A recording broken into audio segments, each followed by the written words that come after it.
Hello and welcome. If you are watching the VOD, props to you. Thanks. Didn't show up live, but still managed to come through to the VOD, so it's very, very cool of you. Feel free to leave a comment down below. Let me know what your thoughts are. Today's going to be a fairly contentious topic because we'll be going through Dobbs versus Jackson Women's Health Organization. I cut that down to the title so we could save a little bit of space. It's a wee bit of a wordy Supreme Court case title, but the idea for today is to go through the entire opinion, not to be confused with the brief, as I've been alerted by Pisco. Special thanks to Saint Nick and the BIA team, as well as Pisco 95 for helping with the prep for today's stream. Hopefully we'll be able to talk to Pisco later today, probably in the next few hours. He'll probably hop on while we're reading through it and give his input as we make our way through the text. One thing I want to be clear with, just right out the outset of today's stream, is that we will be primarily reading through the document. If you've been watching long enough, you know that, like, despite us reviewing debates and stuff like that, I'm not super interested in having them, especially around philosophical topics like when does life begin, or are we killing babies if we're aborting them, and things like that. They don't interest me particularly to engage with myself. That being said, today's stream is just completely not focused on that at all. The primary and only goal of today's stream is to make it through this opinion, and even then we may not. I have to leave at around 8 or 9 p.m. my time to hop on a flight to the UK. I'll be staying in Manchester for maybe a week or two, and I gotta make that flight. So if this ends up being a two-parter, I apologize in advance to the VOD people. But, you know, that content will be up there, hopefully timestamp for you on the YouTube so you can enjoy it there. Yeah, feel free to enjoy that. What's up? You travel around so much. I do at present. Hopefully at the end of July or the beginning of August, I'll be getting a place. And at that point, I'll be settled down for maybe 6 months or a year or something like that at the very least. So, not to say that traveling will stop completely, but it'll probably be contained to within the bounds of the United States. Like, I know for sure that regardless of where I end up in October, I will be going to LA, or I guess more specifically San Diego, to go to TwitchCon. And I'll be making it to TwitchCon the EU as well, so if you're going to that, we could probably meet, hang out, see each other. Thanks! I appreciate that. There will Good to be... hear, Book. Hope all is well, friend. Yeah, all is well. I haven't been around for a hot second, so forgive me for that. You know, we've been prepping in the background with the BIA team for a long, long time, the Booksmarts intelligence agency, to put together some information around abortion, including the arguments that people use, what they're backed up by, the history of abortion, legal precedent and legal cases that are related to abortion. And we'll be seeing a piece of that today by opening with talking about Obergefell. That, of course, is a case relating to gay marriage or same-sex marriage in the United States. So we'll probably open up talking about that before moving into the opinion itself. Wow, hey, look at that. Thank you for that khaki coffee. Let's hear what you have to say. Looking forward to the stream, Book. Thanks, me too. Again, it'll probably be a two-parter. I don't imagine we'll get through this document. It comes out to about 261 pages. Not all of that is going to be stuff that we necessarily have to read. There's probably footnotes and appendices and other things, but needless to say, it's going to be a long, long process getting through the whole thing. And luckily I'll have Pisco here for part of that, who of course is now, I believe the proper term is an attorney, so he'll be able to give us some input on that. If you made it to the last stream where we did something similar, we listened to all of the oral arguments in this case and kind of got an insight into the way the judges are, or the justices, I'm sorry, are thinking about the case and the questions that they're asking and where their minds were at. And if you had listened to those oral arguments, which happened happened last year, you probably would have guessed the way that the opinion was going to go, which is kind of startling. I don't know why there wasn't more coverage about the case at the later part of last year when it was clear that they were moving to overturn Roe v. Wade. But here we are, and we'll finally be able to go through the opinion. Now, we didn't cover the leaked draft opinion because, I wanted to wait until it came out, but here it is. But I appreciate all the support for that stream. I want to say thank you to everybody who has supported the stream in the last month or two. The support has been overwhelming, and it has meant that, I have a clear path forward with streaming, and I'll hopefully be able to afford a place once I get back out to the US. So that'll be super cool. If there is support today, that's awesome, but I don't have any set dono goal or anything. Again, the main focus is just going to be getting through this opinion. If you would like to support and you're a VOD watcher, I suggest that you use the donation link in the description of the video. That helps out, and Streamlabs takes 0% out of that, so that's always awesome. That being said, I'll toss it over to the waiting screen, give you guys a little bit of waiting room music while I get some things ready in the background, and then we'll get into it with Obergefell. The oral argument stream is still one of my favorites. A shame Sotomayor's passions swayed nobody. Yeah. But I mean, it's interesting to get an insight into the way judges are thinking, and maybe a little bit of insight into Sotomayor's passion and stuff like that as well.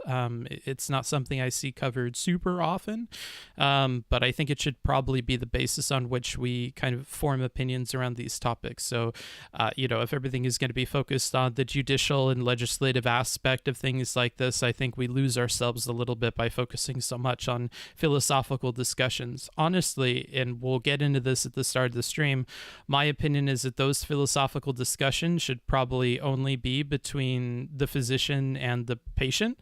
If a patient decides that philosophically they're chill with getting an abortion, then power to them. And if they don't, then they can make their own reproductive decisions in a perfect world. So we'll talk a bit about that in just a moment. I'll switch it over to the waiting screen, and I'll see you guys in a bit.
Hell yeah, dude, we're breaking into it.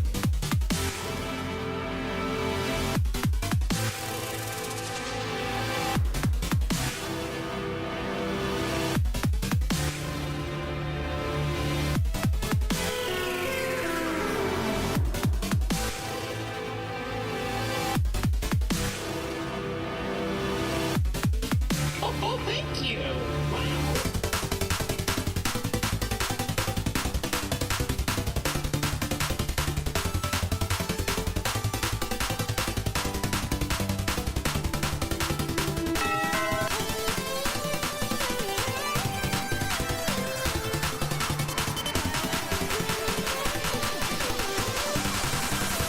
Hell yeah, dude, we're breaking into it.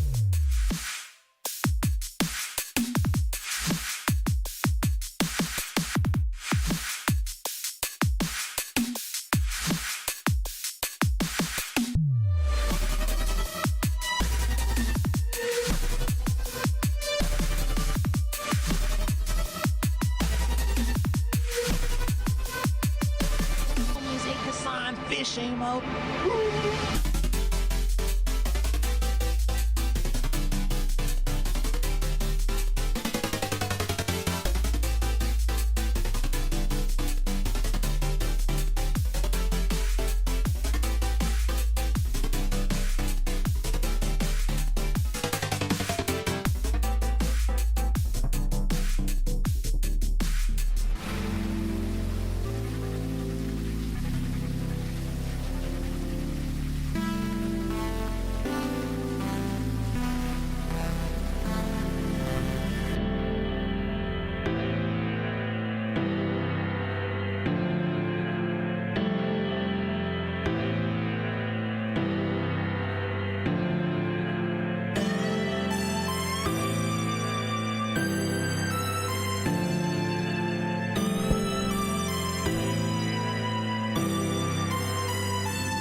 What is up, party people?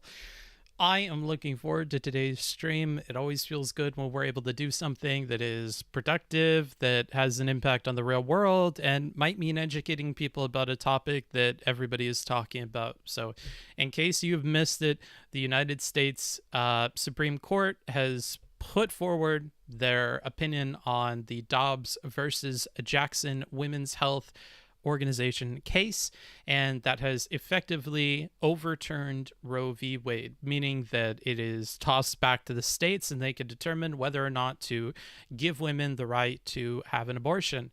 There is a ton of nuance here going on with people like Justin Kavanaugh saying that while they have put forward this opinion, he, in his personal opinion, doesn't think that states like, I believe it's Missouri, can try and legislate beyond the bounds of their state lines and say that, hey, you can't go get an abortion in other states either, or you'll get in trouble. And, you know, we'll also look at kind of Alito's originalist interpretation of the Constitution, how that factors into his decisions and maybe some decisions of other people on the court, why they've come to this ruling, why people are dissenting to this ruling, giving you guys a little bit of a vocabulary lesson on things involved with the Supreme Court of the United States. And if you're not an American, maybe this will be helpful to have some conversations with your friends about it or better understand something that you might not have the prerequisite information to understand, right? If you didn't go to school in the United States, you probably didn't get a course in civics and stuff like that, so you might not have the background information to understand it. And if you have gone to school in the US and you have learned about these things, maybe it's good to have a refresher as well as have the information and be armed with it to engage in conversations that are based around the material that everybody is talking about, but I doubt they've read it. So when the Supreme Court came out with their opinion and every single news station across the country is talking about their thoughts on it, and they haven't had the time to read the 261-page document, you know, I feel in my heart bad about that. And I don't see how we can have in-depth coverage about something that we haven't even had the time to read through. And so this stream is primarily aimed at doing that. We might have Pisco on later to read through it with us and give us some of his input as somebody who has learned about the law and, you know, is kind of operating that capacity, I believe, as an attorney. Yeah, so that's the plan for today. That's all we'll be going through. If you have things that you disagree with that you hear, if you want to start a debate about the philosophy of when life begins or doesn't begin, or what women should or shouldn't be able to do, or bodily autonomy or whatever else, I'd like to ask that you save it. We'll probably have future streams, or I'll bring people on and be open to discussing kind of my thoughts around this and my personal opinions about it, and we'll kind of open the floor for discussion on the topic, but this isn't the stream for that. So if later on you see that we're kind of shutting down some of the arguments between people in the chat, or we're discouraging some of that argumentative behavior, it's mostly because we're trying to focus on reading and getting through this opinion. And like I said before, it's very likely that this ends up being a multi-part stream, simply because I don't have the time today. So I have to leave at around 8 or 9 p.m. my time so that I can get all my stuff packed and take off to the UK.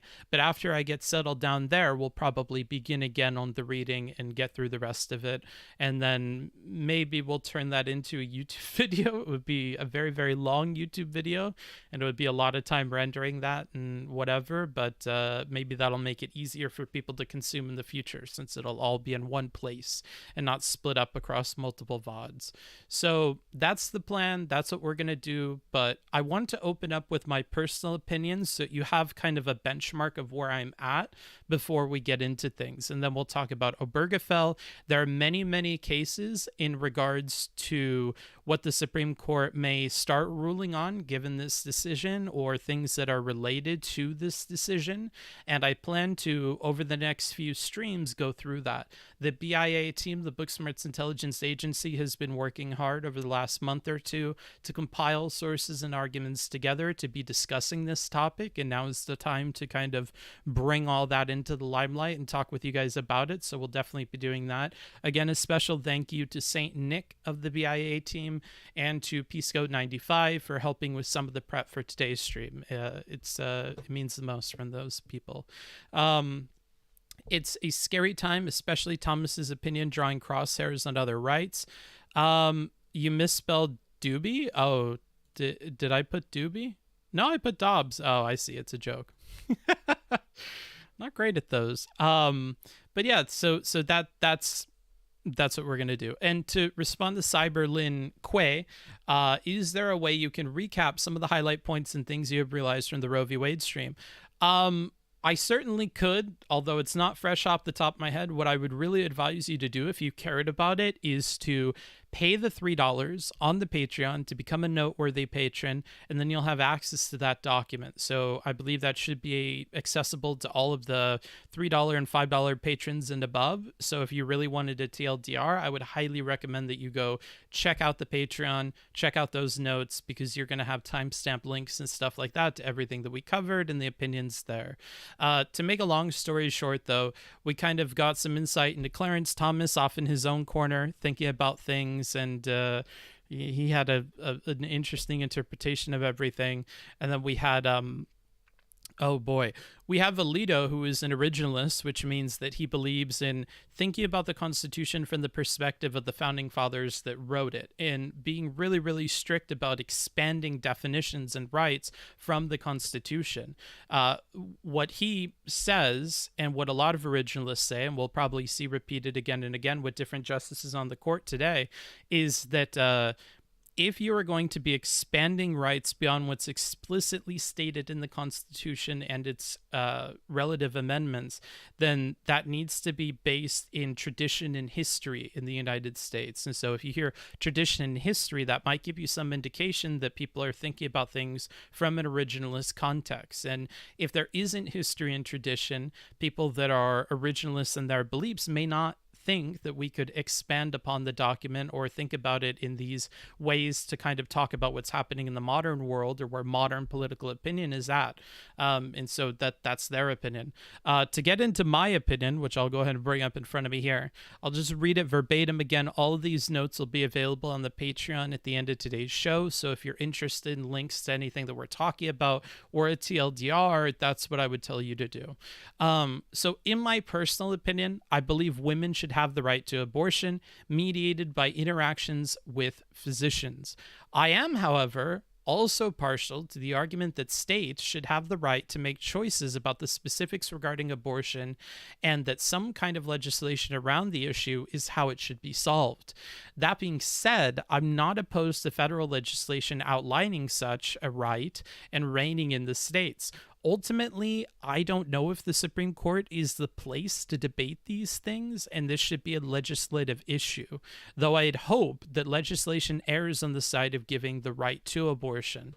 As of recently, I have, however, moved on this and have been more amenable to the idea of SCOTUS defining rights to reign in the states and the legislature. If they do this, they really need to make solid arguments that people can understand, to give footholds and arguments to the average American citizen and representative.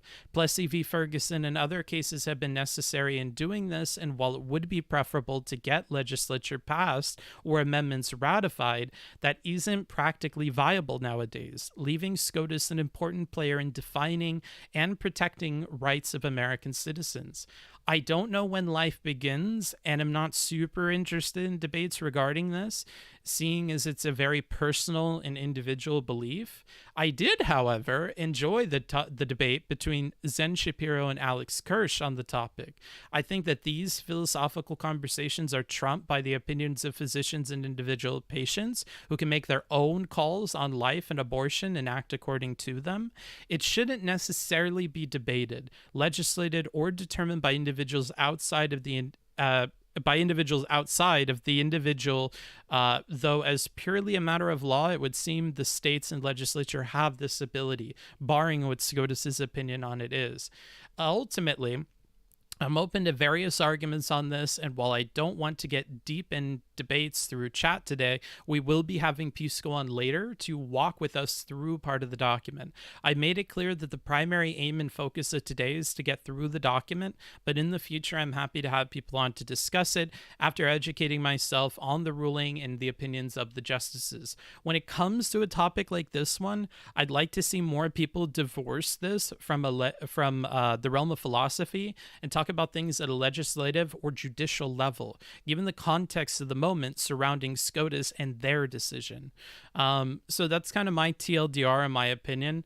I'll try not to let that impact too much how we're going through this. A lot of it's going to be reading the word of the justices and giving some takes on that, but we're kind of confined by what the Supreme Court's talking about. And like I said, at the end of that TLDR, I think that we need to be talking more about legislative practices and legislation and judicial rulings and the opinions of the justices, and less about our personal philosophy about abortion and stuff like that. I think it's far more productive. I think it leads into activism and actually getting involved with these things, and I think it keeps the entire conversation nested in what is actually applicable to everyday people. Your personal opinion or your personal philosophy on abortion may inform your vote, but I don't think that is necessarily how the issues are impacting people. One person on the internet debating with a particular opinion about abortion is not the end all be all of the way that opinion impacts other people. And so I don't like seeing so much of a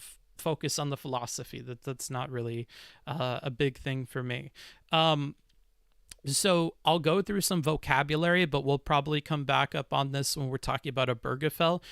The federal courts are divided into districts, which are the lower courts, and those are the ones that hold trials, and circuits, which are only appellate, and they don't do any trials. So when you have a trial about something in your state or something that is about the federal government or rights or things like that, you'll first have it in a district court, which will make a decision on that. And then once you appeal that decision, or if you appeal that decision, it'll move up to the circuit court. So if you ever hear us talking about district court decisions, those are the ones that hold the original trial, and then circuit courts are the ones that handle appeals for those trials.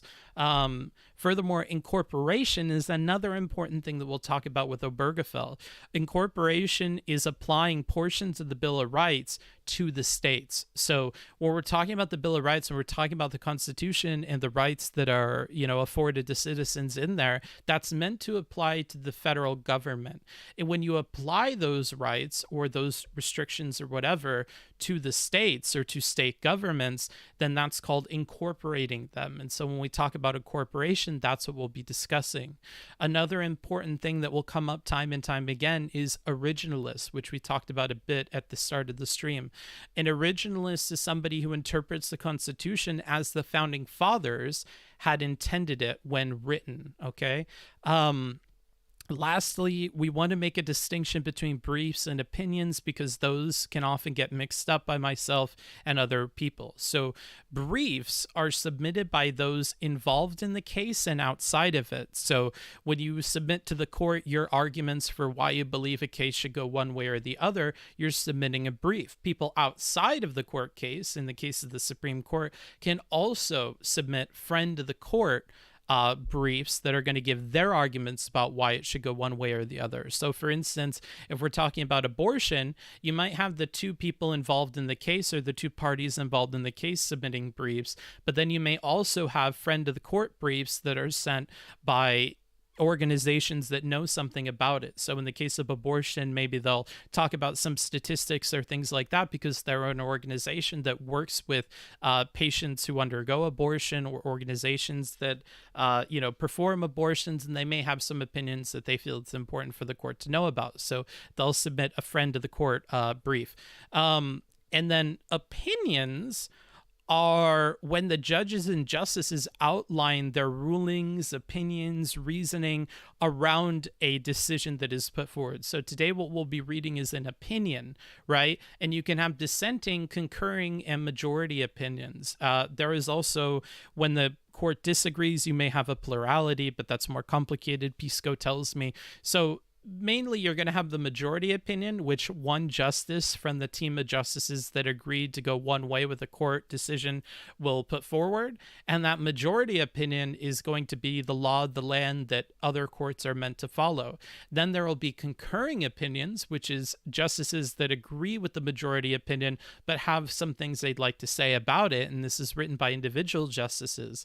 And then you have a dissenting opinion, which is the justices that disagree with the majority opinion, outlining why they disagree with it.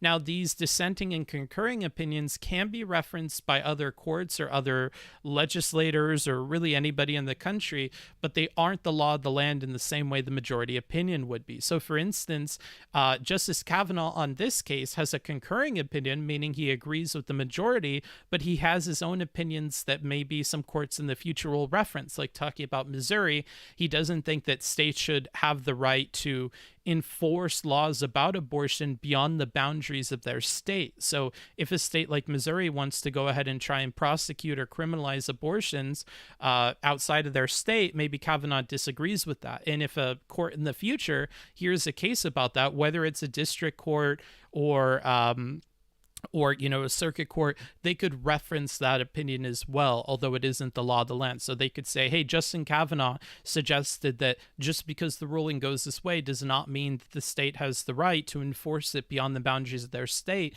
And for that reason, we think that it should be X, Y, and Z.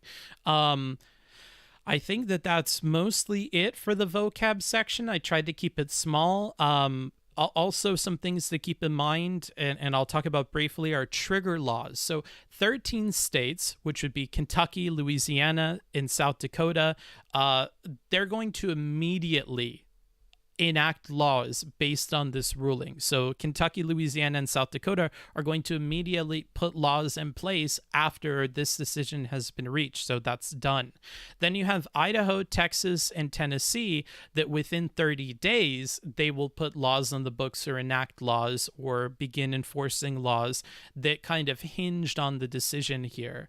Lastly, you have North Dakota, Wyoming, Utah, Missouri, Oklahoma, Arkansas, and Mississippi that say we will soon implement laws. That could be in a matter of days. Like with Missouri, they've basically immediately enacted some laws that have hinged on this decision.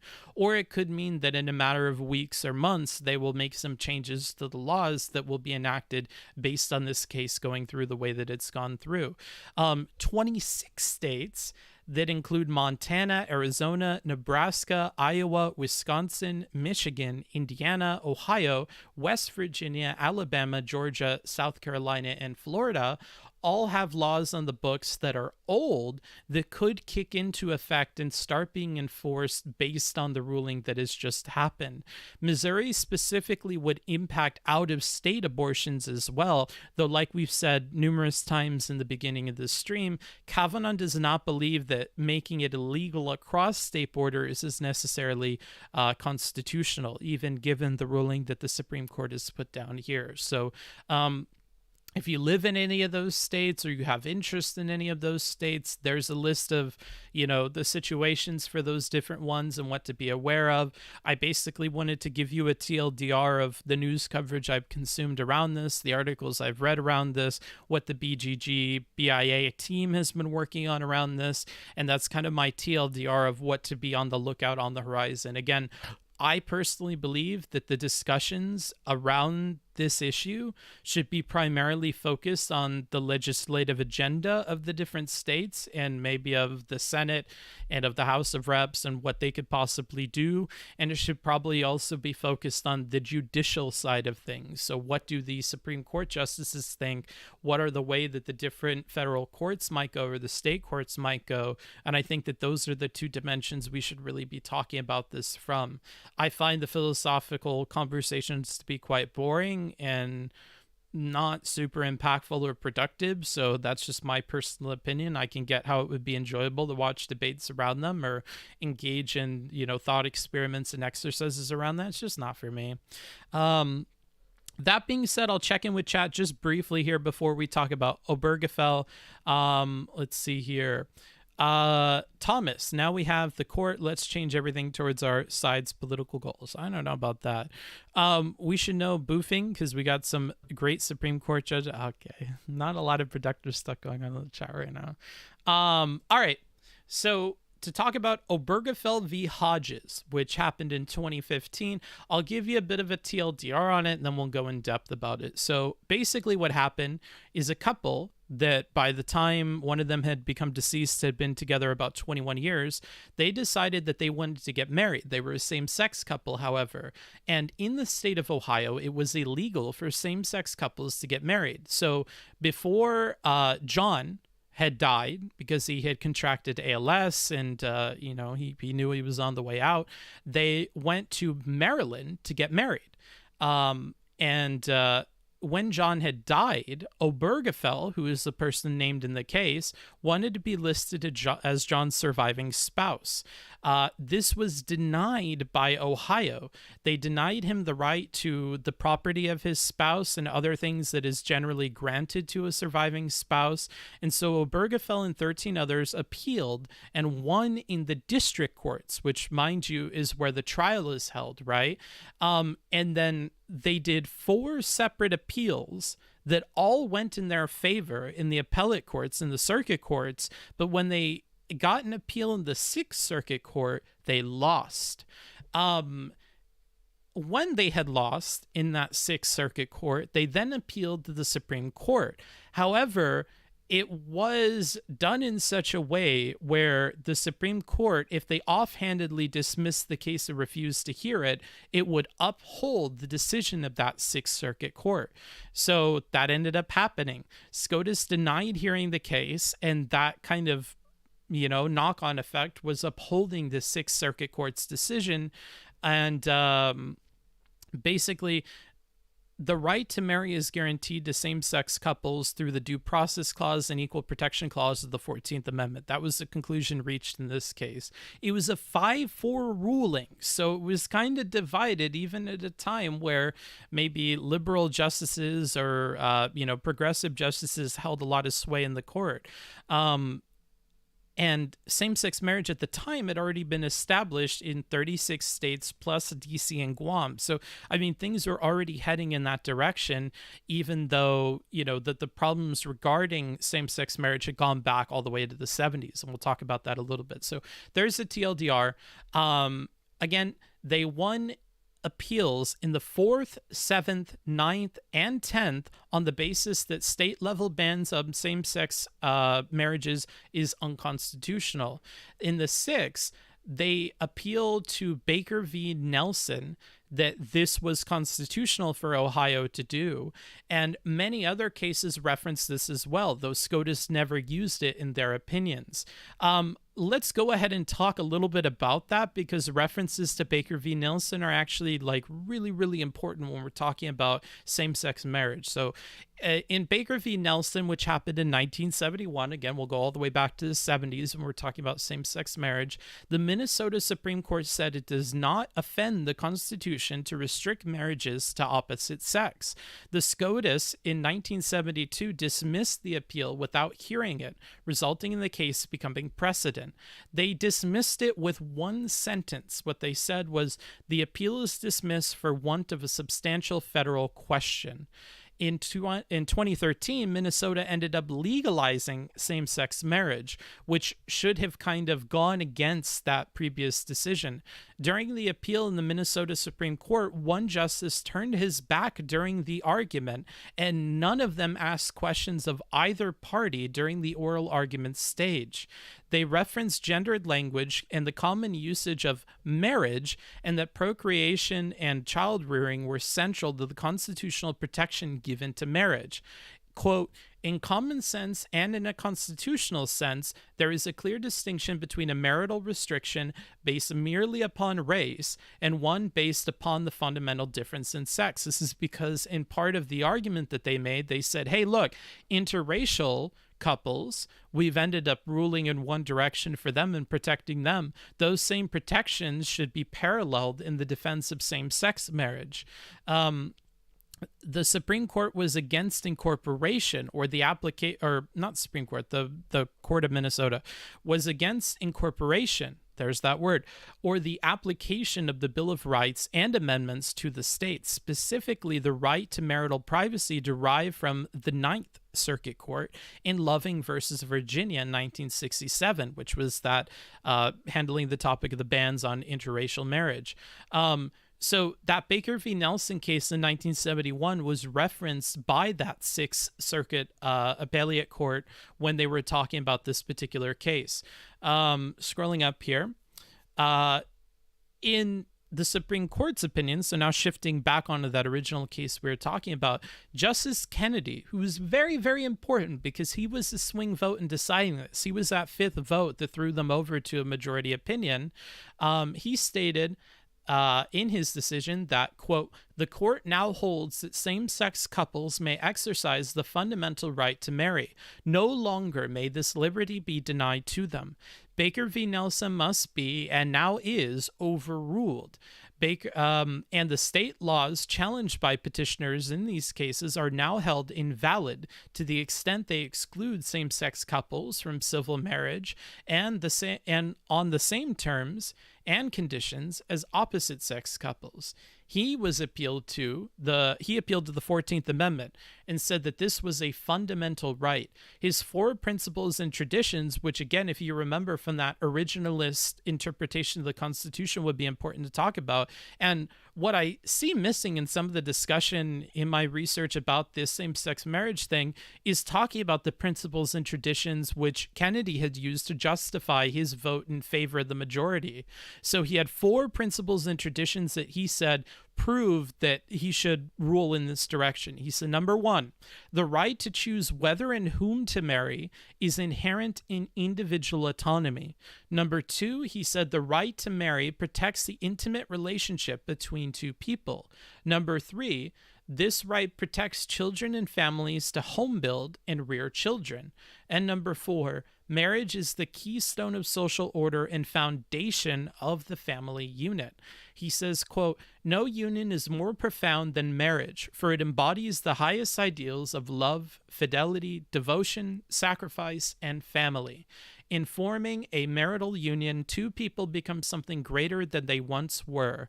As some of the petitioners in these cases demonstrate, marriage embodies a love that may endure even past death. Because remember, again, Obergefell was a spouse of John, and when John died, those rights that would be afforded to a living spouse were not given to him, and that was kind of the basis for their case.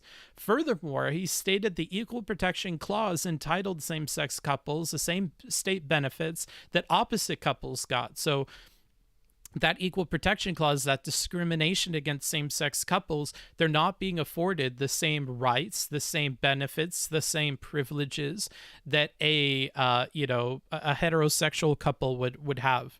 Alito, who, remember, is an originalist, Scalia and Thomas dissented, with Alito stating that the Due Process Clause only protects rights that are, quote, deeply rooted in this nation's history and tradition, which would not cover same-sex marriage.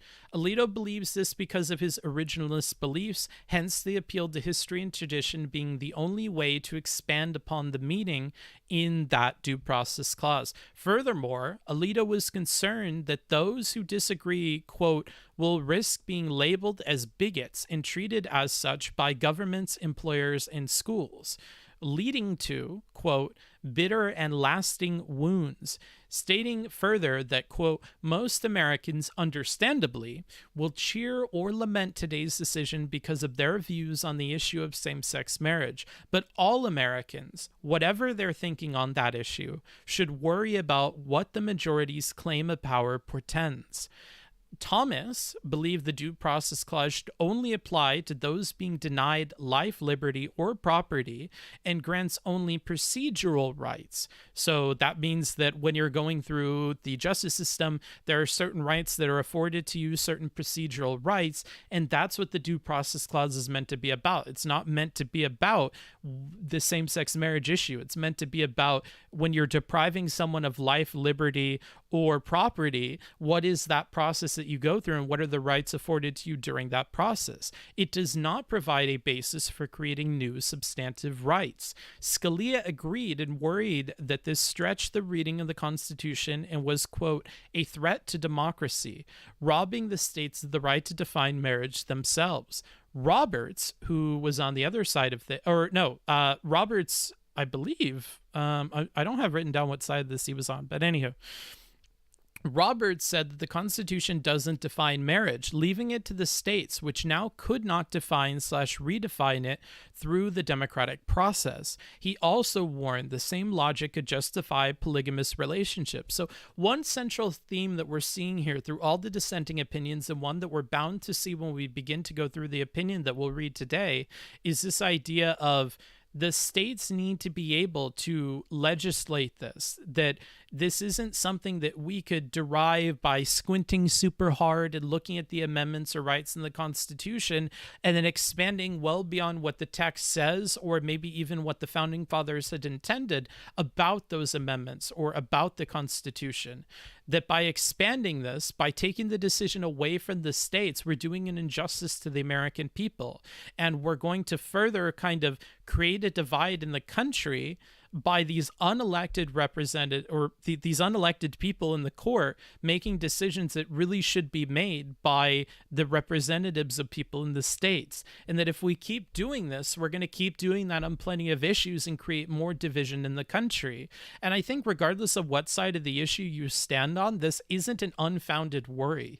We see that after cases like this, whether it's Roe v. Wade or Obergefell, we're seeing that there's a lot of division created around this. And there's no way for people that disagree to really, move against those decisions, because again, the Supreme Court is the law of the land. And if they're making decisions that kind of take the ability to make those decisions out of the hands of the states, then they're left with no choice but to try and do something with the court to get officials on who they agree with or who are philosophically in line with their ideals, and then to overrule a lot of these cases in the past, which we're seeing now and probably will continue to see with more decisions that the current court makeup is going to rule on. So I really do think that regardless of where you stand on the issue, that happened. They were right. There was a lot of division in the country. People were treated as bigots and people were treated poorly because they disagreed with what the Supreme Court decided.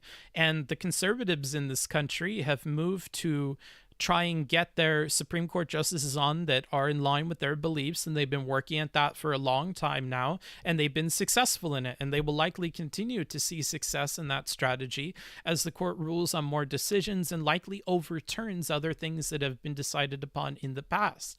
So, I think that it's important, and I hope that this channel encourages people to kind of, you have to be willing to agree with people that you disagree with on other things. So people are right and wrong about many, many different things. You may think that same-sex marriages is a right that should be afforded to everybody. You may agree with the decision in that case. You may disagree with the people who had dissenting opinions about it, but they were right in some regards. And I think it's important, and something I try to encourage on the channel.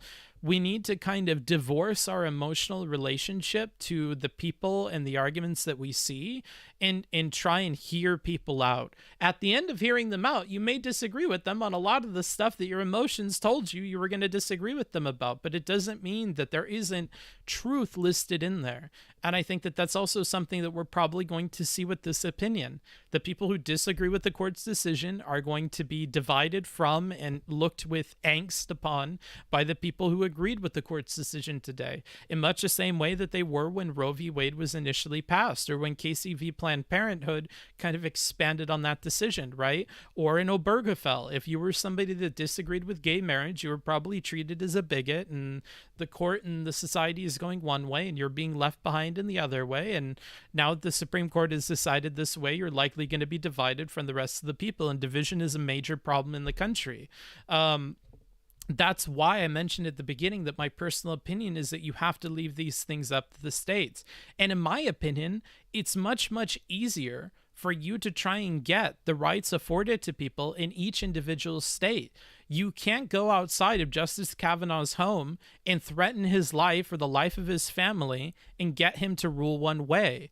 When you put all of these decisions in the hands of 9 unelected people, that's going to be a far more difficult situation for the average person to influence than influencing their state government through hearings, through voting, through the selection of candidates that they agree with, through propositions, right? I think that the average person has much more control over things happening within the boundaries of their states through the legislative process than they would over what the Supreme Court decides. And I think it could be far more frustrating for people to have to deal with a decision by the Supreme Court that they disagree with than one that has been decided by their state legislature. And you may imagine that both of those scenarios are very difficult, and I don't think you're wrong to think that. But I think you would be wrong to think that you have more impact over individual Supreme Court justices and influencing the decisions of the Supreme Court than you would over influencing what your legislator decides and what is happening within the bounds of your state. And for that reason, I think you have more power as an individual person if this is left up to the states. And that goes both ways, unfortunately or fortunately, depending on where you live and what side of the aisle they're falling on. But I think that there are nuggets of truth in decisions that I would otherwise disagree with from some of the conservative justices here. So that's important to keep in mind. That's kind of a TLDR and a little introduction on Obergefell v. Hodges. Again, that's a case in 2015. If you enjoyed that, definitely let me know in the comments down below. I would be happy to do more of these. We have prep for a lot of different court cases, and I would be happy to go the extra mile and prep those for a stream if that's something that you guys are interested in. Yeah, I wanted to try something new at the beginning of the stream with that. So definitely let me know how you felt about that, because we don't often do something like that. I don't know. I'll go ahead and go over to the chat before we get into the main segment of today and go through the opinions here. Yes, Book actually properly reading and interpreting opinions. Is he the only Twitch streamer doing this? I don't know. Honestly, in all of my research about this topic, I did not go to a single Twitch stream. I frankly, and this may be contradictory since you're here listening to me, I frankly don't care what a Twitch streamer thinks about these topics, and you may very well, or you may just go for entertainment. You may be here now and you don't care what I think about it. You're just here to, have me on a second monitor or listen to me or get entertainment, and I've kind of learned to accept that a lot more, over the couple of years that I've been doing this. But, I don't go to them for information about these things, but some people do, and that's why I'm trying to do this with my platform and really give my voice and give my time and give my energy and give my channel to discussing what I think is important, which is actually reading through this thing and understanding where the justices are coming from, and then disagreeing with whatever the justices are saying, or agreeing with them, depending on which side of the aisle they're on and whether or not you vibe with that. Let's see here. No, I didn't read the opinion yet. I just wanted to get through this Obergefell section, try something new. Let's see here. Disagreeing with the philosophy of these issues in no way blinds you to the real effects these decisions have. Thank you. I appreciate that. Let's hear what you have to say. We Thank need you. an updated constitution. Shit's whack. Yeah, but it's very difficult to amend the Constitution. It's a very difficult process. I just want to get up this in front of me because I do forget. An amendment may be proposed by a 2/3 vote of both houses of Congress, so you need to get a 2/3 majority vote in the Senate and in the House, or if 2/3 of the states requests one by a convention called for that purpose. The amendment must then be ratified by 3/4 of state legislatures or 3/4 of conventions called in each state for ratification. And in a time of division like we have in this country, I think that you're doing a disservice to tell people in good faith, oh, well, just go amend the Constitution. Go change the Constitution, bro. If you, you know what I mean? Like, sure, technically, hypothetically, that would be a good way to do it. But in practice, are we going to get 2/3 vote in both houses of Congress? Are we going to get 2/3 of the states to request one? Are we then going to, after that, get 3/4 of the state legislators or 3/4 of conventions in the states to agree on it? Like, no. We talked at the beginning of the stream about the 20-some states that are going to have laws that either might kick into effect or will immediately kick into effect or will soon kick into effect immediately after this ruling. So just in that alone, there's no way you're getting something passed about abortion as an amendment. It's simply not going to happen. So, you know, I get the sentiment. It's just it's a difficult or kind of foolhardy thing to recommend to people. To respond to Dixon, disagreeing with the philosophy of these issues in no way blinds you to the real effects these decisions have. It doesn't necessarily, but in practice, it certainly does. I will stand by that. In practice, every hour that you dedicate to listening to and engaging in philosophical discussions around this is an hour that is necessarily taken away from educating yourself on the real effects and the real levers of power which dictate these decisions. If I were to ask the average person who is engaged in more than 12 hours of debate or discussion around the philosophy of abortion, and I were to ask whether or not they had spent 12 hours looking into legislature around this, judicial proceedings around this, I think that the answer is that most will not have. And every hour, the opportunity cost of spending more time on the philosophy is necessarily spending less time on the other thing. And while hypothetically, yes, it doesn't necessarily blind you, in practice, that's what I see. And that's what people gravitate towards. Thanks for the $10, Hunter. Good morning. Law being overturned was bound to happen because it was built on shaky legal foundation. Yeah, and we'll probably talk to Pisco later about that. My minimal understanding as the average person is I would agree with you, but I'm sure Pisco has some counterpoints to that. We'll be talking with him later. But yeah, that's going to be a problem. That's going to be a problem. Up to the state, then you think race mixing is illegal if you support states' rights. I'm not going to respond to that. It just can't be derived through the 14th Amendment, perhaps. When you take the decision away from the states, you actually hurt the people. The people have more of a voice with the state. That's where I would lie on things. But let's say I'm a hypothetical person, I'm pro-abortion, and you give me the option of doing it through my state individually or doing it through the Supreme Court, bingo bango, I'm going to pick the Supreme Court. That's hella more impactful, right? Like, if I can get it codified through Roe v. or if I can get the right through Roe v. Wade through the Supreme Court, that is a hell of a lot more powerful than getting it done through my state legislature. Because the flip side of the coin is, if it's through the states, it can change more easily. It only impacts your state, right?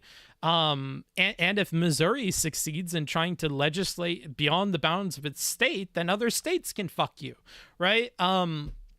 So, there's a flip side to that coin as well, which we want to, reference. And, if you have the option between getting the Supreme Court to do the thing you want it to do or getting the state to do the thing that you want it to do, you have a lot more power through the Supreme Court. So that might be why people push for that.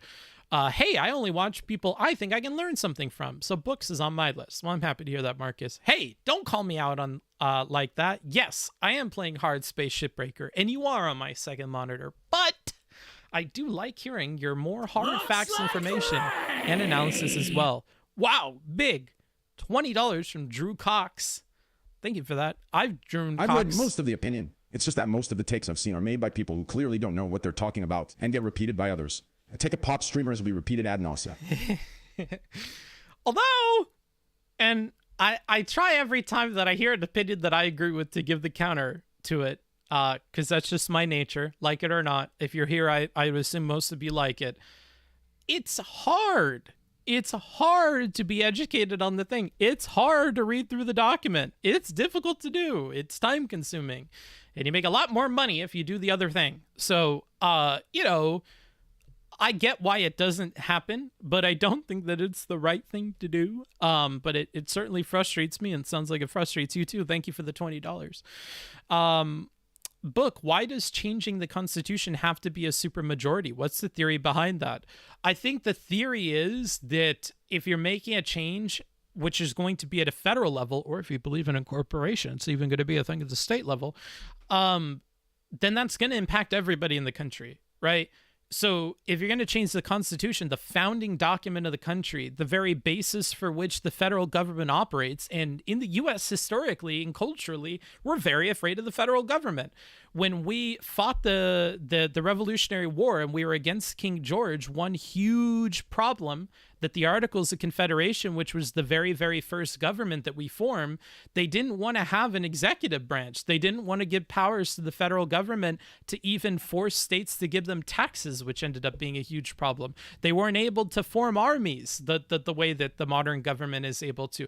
They wanted to take all these powers away from the federal government because they had just fought what they thought was a tyrannical king, a tyrannical leader, where a bunch of power was focused. And so they were really, really afraid of that. And so when the Articles of Confederation were thrown out and we adopted the modern day government that we have today in the United States, they were very hesitant still to give too much power to that federal government. There is a huge fear of federal tyranny or top of the pyramid type tyranny. And so you really wanted to be specific about the rights that are left to the federal government, which is why rights that are not in the Constitution or decisions that are not expressly written in the Constitution are tossed to the states.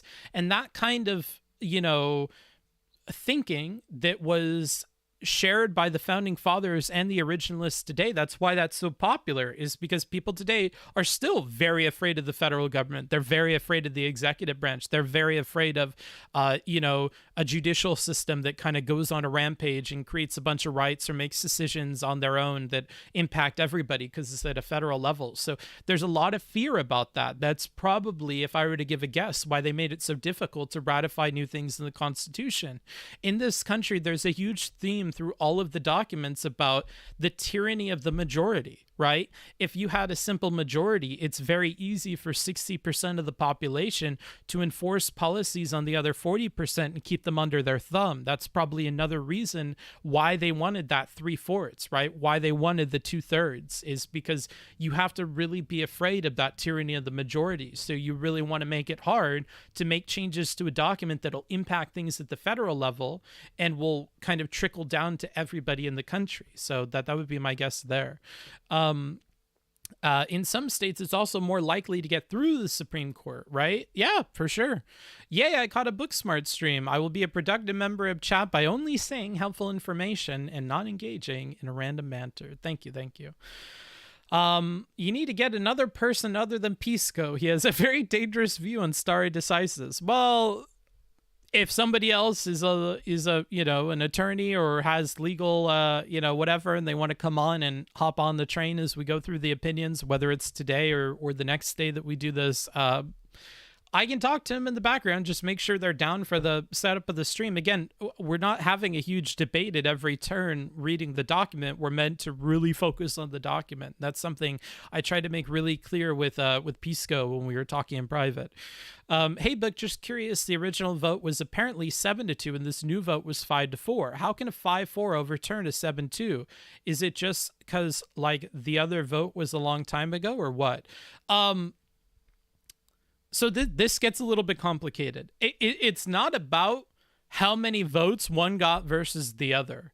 It's about this court interpreting and making decisions about this case, and then they look to the other one.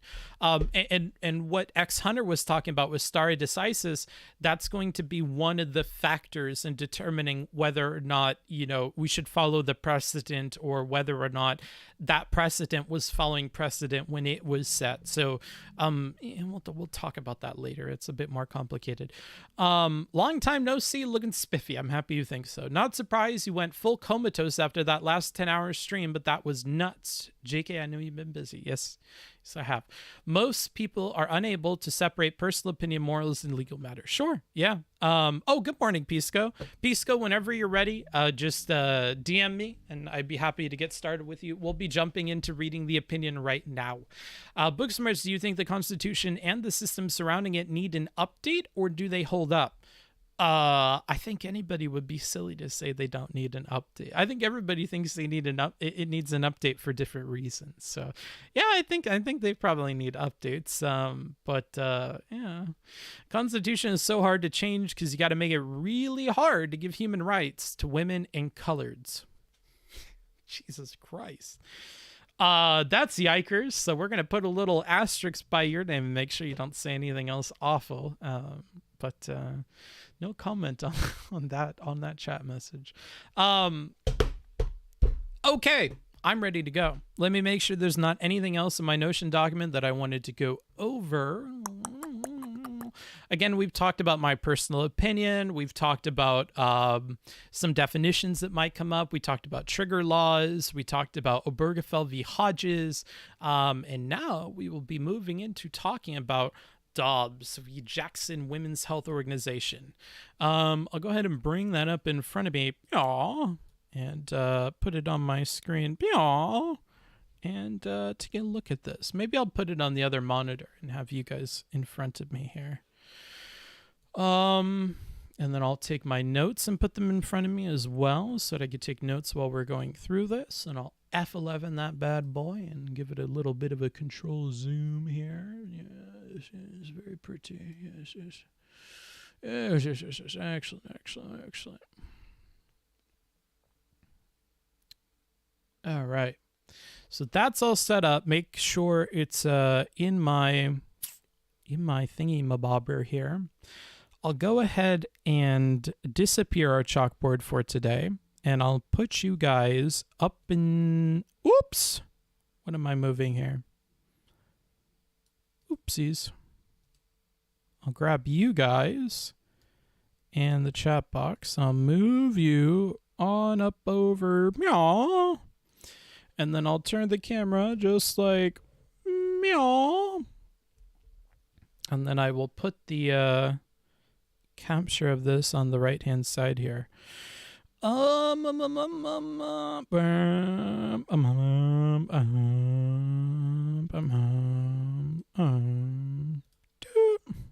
Skirt. Just like that. Amazing. That looks great. Go ahead and cut that top part out there. Make this nice and large for the people at home. Pull it over to the side, make it even larger. Can we read this okay? Are you guys okay with this?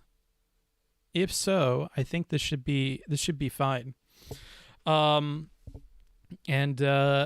I think we're good. I think this looks fine, right? Let me go ahead and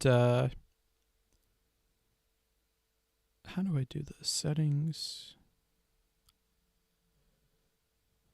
There should be a way to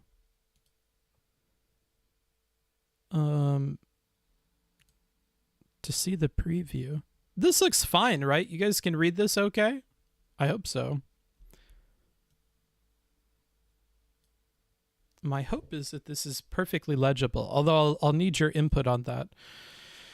Okay, Pisco is all ready to go, so I'll go ahead and give them a call. Hey, what's up? Yeah, can you hear me? Yes. How you doing, my friend? I'm doing very, very good. Very excited. Me too. Me as well. Thank you for having me on. I wanted, if it's okay, just clarify. I'm just here to help you along and to answer your questions. I'm not going to put on my polemicist hat today as you requested, and so really, I'm just here to help you out. And thanks for giving me the opportunity. Yeah, of course. I know the last time it wasn't nearly as clear what we were trying to do, and I've talked to the chat a little bit about how like today's mostly just focused on getting through the document. It was the same way with the oral arguments. But one thing I struggle with is I'm a layman, and I have no way to like interpret legally what they're talking about, or things might go over my head. Like I learned a lot listening to, I don't know if you're familiar with it, the Opening Arguments podcast. Is that a legal podcast that like reviews the oral arguments? I'm guessing. Yeah. I haven't heard of it, but it sounds like at least it was helpful for you to decipher some stuff in the Dobbs oral argument. Yeah, it's this podcast where they have somebody who has been working as a lawyer for a long time, and then they have a comedian who's meant to be like the layman, and they listen and read through everything, and then they talk about the case and kind of bounce off of each other. And I think it's a cool, fun dynamic, but they're really opinionated politically, which can make it difficult. I think a little bit. Like if the comedian was more of like a conservative guy, I feel like it'd be a little bit better. But right. That's their main flaw, I think. But yeah, oftentimes it can be hard in these moments because passions are so high to separate your polemicist hat and to really just try to be as neutral and objective as possible. And so I will be making every effort to do that. I know that I've been on like a bunch of shows in the past couple months where I've really been taking a stated opinion, but I can understand why, from your perspective, where your role I feel like is generally to take a view at arguments and at people making those arguments without assuming a position. It could be helpful to try to stray away from the merely polemical.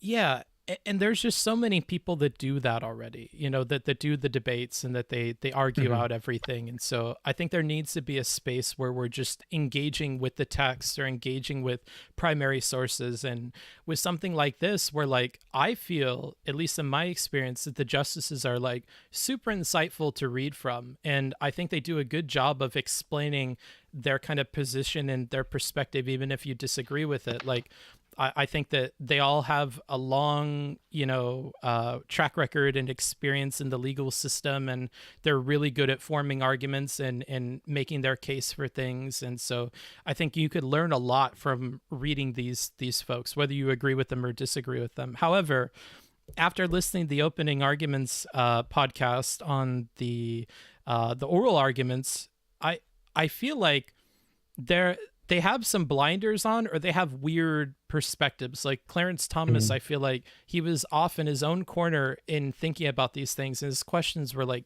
really, really weird, and he seems kind of off tune with everybody else. Yeah, that's kind of a good intuition, because even in these opinions, he writes otherwise unsigned concurrence, where it seems that he's still, and he always kind of has been, an island unto himself. And so a lot of people view this court, you'll hear people say things like, this is Alito's court, even though Clarence Thomas is like that, he's like the more senior associate justice.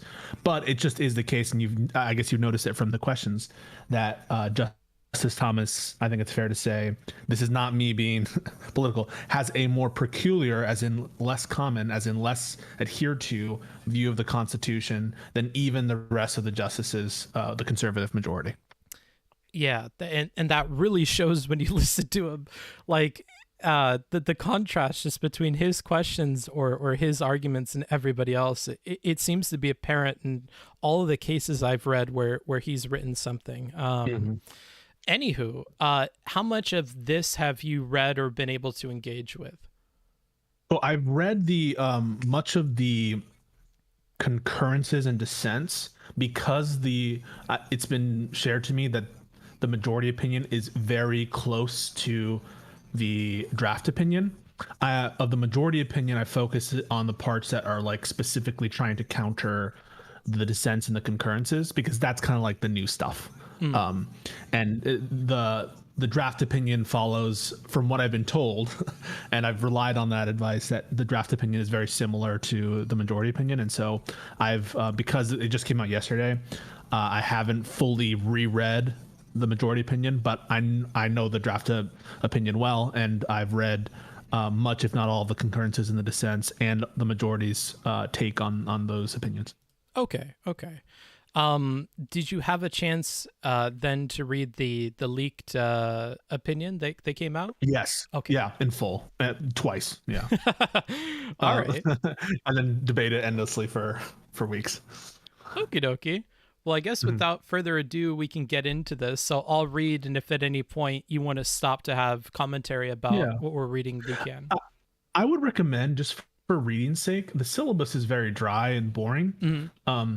And I would almost recommend that you read the opinion first and then reread the syllabus at the end to shore up your understanding of it, because the syllabus is like almost like a summary of it, but it's actually kind of like it will sort of spoil some of the opinion for you, and it will also like I think it can be like a lot to take in, because you're getting everything all at once in like five pages. So I would recommend you start with the Alito part. Okay. Which is the opinion of the court. Okay. That's also significant. Just, it says the opinion of the court. That signifies to you that they have 5 votes, and so 5 votes is a majority, and so this is a holding that is absolutely controlling on the whole country.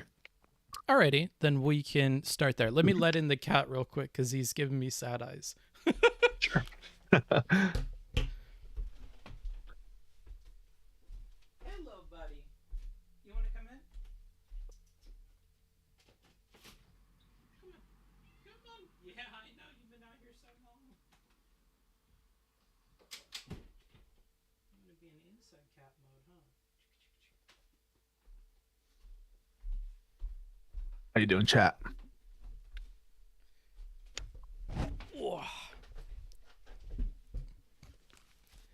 Okie dokie, I am all set. So, Justice Alito delivered the opinion of the court. Abortion presents a profound moral issue on which Americans hold sharply conflicting views. Some believe fervently that a human person comes into being at conception and that abortion ends an innocent life. Others feel just as strongly that any regulation of abortion invades a woman's right to control her own body and prevents women from achieving full equality. Still others in a third group think that abortion should be allowed under some, but not all, circumstances, and those within this group hold a variety of views about the particular restrictions that should be imposed. For the first... So this first paragraph, I'm just flagging it for you guys, will stress a theme throughout the majority opinion. And really a lot of these opinions, which are going to cut back on fundamental rights, an appeal to democracy. That this is an unsettled issue. And so notice how it starts with that. And you're going to see the theme of give it back to the states, give it back to the people to decide. That's going to be throughout this opinion. Okay.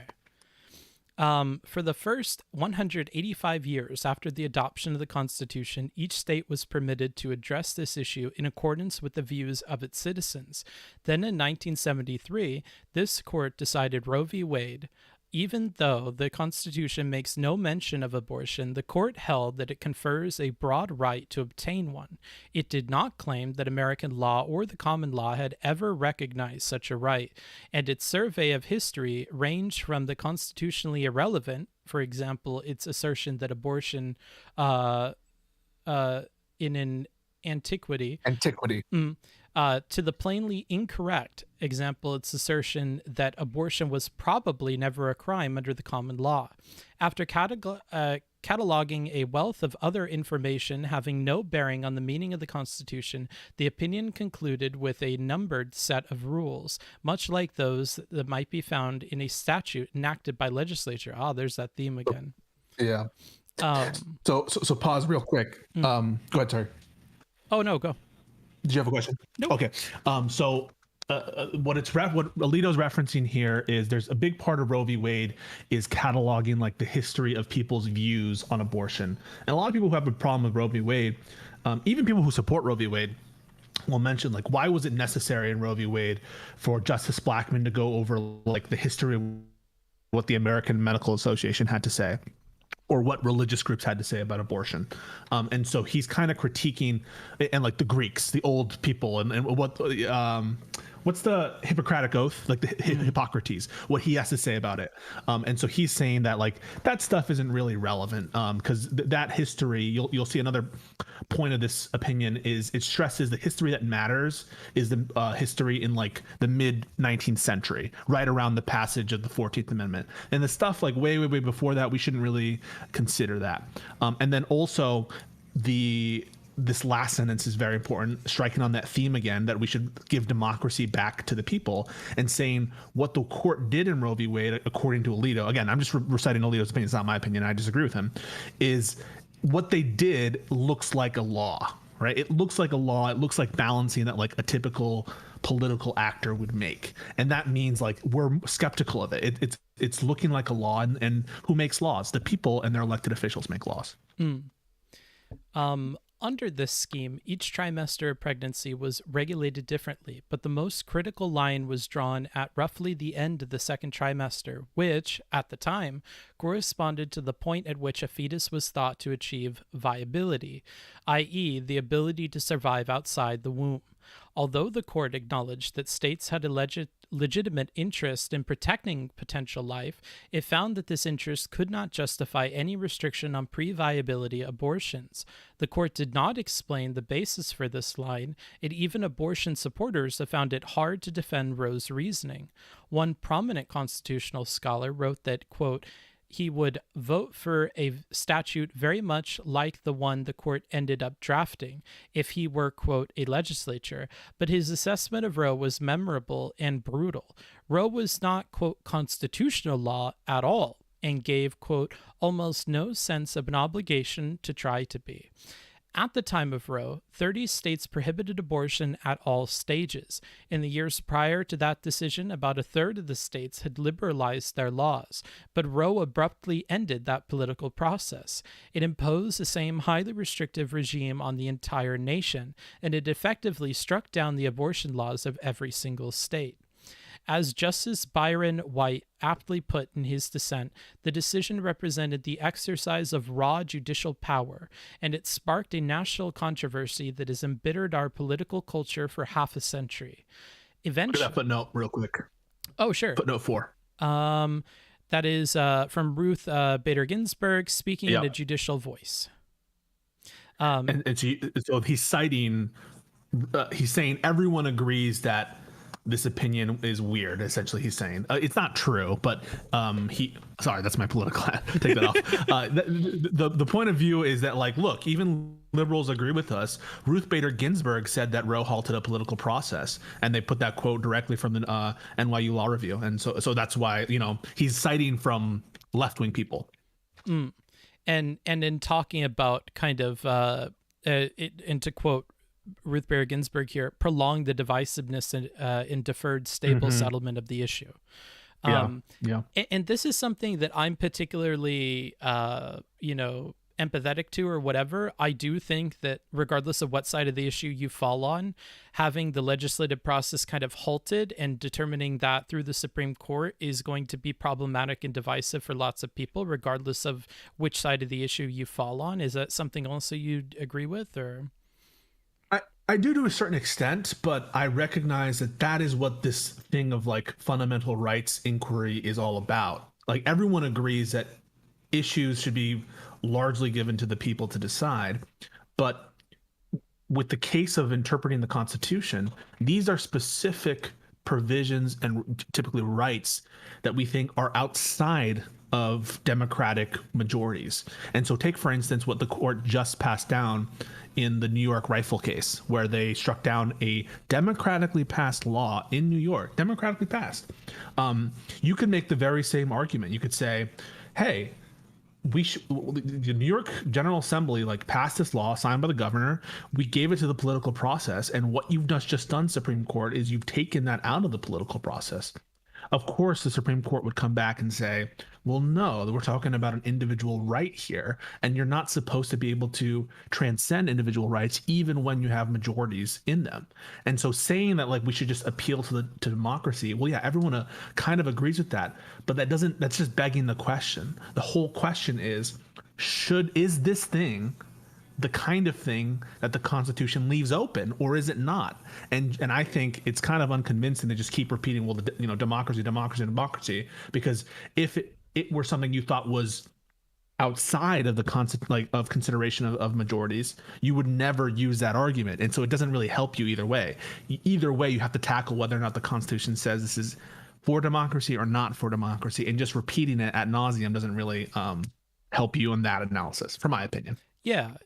And from my opinion, it would seem that part of the kind of purpose of the court is to make decisions over the heads of states when they're infringing on rights that people should be granted. So, and there are tons and tons of cases to look at for that, where, especially during the civil rights era, right.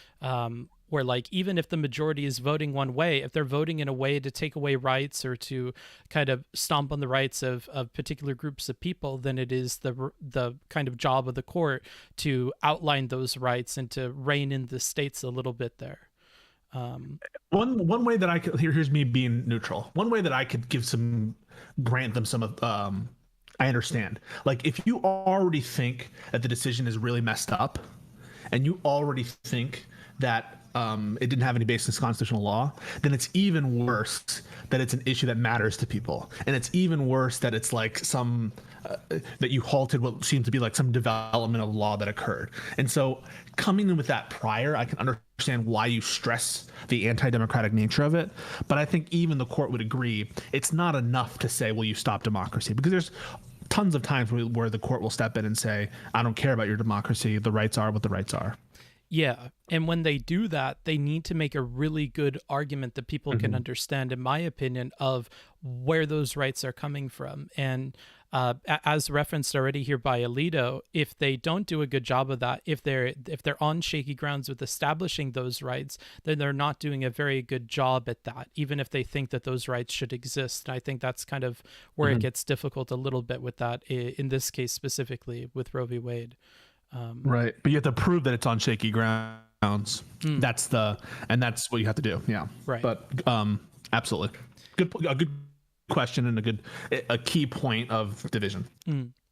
So continuing here, eventually in Planned Parenthood of Southeastern Pennsylvania versus Casey, the court revisited Roe, but the members of the court split three ways. Two justices expressed no desire to change Roe in any way. Four others wanted to overrule the decision in its entirety, and the three remaining justices who jointly signed the controlling opinion took a third position. Their opinion did not endorse Roe's reasoning, and it even hinted that one or more of its authors might have reservations about whether the Constitution protects the right to abortion.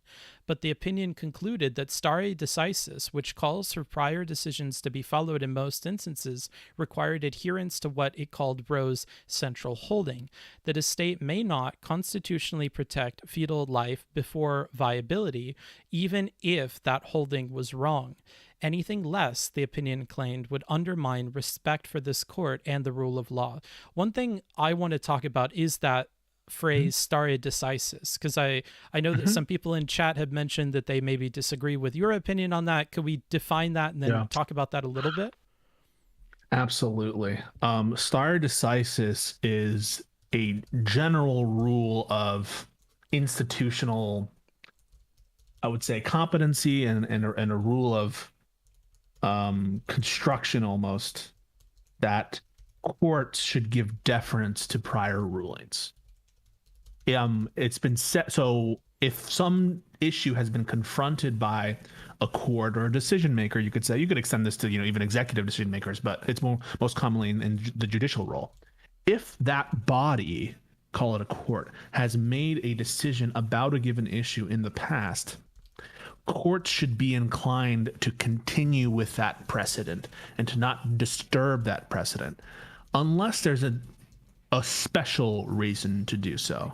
And so what we've described stare decisis to be is, it's not a, quote, inexorable command. That's typically how they say it. It's not inevitable. It's not something you always follow. Of course, we can all think of overruling cases where it was absolutely vital that the court overruled things. The court overruled Plessy v. Ferguson and Brown versus Board of Education. The court overruled for the Lawrence case, which made it a fundamental right to have intimate sexual relations. That was overruling another case. There are tons of pivotal cases that have overruled previous cases. And so when I express stare decisis, I'm just taking what the common view of stare decisis is, which is it's a preference for keeping the previous ruling, and in order to overturn the previous ruling, that ruling can't just have been wrong. There needs to be something else. It needs to be wrong, and there needs to have been some, you go through other factors unrelated to the rightness or wrongness of the opinion. Absolutely, it's being wrong is a necessary condition for you to overturn it. You're not overturning correct decisions. So a decision to overturn it must have been wrong, right? But that's not enough, and it's never been enough. The factors that people look to are the followings, and someone in the chat will correct me if I'm wrong. But typically, one is workability. Is the previous rule unworkable in the judicial sense? So say that you had some rule that lower courts couldn't even follow. It just isn't workable for a legal system. That's number one. Number two would be some kind of legal development over time that has eroded away at that law. So let's say that this case hasn't been directly overturned, but over time, decisions have been chipping away and chipping away and chipping away in a way that it's not really in a strong area anymore. Another one is factual developments. Let's say that whatever that law was just showed that it's just not in concert with the times. It showed that it's just causing tons of problems. So think of Plessy versus Ferguson. A lot of factual developments over time. We tried separate but equal, and it just failed horribly. Another example would be there was an era of cases in the early 20th century called Lochner cases, where the court was striking down all kinds of economic regulation. And then the Great Depression happens. And then we're we can't, this factual development, this Great Depression shows that this view of laissez-faire government is just not tenable anymore. So far, I'm just repeating: workability, legal developments, factual developments, and then the final one, reliance interest. Has this engendered in people and in systems a reliance? So say, for instance, that people have ordered their lives around it, or it's affecting how they view their property relationships, things like that. And so those factors, you consider them all, and those are kind of the special considerations above and beyond just the opinion being wrong. And so when people say Pisco has a warped view of stare decisis, I don't know what they're talking about. I'm just giving you black letter stare decisis law. When you were saying laissez-faire, that was during the Lochner court, did you say? So the Lochner era, that was an era where you're going to hear about substantive due process in a minute.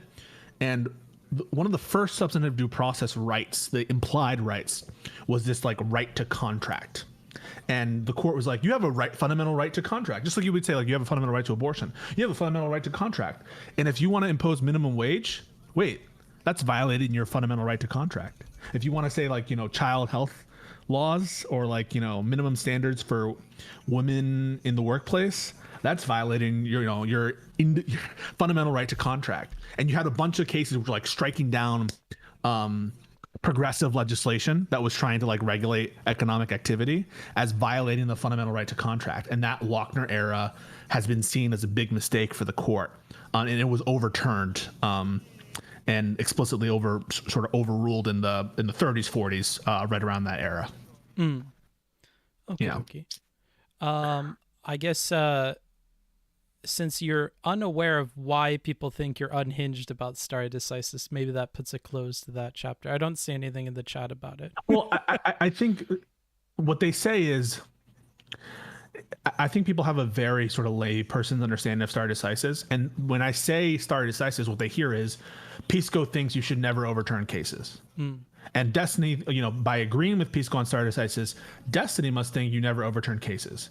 And then their mind just immediately jumps in. But what about Plessy? What about Brown? What about Lochner? What about this? What about that? Like, no.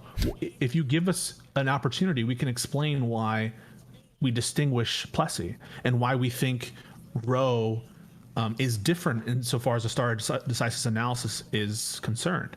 Now, if you don't agree with stare decisis at all, you can say that. But I think most people, including these justices, agree that stare decisis is an additional factor to consider. And they go through the work, you'll see, of applying stare decisis. Even in determining that it shouldn't apply in this case and that we shouldn't adhere to stare decisis, they will go through the effort of undergoing the analysis. And so anyone who's like, oh, just because you come out differently than the court, you're crazy, that's just like not being serious. Like, you need to have like an actual criticism. How do you know how I've applied the stare decisis factors, and why do you think that I'm wrong about the stare decisis factors? Do you even know what the factors are? Right. In this court, by the way, just a little addendum, not having to do with this discussion, but you have 6 votes that apply the stare decisis factors as to the viability line. So you notice in the paragraph you just read, they're talking about the viability line. Everyone, including Chief Justice Roberts, agrees that stare decisis fails for the viability line. They don't agree on Roe v. Wade, the overall right, but at least 6 justices say that the viability line, that it fails the stare decisis analysis. So just as a flag. Gotcha. I guess moving on. Paradoxically, the judgment in Casey did a fair amount of overruling. Several important abortion decisions were overruled in toto, and Roe itself was overruled in part. What is in toto? In toto is like all of it was overruled. So a lot of important decisions were overruled. So there absolutely were. Look at footnote 10, right? Akron versus Akron Center for Reproductive Health and Thornburg. Those cases were explicitly overruled by Casey. So Casey itself overruled 2 abortion cases that followed from Roe v. Wade. That's Akron and Thornburg. So what Alito's saying here basically is like, you talk a big game about stare decisis, but like, let's be clear, Casey overruled some important decisions. That's Akron and Thornburg. And also, and just to give you like a lowdown on those cases applied a very strict standard for abortion laws that would not approach anything like what Casey eventually accepted. So the legislation at issue in those cases was deemed not allowable, and that legislation would be allowed by Casey. And so those cases were completely overruled. And so what Alito's saying is like, you overturned 2 precedents, and then Roe itself was partly overruled. And yeah, I mean, like, he's right on that. In many ways, Roe was somewhat overruled. The Casey plurality, or I should say, the controlling opinion says that the central holding of Roe, look at the paragraph you just read, the central holding wasn't overruled. But there are aspects of Roe that do not survive Casey. And that's what Alito is calling to attention. Gotcha. And then obviously the other 2 cases that it explicitly did overrule that are not Roe, but applied Roe. Okay, makes sense. Let's continue here.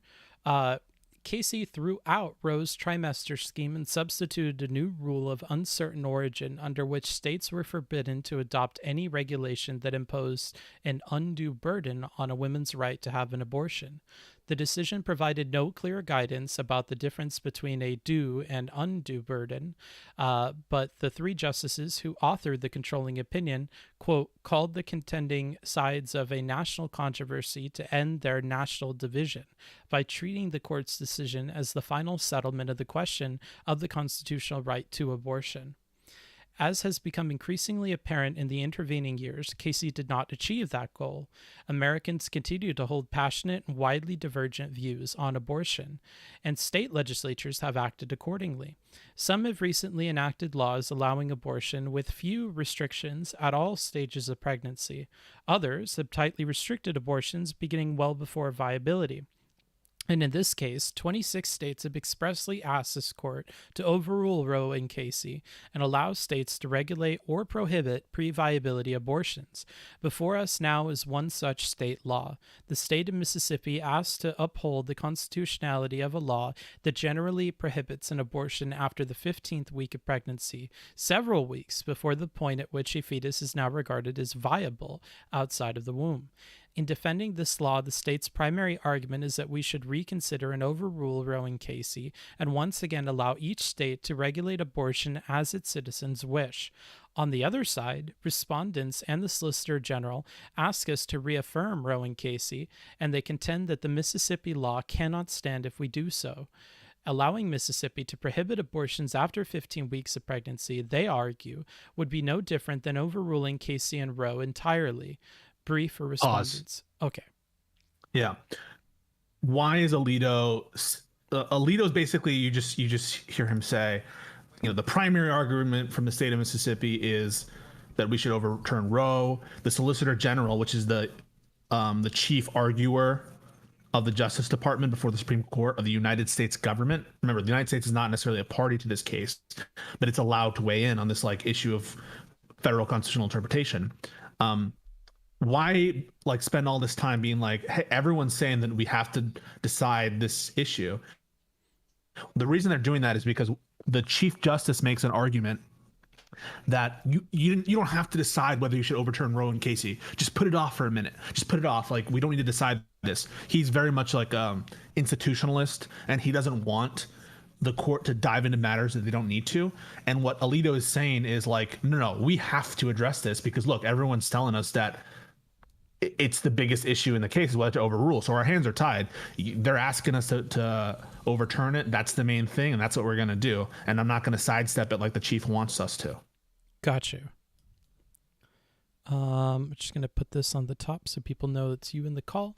Allowing, okay, let me figure out where we left off. They contend that no half measures are available and that we must either reaffirm or overrule Roe and Casey. We hold that Roe and Casey must be overruled.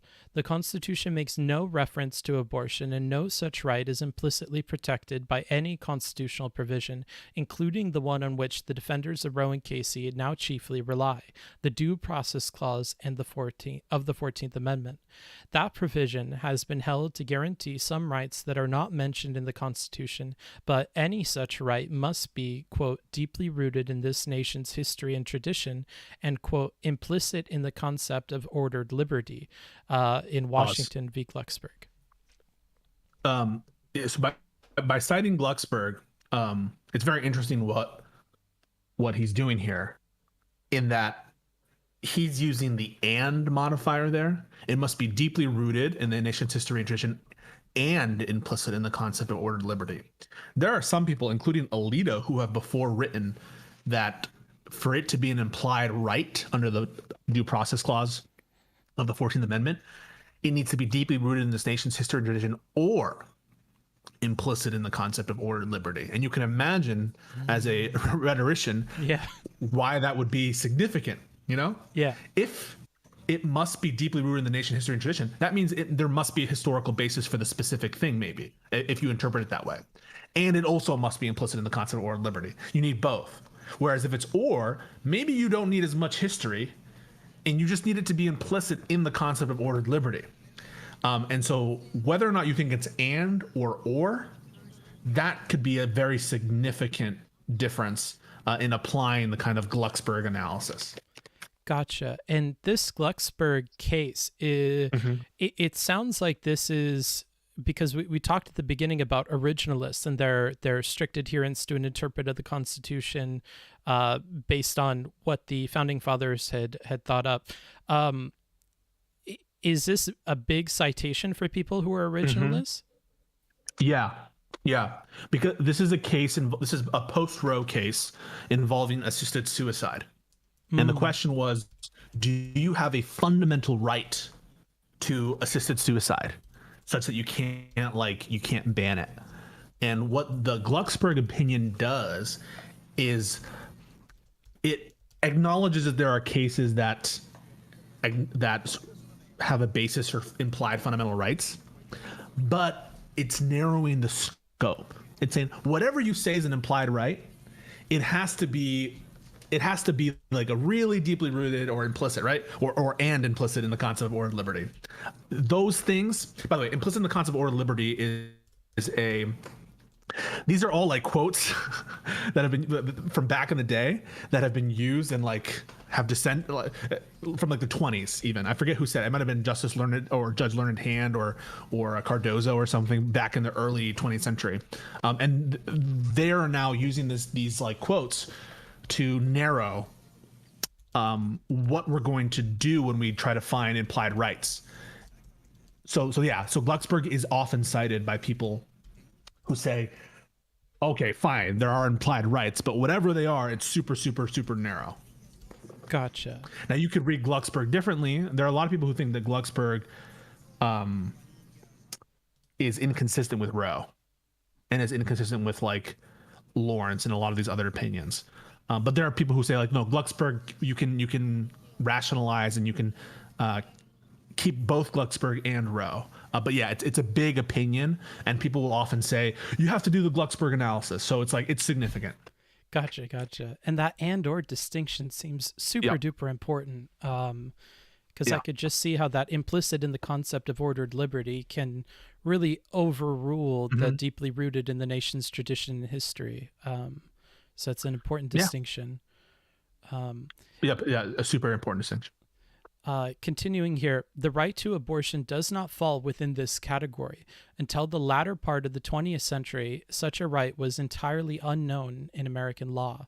Indeed, when the 14th Amendment was adopted, 3/4 of the states made abortion a crime at all stages of pregnancy. The abortion right is also critically different from any other right that this court has held to fall within the 14th Amendment's protection of liberty. Roe's defenders characterize the abortion right as similar to the rights recognized in past decisions involving matters such as intimate sexual relations, contraception, and marriage. But abortion is fundamentally different, as both Roe and Casey acknowledge, because it destroys what those decisions called fetal life and what the law now before us describes as an unborn human being. So this is the first attempt by Alito to distinguish Roe and Casey from other implied fundamental rights cases. There's a case called Griswold and a case called Eisenstadt, among others, that give an implied right to contraception. That's why contraception is there. Intimate sexual relations, there's a case called Lawrence. That's the gay sex case, the sodomy case, where there was a law that criminalized sodomy, and the court said that law was unconstitutional. And then marriage, Obergefell and Loving versus Virginia, those are two cases which seem to accept that marriage is a fundamental right. And it applies to gay people in the case of Obergefell, and that it applies perhaps to interracial couples and who want to get married in the case of Loving versus Virginia. And so Alito says that what distinguishes that stuff and this stuff is this involves fetal life, and that makes it different. Right. He's gonna say this in different ways later on. Needless to say, I think he's being very, very, very, very, very, very, very shifty in this. But that's his, just being like straight up. What distinguishes in his mind contraception in all these cases is abortion involves fetal life, and those things don't. You know, and it's up to you whether or not you find that line convincing. But we can get into it later on. Yeah, and although the debatability around unborn, with having a debate around an unborn human being, that would seem to also apply to contraception, which is something people are worried about as well, because depending on where you draw that line, you may also be against contraception and feel like that should also be something that falls under this topic of unborn human beings and should be something that It's very smart. yeah. It's very smart of you to notice that all of these different rights you can distinguish factually, right? Abortion it's a different procedure oftentimes than wearing a condom or having birth control pills, right? Those are different things. Just like marriage is different than sex. They're different. The question is it a distinction with a difference? Does the difference matter, right? Like I can have two different cases. One occurs on Monday, one occurs on Tuesday, and be like, well, that case doesn't apply because that happened on Monday, even though it's exactly the same in every other way. What we're getting at is like, why does this thing matter? And that's number one. And a lot of people think that like have difference of opinion about when life begins. And some people might think that, life begins at implantation, not at conception. Mm-hmm. And that might have the court says, well, no, it matters. The abortion procedures that abort at conception matter. And that's a fine line. You can say like, okay, that's fine to distinguish. But notice the court is getting involved in the question in some way, right? By saying this is a critical period, that the point of conception is a critical period that distinguishes this right from other rights. The court is, in essence, and I think you would agree logically, it's getting into the debate on when life begins in some sense. It's saying that conception is a critical point. It's critical enough to have a dispositive different outcome as applied to these other rights. And so just notice that here, that the court will go through some length and say like, we're not getting involved in the life debate. But by pointing out that at conception, there is a bigger concern, implicitly, it must be getting involved in some degree in what it says that it's not. This is my criticism, right? So just put that to the side. The second thing that I would want to bring up is you can factually distinguish things later on too. So you have a right to sexual intimacy, but that right to sexual intimacy doesn't mean you get to rape people, right? You don't have a right to rape people. You have a right to sexual intimacy, and the state can put reasonable limits on that right. And so you could have an opinion that says, okay, you have a right to abortion, but because of unborn life, the state, it's such a big interest for the state to just get rid of it. So you could use the factual differences at different stages of the analysis to say, okay, there might be the blossoming of a right here, but the state has a big enough interest, just like in stopping rape and stopping the murder of unborn children. So just to notice that the court could have many different ways of issuing an opinion overturning Roe v. Wade. This is one of the most extreme in terms of what it portends. It says there's not even a singular basis for the right at its foundation. And so that's a very strong repudiation of Roe. Yeah, for sure. And those restrictions that you're talking about, we even have those in the previous decision with viability, it would seem like. That, exactly. We've drawn that line.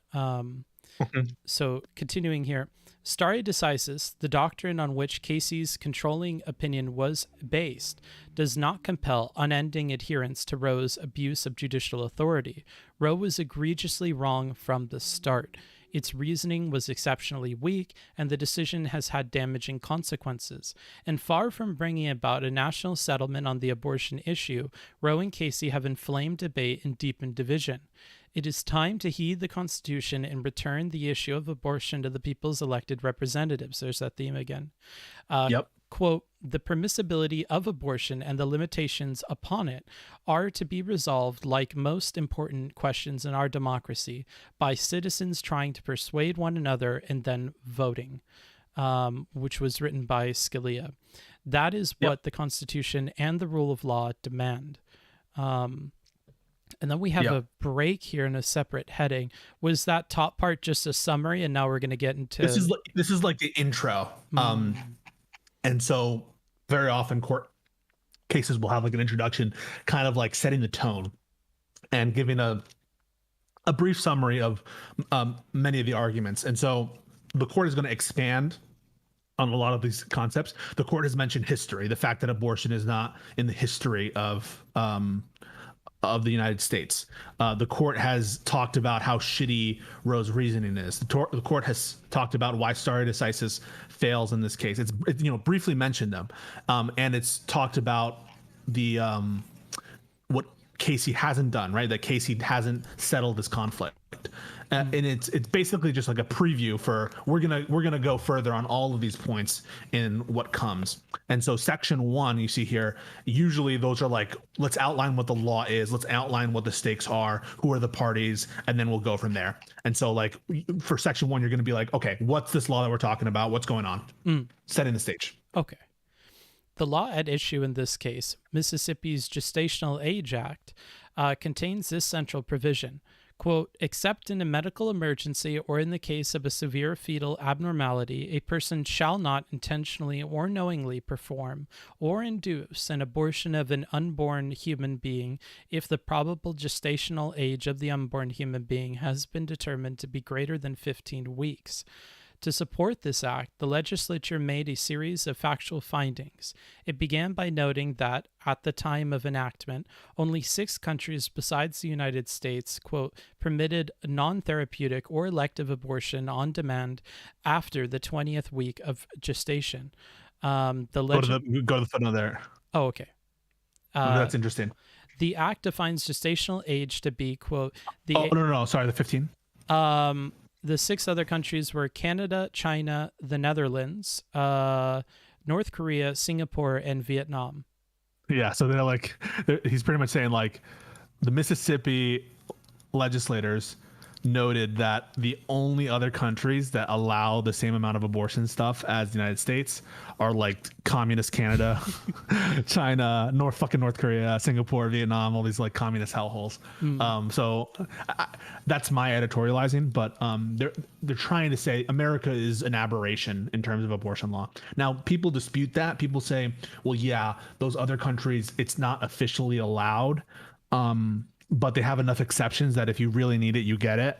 And it's like open enough that America is not that far off. But there are people who are like, no, that's just not true. So there's a difference of opinion on like the availability of this amount of abortion internationally. Gotcha. And how strong of an argument is that to appeal to the laws of other countries to... Everyone does it when it suits them, Booksmart. I love that you just have a very good sense of what matters. And like it actually pisses me off a lot because the court will often be like, this is foreign law. Like, who the fuck cares about all these other countries? But then when it suits them, both liberals and the right will cite foreign law. People made fun of soon to be Justice Jackson's answer of interpreting foreign law. Like, when do you interpret foreign law? But like sometimes you have to interpret foreign law and sometimes you don't. Now I will say, Alito is not making it the comparative international analysis a central part of this opinion, and so no one should like be like, you're a huge hypocrite. It's a footnote. It's atmospherics, but and it's also ironic given that Alito's like, the Roe opinion talked about irrelevant shit, and like from the conservatives' perspective, this should be irrelevant as fuck. Yeah. But it's atmospherics, and everyone does it when it suits them. Gotcha. It's just weird. It's one of the first things he brings up too, like in terms of essay writing, like to open with that, even if it's a footnote, seems to be an interesting choice here. He gets to wipe his hands even more and say, hey, we're not the ones saying it. It's the Mississippi people who put it there. And so we're just citing with the Mississippi, but like even your choice to bring it up is like, it's a decision, right? This is meant to be an opinion to convince people, and so you put that there for a reason. They're not idiots. Yeah. The legislature then found that at 5 or 6 weeks gestational age and, quote, unborn human being's heart begins beating. At 8 weeks, the, quote, unborn human being begins to move about in the womb.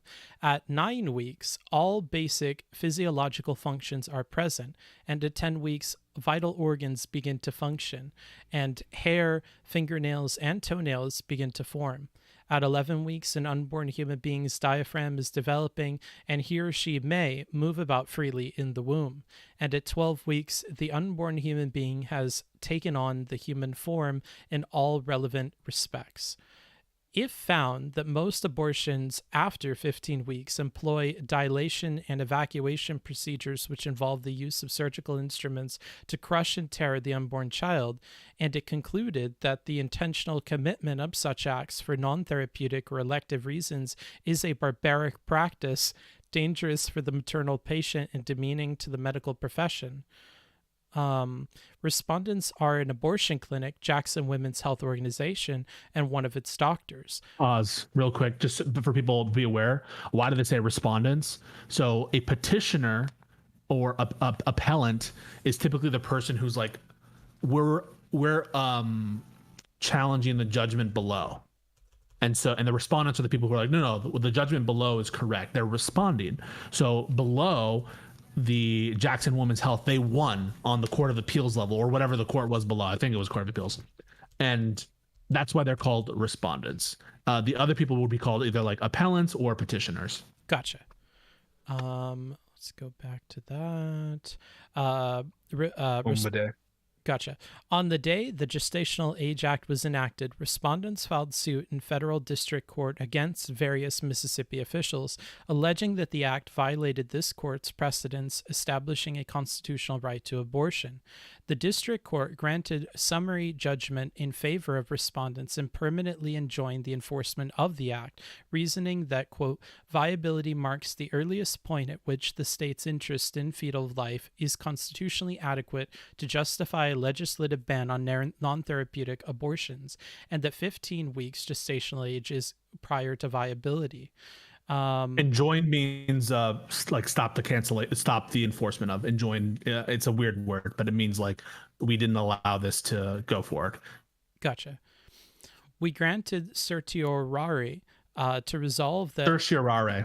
Yeah, which is when they submit something to the court to hear the case. And then and one interesting distinction is this certiorari or the applying to the court through that process is different than what happened in Obergefell, right? Yes.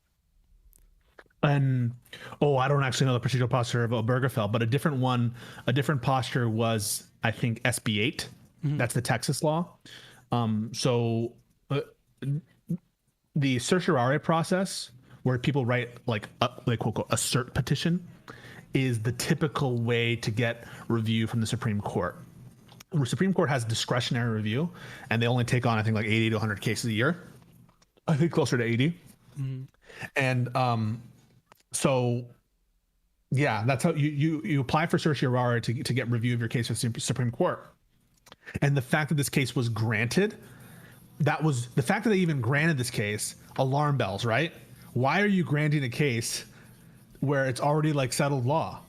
And so that was not a good sign when the case was granted initially, right? But there are other ways you can get to the Supreme Court.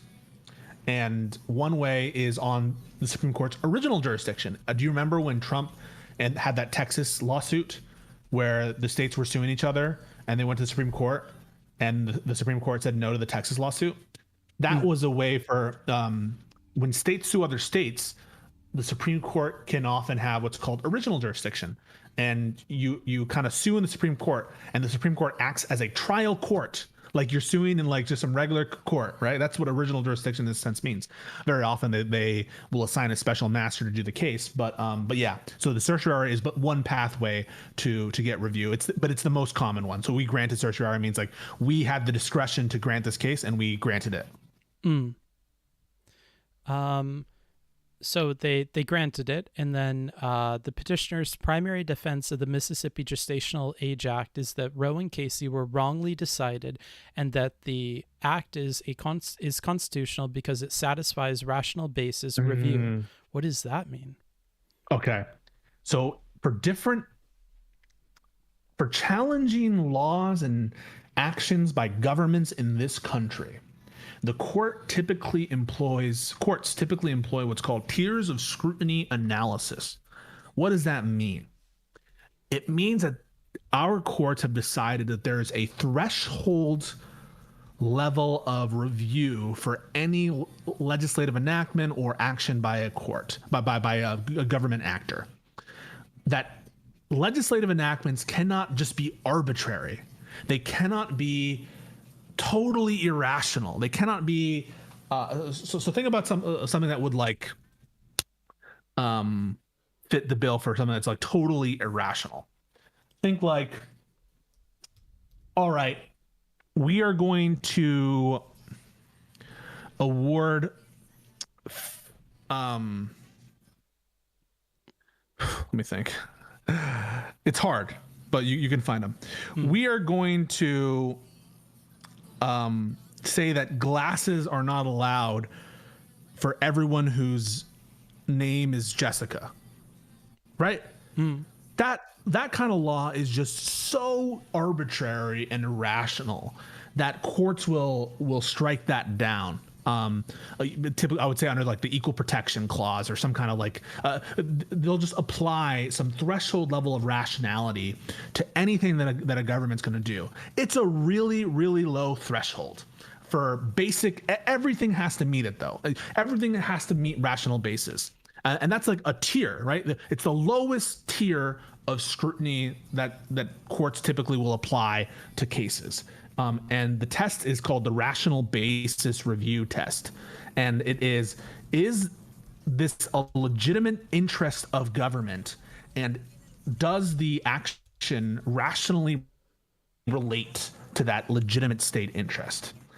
Examples of things in the past which have been struck down on rational basis review is, let's say the motivation is just to harm someone, to harm a particular group. That would be something that's not a legitimate interest of a government. And so that would be struck down as not sort of comporting with quote unquote rational basis review. So think about that. Rational basis review, the government almost always wins because almost everything the government can do, they can provide some rational basis. And guess what? It doesn't even need to be the actual basis that the legislatures or the actors actually relied upon. It could just be a hypothetical basis. And under that low threshold, almost everything is going to be conceivably rational. And everything gets assessed under that. And it's the lowest possible barrier. But if you're dealing with a fundamental right, if you're dealing with something super duper important, the government's going to say, oh, tables have turned. And in order for this law to be okay, you're going to have to pass a harder test. Call it strict scrutiny. And we're only going to allow this law to be in place if it's a compelling government purpose. And if the purpose, it doesn't just have to be rationally related to that purpose, it needs to be narrowly tailored, the least restrictive means to achieve that purpose. I'll give you an example to actualize it. If you discriminate on the basis of age in this country, you have a law that says over 65, you need to have a check on your vision in order to pass a driver's test. That law is going to be assessed under rational basis review. Is there a legitimate state interest? Yes. It's not just to hate on old people, that we want to keep our roads safe. And is making old people have to get eye checkups after 65 rationally related to that legitimate state interest? Answer, yes. And so we are going to allow that. It's a rational basis. It meets that threshold. Now let's do another one. Black people need to have extra eye checks in order to be on the road. The court says, well, discrimination on the basis of race is a suspect classification. And so we're going to apply, because that gets to the core of what the equal protection clause is about, we're going to apply a harder test. And only if there's a compelling state interest to make black people have to do extra eye checks. What is that, right? Nothing. There's no, even if you had statistics that in general, black people had worse vision than non-black people, that wouldn't probably be a compelling interest. Compelling is the highest interest. And therefore it's going to fail. And so almost always the government's going to fail. Some examples of what has met strict scrutiny, compelling interest that's narrowly tailored, would be something like diversity in affirmative action. They've said diversity is a compelling purpose for higher education. And so discrimination on the basis of race in some in some forms of regulation is acceptable for that compelling purpose. Another example might be the government is putting on a play about fucking Frederick Douglass, and we need to hire someone to play Frederick Douglass. And so we're going to only hire black people for Frederick Douglass. Right. That would be an example of like, okay, there's a compelling purpose here. And so all this is saying is, depending on what right is at issue, or if there's a right at issue, we're going to apply a different test, one in which the government almost always wins and one in which the government almost always loses. So when this court says that the Mississippi people say that it's constitutional because it satisfies rational basis review, what they're saying is abortion laws are under the low test. They're not under the high test. The high test is Roe, but they're saying Roe is bad law. And so all we need to show that our law is constitutional is we need to satisfy the lowest bar, which is the rational basis test. And that's why they mention rational basis review. Gotcha. And to circle back, I was getting the cases mixed up. In Baker v. Nelson, the case came to the court through mandatory appellate review. So the dismissal by the court by saying, quote, the appeal is dismissed for want of a substantial federal question, it upheld the decision by the appellate court.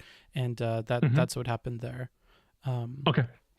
And then... Yeah, so by the way, Congress has said that some review is mandatory, and so that's explained so that the Supreme Court doesn't have discretion to hear those kinds of cases, but it's kind of narrow. There's like the large majority of it is discretionary. Gotcha. And it's only an acceptance rate of somewhere between like 2 and 3% for the... Yeah, it's super low. Yeah. Continuing here, let's see. We are at respondents answer that allowing Mississippi to ban pre-viability and pre-viability abortions would be no different than overruling Casey and Roe entirely. They tell us that no half measures are available. We must either reaffirm or overrule Roe and Casey, which was repeated quite a bit during the oral arguments. And then we begin section 2. We begin by considering the critical question whether the Constitution, properly understood, confers a right to obtain an abortion. Skipping over that question. So what they're telling you right now is we're going to start with the merits of Roe. So this is before we do stare decisis analysis. But so there's kind of two arguments. One is that Roe's correct, and the other argument is like, even if Roe's incorrect, stare decisis. And so we're going to start with, is Roe correct? Gotcha. Skipping over that question, the controlling opinion in Casey reaffirmed Roe's central holding based solely on the doctrine of stare decisis. But as we will explain, proper application of stare decisis required an assessment of the strength of the grounds on which Roe was based. We therefore turn to the question that the Casey plurality did not consider, and we address that question in 3 steps. First, we explain the standard that our cases have used in determining whether the 14th Amendment's reference to liberty protects a particular right. Second, we examine whether the right at issue in this case is rooted in our nation's history and tradition, and whether it is an essential component of what we have described as ordered liberty. And again, yes. Finally, we consider whether a right to obtain an abortion is part of a broader entrenched right that is supported by other precedents. Yeah. So they're saying we're gonna do 3 things. First is we're gonna say like we're gonna analyze whether or not there's even this thing as implied rights. We're gonna take a look at that.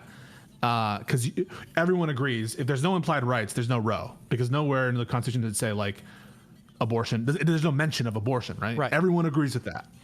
So if there's no implied rights, it all falls. Second, we examine whether the right at issue is rooted in history and tradition. So then we're like, okay, there are implied rights maybe, but if there are, does this fit the test for implied rights? And then finally, we're going to deal with this bullshit about, according to the Alito, about this is so similar to the contraception and this is so similar to the other stuff kind of argument. You would say question 1 is foundational. We need it. Section 2 is like applying the history and the tests to abortion. And third is dealing with the comparisons and dealing with the with like the what about those other cases arguments. Gotcha. Constitutional analysis must begin with the language of the instrument, which offers a fixed standard for ascertaining what our founding document means. The Constitution makes no express reference to a right to obtain an abortion, and therefore, those who claim that it protects such a right must show that the right is somehow implicit in the constitutional text. Roe, however, was remarkably loose in its treatment of the constitutional text. It held that the abortion right, which is not mentioned in the Constitution, is part of a right to privacy, which is also not mentioned. And that privacy right, Roe observed, had been found to spring from no fewer than 5 different constitutional provisions: the 1st, 4th, 5th, 9th, and 14th. This is something that I struggled with too, reading through Roe, is that if we have to look for implied rights in 5 different amendments, it seems that we're on shaky ground to make the argument that that implied right exists at all. Yeah, so I think Alito, I'll give the pro and the anti. I'll start with the anti. The anti is like, that's not what Roe said. Roe didn't say that the right came from the 1st, 4th, 5th, 9th, and 14th Amendment. Roe Griswold majority opinion, that's the case about contraception. I think it's a majority opinion, or the plurality opinion. The main opinion does say that like there's penumbras from these rights, and they all kind of gel to give some kind of implied privacy right. But the Roe opinion was specific that it's either the 9th or the 14th Amendment that's operative, and it's just noticing that these other amendments seem to encompass an appreciation in our history and tradition for privacy. That's all it's doing. You would be the argument that the 1st, 4th, and 5th and 9th Amendment, it's doing some of the stuff to show that this is deeply rooted, right? It's showing that elsewhere in our tradition, there is appreciation for privacy in the sense of, privacy of forming your own ideas and of association, the First Amendment, in terms of your persons and effects with respect to police encounters of the 4th, the 5th with respect to, not being compelled to testify against yourself and having, rights under the 5th Amendment, and the 9th Amendment, which says that the rights enumerated in the Constitution are not the only rights. It's not the exclusion of all those rights. And so together, the argument would go that Roe is not saying that abortion comes from all these rights put together. It's just noticing that there's a respect for privacy that's deeply rooted in our constitutional provisions. The anti-argument would be like, yeah, whatever. They're just throwing in whatever to see what sticks in the wall and hoping that it fits. But explicitly, the Roe opinion does say that it's the 14th Amendment that they're holding on, and so that's the holding of Roe v. Wade. But you can take issue with the fact that they're noticing that multiple constitutional provisions deal with privacy, and Alito's making, is making that reference, and he's not the first and only person to bring it up. Yeah. Because at least to me, it seems like we're stacking multiple interpretations of multiple things. So that privacy right that Roe is based on, that privacy right is coming from these 5 different constitutional provisions. And so it's like abortion is atop this already shaky idea of a right to privacy that is based on these 5 different amendments and an interpretation through all 5. That's why I think that Roe is best understood and its strongest as a privacy right with respect to a specific thing. And that specific thing is the decisional right about whether to bear or beget a child. That's how I view that right, and that seems like totally fundamental to what freedom is. Imagine that you have that's what I mean when implicit in the concept of ordered liberty. You look to China and the one-child policy. Imagine a system that said, in America, we always look to those policies, be like, those people aren't free. What is freedom if it's not a decision to make your family the way you want to see it and the way you want to experience it? Another thing might be imagine that a government said that you had to get pregnant, or that you had to get an abortion, or that we could take away your children if we wanted to and send them off to Democrat school or Republican school, and that you had no right over your own children, over your own birthing. That is, I think, what the heart of the right is getting at. Not necessarily privacy in the general, but privacy with respect to your autonomous decision to bear or beget a child. That's me doing a little bit of reading between the lines. That's me taking into account Griswold and the contraception cases, all the cases related to like the court can't say you can't teach your children a certain language. The court can't say that you have to be sterilized as a criminal punishment. I'm sorry, the government can't.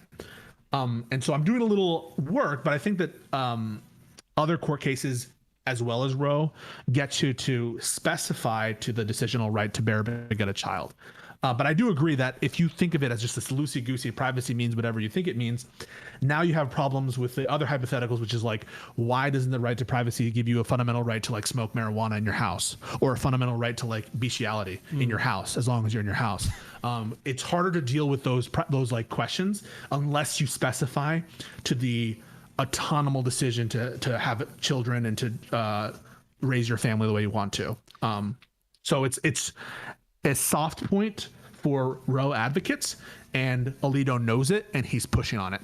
Gotcha. And it is something that's brought up, like you said, in other cases as well. Like we talked about, Obergefell earlier, in Kennedy, who was the swing vote on that, even referenced in one of his 4 points, about traditions and principles that, there is a right to protect children and families to home build and rear children. And this is brought up in other cases as well. Marriage. The thing about that, like marriage, what you can teach your children, how you raise your children. Imagine there were a law that says like you can't teach your children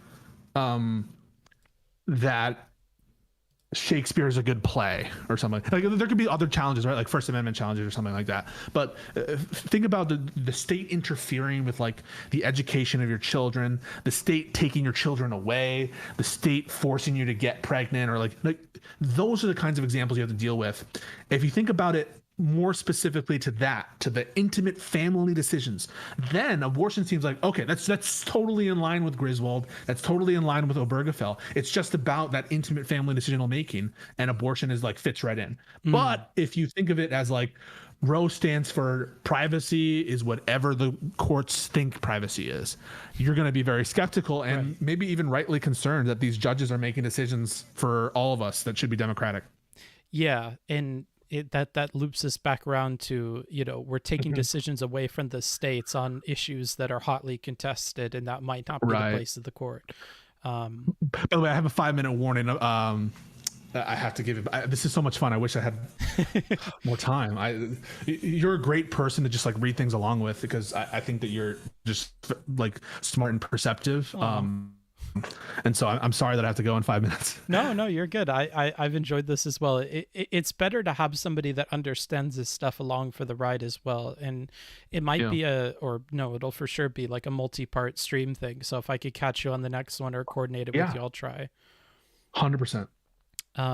So continuing here, Roe, however, or actually, is there anything else in here that you specifically wanted to look at or give me some pointers on? Let me think. Let me go down real quick, and I'll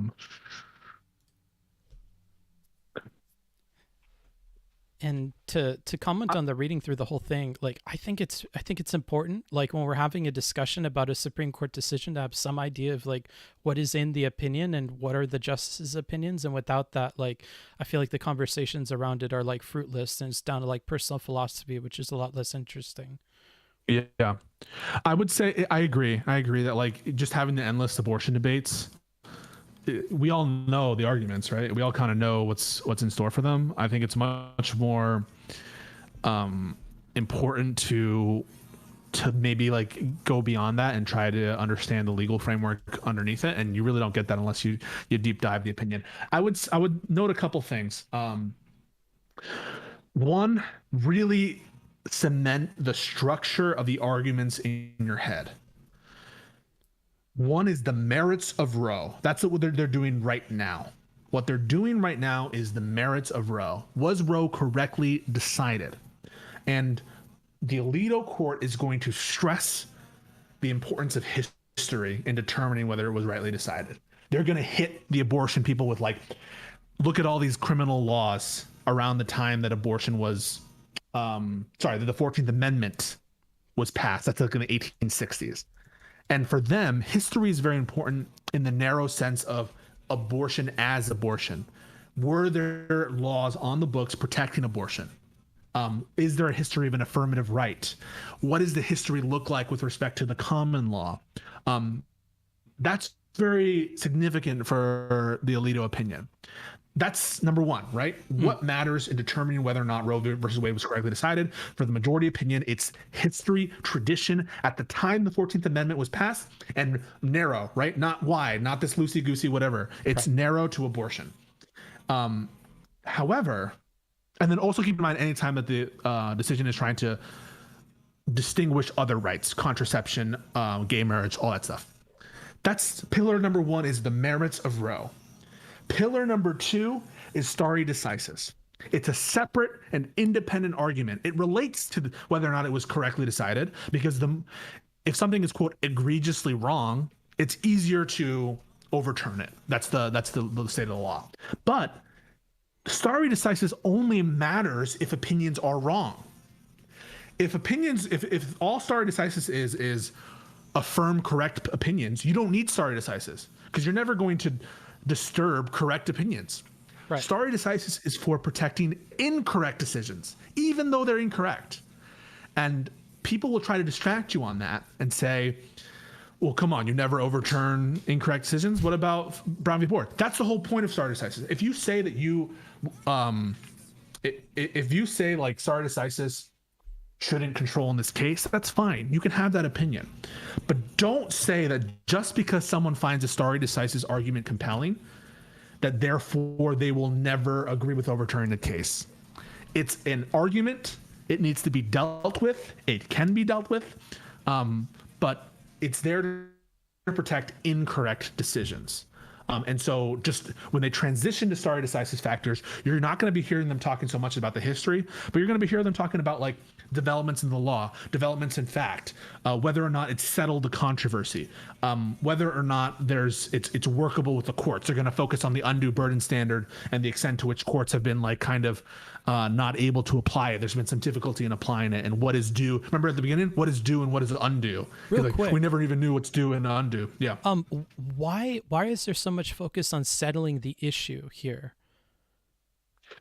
So the reason why that is not a traditional stare decisis factor, settling the issue and public opinion, but the Casey controlling opinion was very conscious of the fact that the integrity of the court was at stake, and that this was a watershed opinion, Roe v. Wade, and it can't look like the court is just this political thing that bends with the winds. And so the Casey court has many lines in the opinion, which is talking about how like they're hoping to settle the issue, how they're hoping to be the last word. And what the court is pointing out, and Kavanaugh explicitly says this as much, if you look at his concurring opinion, is even though like this is not a factor that we should consider whether or not it settles the issue, we're dealing it with Casey on its own terms, and that we think that Casey claimed to be a settlement of the issue, and look, they were wrong. And so Casey by its own terms was a failure. Gotcha. And so even though it's not a traditional factor that courts, imagine if they were like, oh yeah, whether or not it settles a public issue, that we should really do that. The whole point of the constitutional analysis is not to bend to political will, right? That's the whole point of protecting like the KKK and free speech and shit, is not to bend to public will. And so it's not a traditional factor that courts take into consideration, but the majority feels that Casey was trying to do that, and the majority calls out Casey for being, in their mind, a failure. And you can agree or disagree with that. Public perception on abortion, I think, has never been more in favor, but it's still very hotly divided. No one's going to say it's not.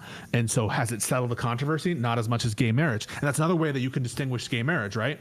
You can say gay marriage, it has been more settled than abortion, therefore it's different. And so all those things are playing into it. The majority has to bring out every one of its arguments, because what it's doing is it's overturning not just Roe, but Casey, which is precedent on precedent. And this is a radical move for the court to take. And the court is aware that it's a radical move. The court is aware that it's going to be upset, that it's going to upset a lot of people. But the radical move needs to pull out all the stops. And so they're going to attack Casey on every ground. And they're going to, and so that's why they're bringing it up. Gotcha. And then what is the third leg that his argument is standing on? Well, the third leg is the comparisons, right? This is kind of more merits of Roe kind of deal.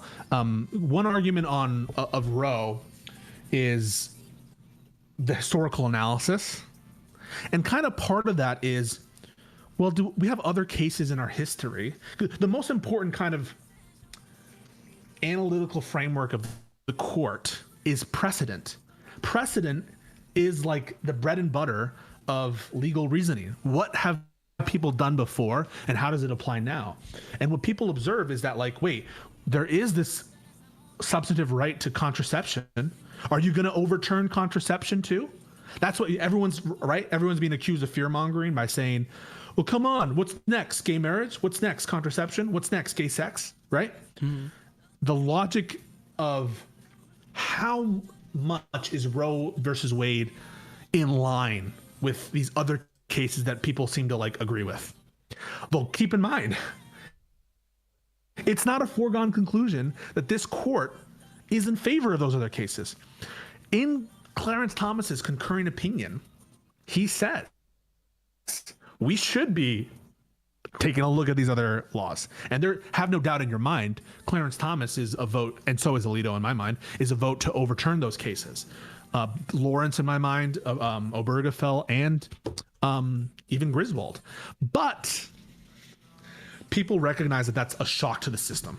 And the justices themselves recognize that that's a shock to the system. To overturn all of these rights cases, that's a shock. And so the court goes to some length to try to distinguish. And that's what I would say is maybe the third pillar of the actual arguments. One is like the historical merits. Two is the comparison merits and whether or not it's in line with those other cases. And the third, kind of independent from those two things, is the stare decisis analysis. Gotcha. Okay. Brother, go ahead. Oh no, you. It's been a lot of fun, man. Shit, I wish I could stay, but yeah, let me know when you're doing this again. I'd love to hop on if you're dealing with like a dissent or concurrence or something you want, or if you have questions built up from this opinion, you can write them down and we can go through them. Yeah, for sure. I'll keep track of those and then be ready when I talk to you again, which will definitely happen because this has been a good addition to the process, I think. Awesome, my friend. All right, have a great day. You too. Have a good one. Yeah, later. So that was Pisco 95, everybody. If you want to check them out, I'm pretty sure they're on Twitch. They're somebody in the Destiny sphere of influence. You might have heard them talking about legal issues in the past, debating Lauren Southern about her past and other issues as well. It's really good to have somebody who understands law and has some background in it when we're going through this, because like there's so much that I or you would miss as we're going through it. I do still think it's important to be educated about what is going on here, what are the arguments and whatever, and you can understand those, but there's kind of a subtext to everything in terms of like, how do I interpret what this justice is saying? How much of this is legitimate and how much of it is kind of fluff, or how much of this is a poor interpretation of things? Like Pisco is incorrect on the Thomas opinion. Well, why didn't you bring something up as he was talking about it? There's the question for you. You should have said, you should talk some shit before Pisco left. Interesting decision to send me the $2 afterwards, but I do appreciate it. Thank you. Like the and or distinction, that would be something that I don't pick up on, but he will, right? So I look forward to having Pisco on again. Like I said, this is definitely going to be a multi-part stream. I have to leave at around 8 or 9 to head to the airport because I'm going to Manchester in the United Kingdom. If you are in the UK and you'd like to meet up or go to a pub or do something else similar to that, definitely let me know. You can use ! email or just type in booksmarts.twitch@gmail.com and email me about it. I would be happy to try and visit you. If you could show me around wherever you are or show me something cool, that would be interesting during the time I'm in the UK. I know for sure I'll be trying to make some trips to the south of Britain and to London as well to see that city. But I'll be based out of Manchester for the time that I am there. Not started reading yet? Well, what do you see on the screen? We have started reading. We We are on page 17 of 213. We skipped the beginning syllabus, and we'll kind of come back to that after we've read through the majority opinion. And then, of course, we'll move into the dissenting and concurring opinions from the different justices and see their individual outlook on the case itself. Manchester would be awesome. Yeah, hopefully. I'm looking forward to it. It's going to be interesting because the workers that work in public transit right now are on strike. So getting around may be a little bit more complicated than it would otherwise be if I came during a time where, of course, they're not on strike. But I've been told that I should still be able to get around, that there are trams and buses and things like that that are still operating in spite of the strike. So I'll go ahead and do that, much to the chagrin possibly of, our lefterly compatriots who might think that I'm, avoiding a strike or whatever by doing that. But YOLO, you only live once, and who knows if I'll ever be back to the UK at all. So I'm going to try to enjoy my trip there in spite of the strikes. We're on page 17 of the document. We'll continue to get through as much as I can. Scab smarts, yeah. Although I think scabs are specifically people that fill in for others, and I certainly won't be operating the public transit that I'll be on. But I will be crossing the picket line to get some public transport. Anywho, that being said, they are, but I want the joke. You can have the joke. I'll allow it. Anywho, I suppose we should continue getting through as much as we could get through. We have some pointers from Pisco to keep in mind as we're going through the document, which is really good. And then, like I said before, by the time we get through this, we probably won't make it to the dissenting and concurring opinions, and we'll be able to coordinate something with Pisco to talk about those. My impression from what he told me is that he enjoys going through this with me. Maybe even specifically with me, which is super flattering to hear. If this is the kind of content that you want to support, if you want to see more of this, part of the reason why I've been dedicated to really covering this case and covering Roe v. Wade and talking about more Supreme Court cases is because we got a ton of support the last time that we did this. So if this is the kind of content that you want to see, even if you're watching the VOD right now, we've had some huge support from VOD watchers as well as, the regular person that comes and watches live. Definitely support the content. Let me know that you want to see more of this because, this is a capitalistic endeavor for me, like it or not. And, that am I going to make money doing this is going to be part of what informs my decision to cover this instead of maybe covering what was the bigger debate that happened, what was the Mr. Girl drama that would happen. The last stream that we did on Mr. Girl and Not So Erudite Talking, that was a 6.5 hour VOD, ended up being a 11-hour stream or something like that. We receive huge financial support, so there's definitely a huge incentive to keep covering Mr. Girl stuff or to keep covering debate stuff. And if we can have some piece of that for this content where we're going through Supreme Court documents or talking about real life stuff, I could see the channel pivoting in a direction where I spend time and resources outside of stream, like me and the BIA team have in preparation for this stream and the streams that will follow it, to invest that time and those resources into making these streams happen. I certainly enjoy it more than debate stuff. I feel like it's more impactful. I feel like it's more helpful to people. I feel like it's more informative and educational in nature, and I'm happy to do it. It's just that the return needs to be there for it to make sense, because if I just did this all the time, viewership and monetary incentives might not be there, and if they're not, then I can't continue to do it. So that's something to keep in mind. Any leftist taking money from streaming is taking a capitalist endeavor, no matter what they say. I mean, to play the devil's advocate, maybe depending on what they're putting the money towards, it might not be all that big of a capitalistic endeavor, but I don't know. The public transport is almost back to normal. Tomorrow, I think it will just be Sunday services here in the UK. I'll definitely keep that in mind. I've been told that it shouldn't be a problem to get where I need to go from the airport. So hopefully that particular line is still running when I arrive. And if it's not, then I'm sure Flixbus or something else is available to me. So I'll figure it out. Anywho, that being said, shill over, getting back into the content for today, which of course we're going through the Supreme Court's opinion on Dobbs v. Jackson Women's Health Organization. So continuing where we left off, which is where did we leave off?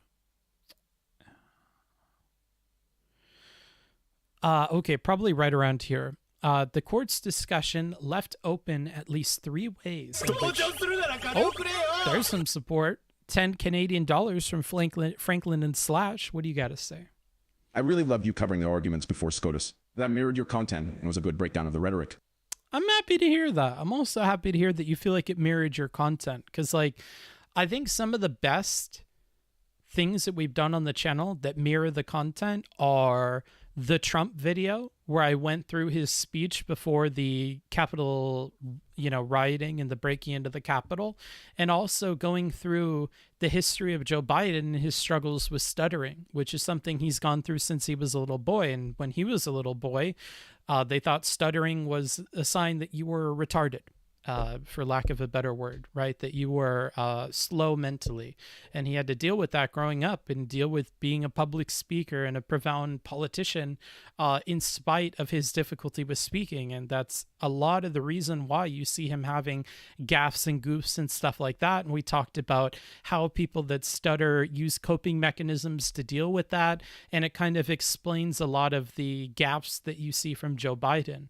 Now, that doesn't mean that all of it is down to him stuttering, but I think that's a much more productive explanation for why you see some of the things going on, and that we pointed out some examples of that. Or during the Trump review, where we went through some of his rhetoric and gave a kind of sliding scale of where those calls to action, or more specifically, the calls to violence were. And then, of course, we had the review of Roe v. Wade and going through the oral arguments for this case that we're reading today. And it was clear that going through the oral arguments, they were going to overturn Roe v. Wade, and that a lot of the justices were heading in that direction even before the draft opinion was leaked. And it led me to wonder why more people didn't cover that at the end of last year when the oral arguments were heard for the case. People that cover real life politics in a very real way, like I'm really important, were well aware of this, or I believe even David Pakman was well aware of this, and we're talking about it, but we didn't see that from a lot of our Twitch politics creators that we're familiar with from their debates and stuff like that, because frankly, a lot of them are just not informed on politics, or are not informed on real issues, and they're going with the news cycle. And if the news cycle misses something like that, then they're of course not going to get that. And when I say news cycle, I mostly mean alternative news. So when we're talking about things like what is covered on the internet or what is popular on Twitter, and I think that that's just, there's a lot of it here. I don't need to do that. And it is what guides so many other content creators that I don't feel like focusing on that adds anything to the space in the way that diverging from that narrative and doing something like this definitely would. So I covered a bit of what the mainstream media is talking about in terms of states with trigger laws and things like that at the very beginning, but then transitioning from that, which could be summed up very quickly, to looking at the actual document and looking at what the actual justices are saying. That's where I find a lot of value personally. Bookie, you are glowing today, very handsome. I'm happy you think so. And that, yeah, it's very funny frames. I'm gonna grab some coffee so I can keep the energy going, and then we'll jump back into this document. So I'll be right back. 2 seconds, okay? Woo-wee.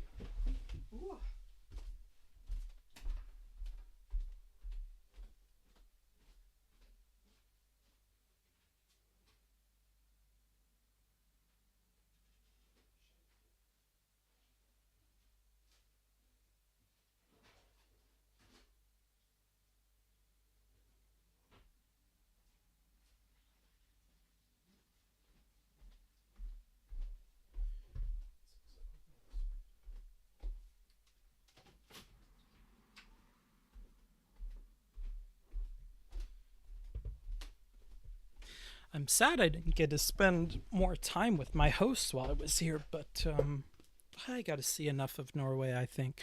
There was a lot of stuff I wanted to do that I wasn't able to do, whether that's because of time constraints or illness here, or just schedules not matching up super well, but I got to see a lot of stuff. he left earlier, and it was going to be the last time I could see him, and I was streaming, and so it's a bit sad, but it is what it is, you know. How long are you in the UK for? Probably like a week or two.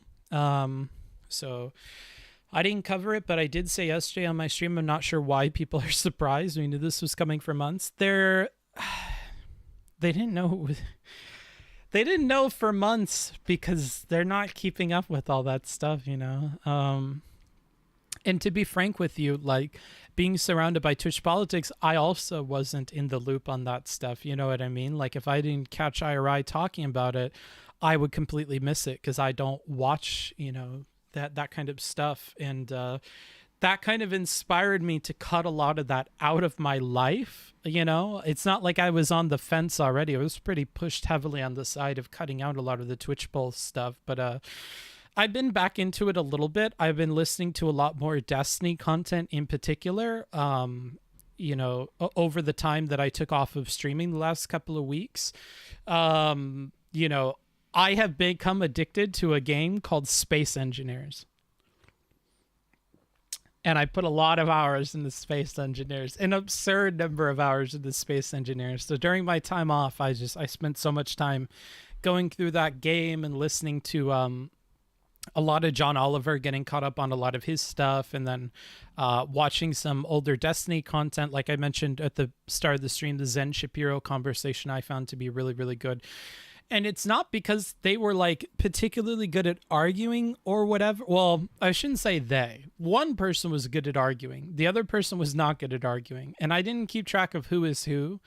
I'm pretty sure it was Zen Shapiro who did a stand-up job of debating their position. And then the other person kind of, you know, I don't know them. So I will say unfortunately, because I want to keep friends in this space. But they unfortunately really, really dropped the ball on arguing for their pro-abortion position. And I, you know, I'm not super interested in those philosophical discussions because you either get really good at arguing about it or you're really bad.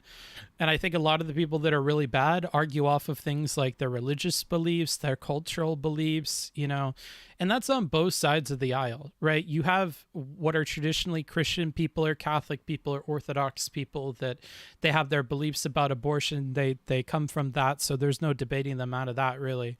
Unless you're a Christian, which a lot of the people that want to attack those positions are not, you know, like if somebody's beliefs about abortion come from their Christian beliefs, and this is something I've really had to emphasize in my Discord chat, because we have a couple of like prominent Christian thinkers, and theological historians and stuff in my Discord, which I super duper appreciate having them around. They're actually really fun to talk to and really, intelligent.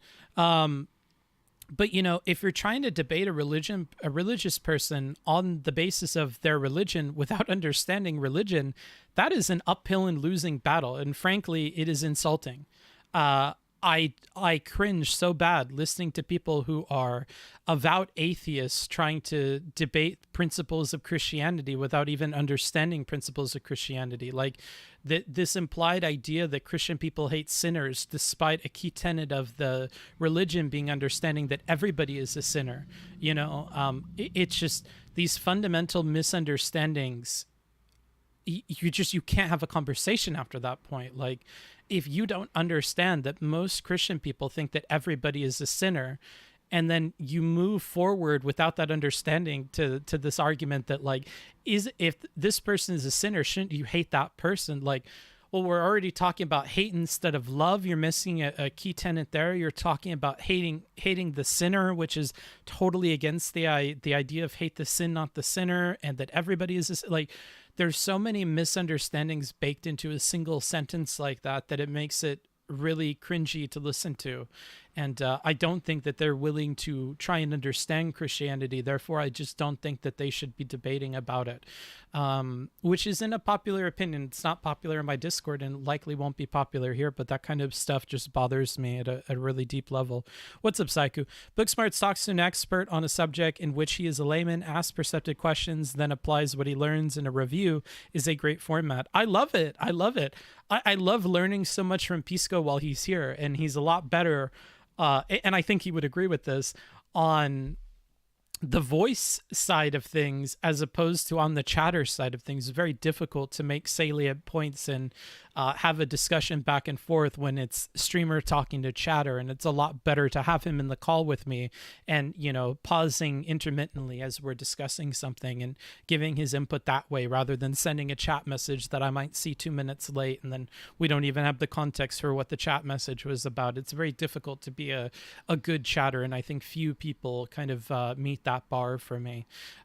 So you know, that the same could be said for Pisco a lot of the time. I know it's cringe, but I was raised by Wiccans, so all the things I learned about Christianity came from the outside. Yeah, not great. I find John Oliver to be becoming increasingly annoying in how he portrays issues. Are you seeing any changes for good/bad in his rhetoric/choices and what facts he shows and admits? I don't actually, and this may be contrary to what you think about me, I actually don't listen for good or bad faith in his rhetoric and choices. I watch because I appreciate the format of the show in a comedic sense. There is a structure to all comedic shows, every single one of them that I've watched. And once you get the structure down and you fall in love with the structure, you fall in love with the show. So that's how I am with John Oliver. For instance, he'll bring up a ridiculous thing at the very beginning and he'll tie it into a joke at the very end, referencing that thing and looking out for what that joke is going to be and how eventually everything comes back to that one outrageous point or story is really, really fun for me. I enjoy the jokes about horsecock. I'm a Vosh fan in that regard. I just enjoy the humorous things that are recurring parts on the show. I enjoy coming to the end of a segment and he does something where he creates some stage production or some prop or a skit. I enjoy that, right? So I enjoy the structure of the show, and for that reason I enjoy most of the shows, but I'm not watching for like good or bad faith interpretation of the issues or necessarily like an education on them. I'm very well aware that it's from a single point of view that will mock the other side. So yeah, so the show has no educational value to you? Let's not be extreme. When I say I'm not in it for the educational value, it doesn't mean that it has no educational value. Let's try to be a little reserved in our thinking here. It's not an either or thing. I learned a lot from the John Oliver show. Granted, it's a lot about a particular position or a particular point of view, but that's the same for most things that we watch, right? If you consume a lot of Destiny content, you're getting things from the perspective of Destiny, which in some topics can be very, very skewed, right? And skewed in a direction that could be the exact opposite from what you would get in common media coverage of it. Like a good example would be in sexual assault, harassment, or rape allegations, right? You would come to Destiny to hear a more critical voice of victims and their stories, and I don't think that's unfair to say. You're getting that kind of critical perspective, but if you wanted the opposite, if you wanted somebody that found every reason to believe the person coming forward, then you could find that in a gazillion other places if you really wanted to. With John Oliver, I'm not going there for like a good outlining of what the conservatives believe, because he's not going to give it.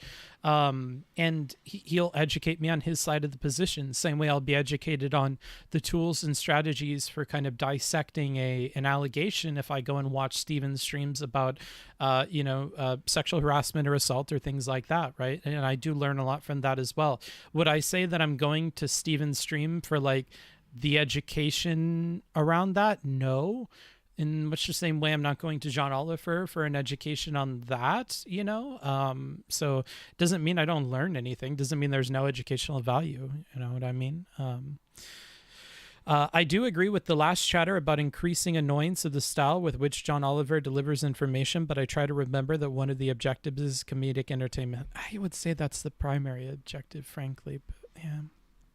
I mean, there's a lot of education on the show, but I find the most value is in its comedic aspect for me. Anywho, let's go ahead and get back into our document here without further ado, try to get through as much as we can. We left off, I believe, here. And if not, we'll just backtrack a little bit. The court's discussion left open at least 3 ways in which some combination of these provisions could protect the abortion right. One possibility was that the right was quote, founded in the Ninth Amendment's reservation of the rights to the people. Another was that the right was rooted in the First, Fourth, or Fifth Amendment, or in some combination of those provisions, and that this right had been incorporated, and remember we talked about incorporation before, into the Due Process Clause of the 14th Amendment, just as many other Bill of Rights provisions had by then been incorporated. And the third path was that the First, Fourth, and Fifth Amendments played no role and that the right was simply a component of the liberty protected by the 14th Amendment's Due Process Clause, which I believe was more or less the focus that Pisco turned us on to. Roe expressed the, quote, feeling that the 14th Amendment was the provision that did the work, but its message seemed to be that the abortion right could be found somewhere in the Constitution, and that specifying its exact location was not of paramount importance. The Casey court did not defend this unfocused analysis and instead grounded its decision solely on the theory that the right to obtain an abortion is part of the liberty protected by the 14th Amendment's Due Process Clause. Again, we have the focus on the 14th. We discuss this theory in depth below, but before doing so, we briefly address one additional constitutional provision that some of the respondents' amici have now offered as yet another potential home for the abortion right, the 14th Amendment's Equal Protection Clause. See brief for the United States as amicus curiae, blah, blah, blah, blah. Neither Roe nor Casey saw fit to invoke this theory, and it is squarely foreclosed by our precedents, which established that a state's regulation of abortion is not a sex-based classification and is thus not subject to the heightened scrutiny that applies to such classifications. The regulation of a medical procedure that only one sex can undergo does not trigger a heightened constitutional scrutiny unless the regulation is a mere pretext designed to effect an individuous discrimination against members of one sex or the other. And as the court has stated, the goal of preventing abortion does not constitute individuously discriminatory animus against women. Accordingly, laws regulating or prohibiting abortion are not subject to heightened scrutiny. Rather, they are governed by the same standard of review as other health and safety measures. I actually don't really understand this. Unless the regulation is a mere pretext designed to effect an individual's discrimination. Oh, okay. So it's not a pretext to effect individual's discrimination against members of one sex or the other. Meaning, like, we haven't used this law to fight against a particular group of people for the sake of going against that particular group of people, and therefore it's not discriminating against this particular group of people, which might be why Casey and Roe both didn't use this as a line of argumentation, right? Abortion laws are not simply a way of getting at women, and for that reason are not these laws aren't some pretext to go against the group of women in the way that maybe restrictive laws like separate but equal or something like that.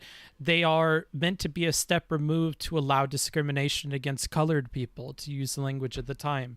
And so in that way, they're not individuous discrimination against members of one sex or the other. Okay. Keep in mind, Pisco said that Roe/Casey specifically said they found it in the 14th Amendment, but here in this current case, they specifically say that abortion is found in the 14th. Yeah, that all seems to jive, right? Anywho, with this new theory addressed, we turn to which I do feel like they address fine, that's whatever. And if Casey and Roe don't focus on it, it's not super important to.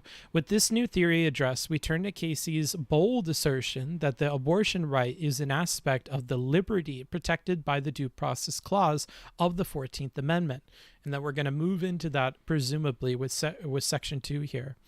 The underlying theory on which this argument rests, that the 14th Amendment's Due Process Clause provides substantive as well as procedural protection for liberty, has long been controversial, but our decisions have held that the Due Process Clause protects two categories of substantive rights. The first consists of rights guaranteed by the first 8 amendments. Those amendments originally applied only to the federal government, and we talked about incorporation before, which is applying these to state governments. But this court has held that the Due Process Clause of the 14th Amendment incorporates, there it is again, the great majority of those rights and thus makes them equally applicable to the states. The second category, which is the one in question here, comprises a select list of fundamental rights that are not mentioned anywhere in the Constitution. In deciding whether a right falls into either of these categories, the court has long asked whether the right is, quote, deeply rooted in our history and tradition, and there's that and or, whether it is essential to our nation's scheme of ordered liberty. And in conducting this inquiry, we have engaged in a careful analysis of the history of the right at issue. Justice Ginsburg's opinion for the court in Timms is a recent example. In concluding that the Eighth Amendment's protection against excessive fines is fundamental to our scheme of ordered liberty and deeply rooted in this nation's history and tradition, her opinion traced the right back to Magna Carta, Blackstone's commentaries, and 35 of the 37 state constitutions in effect at the ratification of the 14th Amendment. And that's going to get us in that historical context, right? In looking at when it was written, what was the intention of these people. So kind of hitting on two of these here. A similar inquiry was undertaken in McDonald, and it's also interesting rhetorically to reference Justice Ginsburg because by pointing to the other side of the aisle in terms of the division on the court and saying that even Justice Ginsburg had used this, that's something that we saw in the very beginning of the stream as well, when Pisco pointed out that references to what Justice Ginsburg believed is a rhetorical strategy to point to the other side of the aisle and say, hey, even you guys did this when you looked in these cases, right? A similar inquiry was undertaken in McDonald, which held that the 14th Amendment protects the right to keep and bear arms. The lead opinion surveyed the origins of the Second Amendment, the debates in Congress about the adoption of the 14th Amendment, the state constitutions in effect when that amendment was ratified, which is getting us that historical thing again. At least 22 of the 37 states protected the right to keep and bear arms. And this is also an interesting parallel to the discussion about, and I'm sure it'll come up, how numerous states, I think it was more than half of the states in the Union, had laws on the books limiting abortion access and abortion rights. So if we're able to prove in these cases before that it met this standard because so many of the states had protected the right to keep and bear arms, we could also look at the right of the states to restrict abortion access and look at that and say, hey, look, over half of the states had some law on the books restricting abortion access as well, right? Federal laws enacted during the same period and other relevant historical evidence. Only then did the opinion conclude that the framers and ratifiers of the 14th Amendment counted the right to keep and bear arms among those fundamental rights necessary to our system of ordered liberty. Thomas concurring in part and concurring in judgment and surveying and reaching the same result under the 14th Amendment's privileges or immunities clause. Arigato, Dr. Bayo. Thank you for that. I do appreciate it. Big thank you to... Yeah. Just read this last night bookie. There are some bangers from Kagan in the opinion. Well, I'm sure we'll get to that at some point, although it'll likely be in another stream because I think it'll take us a while to get through the majority opinion. But thank you. 16 months. That's huge, Astos. Kind of reminds me of Astolfo, my favorite character from Fate. And I don't even watch or read Fate. I read Dojin about that.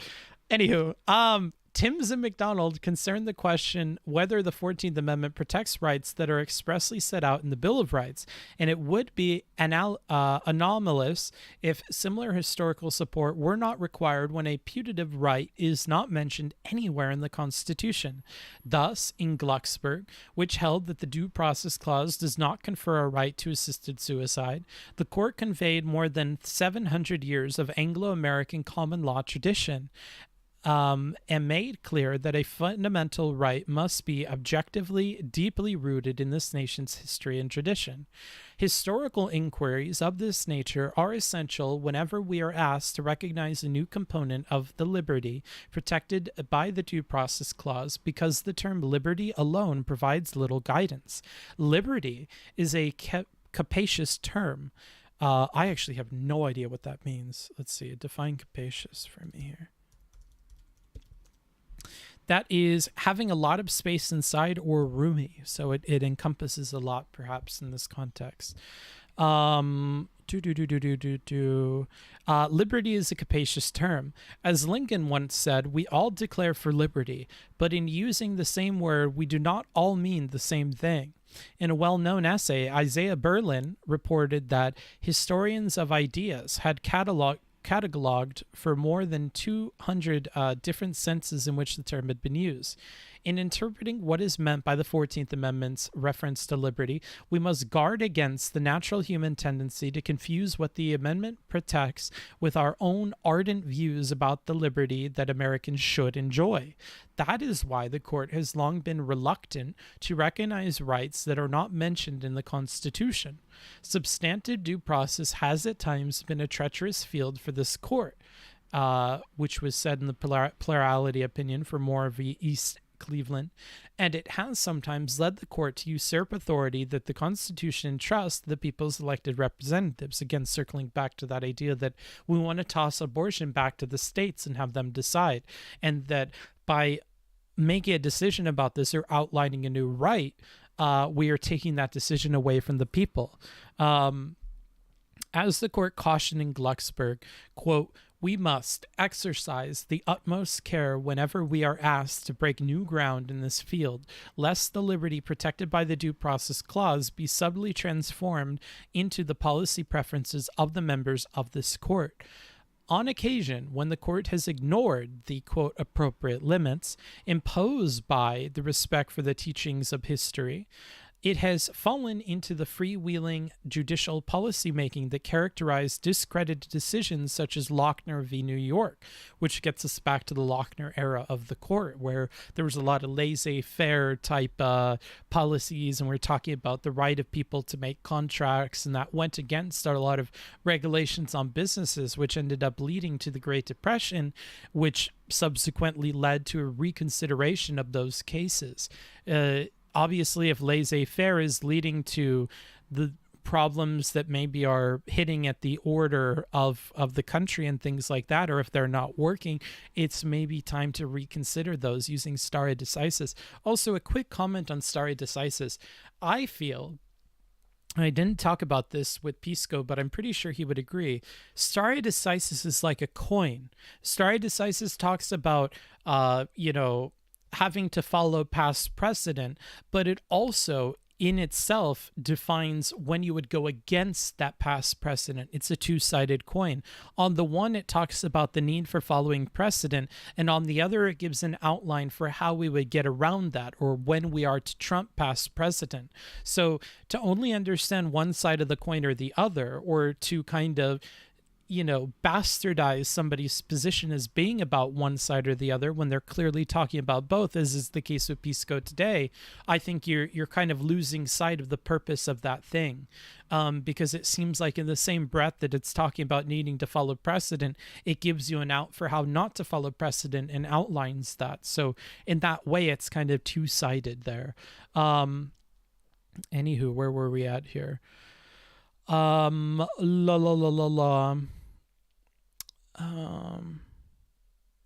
Okay. The court must not fall prey to such an unprincipled approach. Instead, guided by the history and tradition that map the essential components of our nation's concept of ordered liberty, we must ask what the 14th Amendment means by the term liberty. When we engage in that inquiry in the present case, the clear answer is that the 14th Amendment does not protect the right to an abortion. Wow, it's a big footnote. Until the latter part of the 20th century, there was no support in American law for a constitutional right to obtain an abortion. No state constitutional provision had recognized such a right until a few years before Roe was handed down. No federal or state court had recognized such a right, nor had any scholarly treatise of which we are aware. And although law review articles are not reticent about advocating new rights, the earliest article proposing a constitutional right to abortion that has come to our attention was published only a few years before Roe. Kind of a really damning paragraph that if you're not able to find it in state constitutions, if you're not able to find it in legislature before the time, and if you're not able to find it in articles talking about constitutional rights to abort, if these things don't exist, there is no history or tradition in those terms that you are pulling from. Now, granted, for the justices that talked about meeting that history or tradition, they talked about things like the ability to make decisions about child rearing. They talked about family. They talked about previous decisions about the right to privacy. So they are looking at other things. It's just when you choose not to look at the light in a room and you choose to look at the dark walls of the room, you can note an absence of light. Sure. But it is in where you choose to look that is the decision that's leading to you not finding anything, right? Whereas the justices on that court looked in one place and found something. If you look in another place, you're not, right? And so there is a choice being made here that instead of looking at the things that they talked about, which is the amendments that we talked about previously, which I hope we get back to, if instead of looking there, you look at state constitutions and you look at other legislative bodies and whether or not they mention this, you're not going to find it, right? And so we're choosing where to look for these things. We're choosing to look at places where it's not found. And in doing so, perhaps we could put forward a compelling argument for this thing not existing, or at least, in my opinion, shaking the belief a little bit that this is something that has historical precedent, that if you're not able to find it in these places, that's a reasonable enough argument, in my opinion. You'll need to add that on to other things and really confront the opinions of the justices in the other two decisions in Rowan and Casey to talk about, okay, well, let's directly address where they said they found this and let's really refute that. That's what I need to change my mind. But this is a compelling argument, in my opinion. This is a good argument, I think. Let's see here. I want to bring my chat in front of me. John Oliver comedy is presenting a premise and then making a quippy. Come on, man, one-liner, disarm you, man. Okay. If you're a dick to me, I'm just going to kick you out. That's your first message, and unfortunately, I'll give you 30 minutes and you can come back. That will be your last message for the next 30 minutes. We begin with the common law, under which abortion was a crime at least after quickening. Wait, did I read the part before this? No, I did not. Oops, my bad. Not only was there no support for such a constitutional right shortly before Roe, but abortion had long been a crime in every single state. At common law, abortion was criminal in at least some stages of pregnancy and was regarded as unlawful and could have very serious consequences at all stages. American law followed the common law until a wave of statutory restrictions in the 1800s expanded criminal liability for abortions. By the time of the adoption of the 14th Amendment, 3/4 of the states had made abortion a crime at any stage of pregnancy. Jesus. And the remaining states would soon follow. So definitely historical precedent in that regard. Although remember, historical precedent alone is not enough. And if we're always applying this and reasoning that you need historical precedent and it needs to be about the order in liberty, then we're going to run into problems, because in terms of order, we would see other things that maybe wouldn't meet the historical precedent thing, like desegregating schools and Plessy v. Ferguson, but it would meet the idea of order. And stare decisis had to be looked at seriously, and we had to look at that side of the coin for overturning it, because it was clear to us that the decisions of the court previously, where they had said in Brown v. Board that as long as things are separate but equal, that should be fine, that they didn't end up being separate but equal. They didn't end up being equal. And that was something to consider. Wow, big 50 from Siku. As I got here late, really follow what we're going over. But I'm enjoying my stay. And I hope you've enjoyed your stay in Norway. I have enjoyed my stay, and I hope you enjoy the rest of your stay here. We're going through, as the title would suggest, the Dobbs v. Jackson Women's Health Organization opinion from the judges. We'll look at both the majority opinion, which we're reading through now, and the concurring, which would agree, and the dissenting, which would disagree. And this will likely be a multi-part stream because it's quite a big document, 213 pages, of which we are on page 24. So we're making some good progress. But yeah, thank you for the 50. That is big. Big time. Moolah helps encourage me to continue to do these kinds of streams, which do require quite a bit of prep and coordination with people like Pisco or the BIA members, but I enjoy doing them. And at the beginning of every stream that we do in this Supreme Court arc that we're on, I will give another case and talk about it, and it will be tangentially related to what's going on in the news. So we talked about Obergefell at the beginning of this, which is about gay marriage or same-sex marriage, and then we'll probably in the future talk more about some other laws or some other cases that have to do with maybe things like contraceptives, which is a huge worry for people after this ruling, right?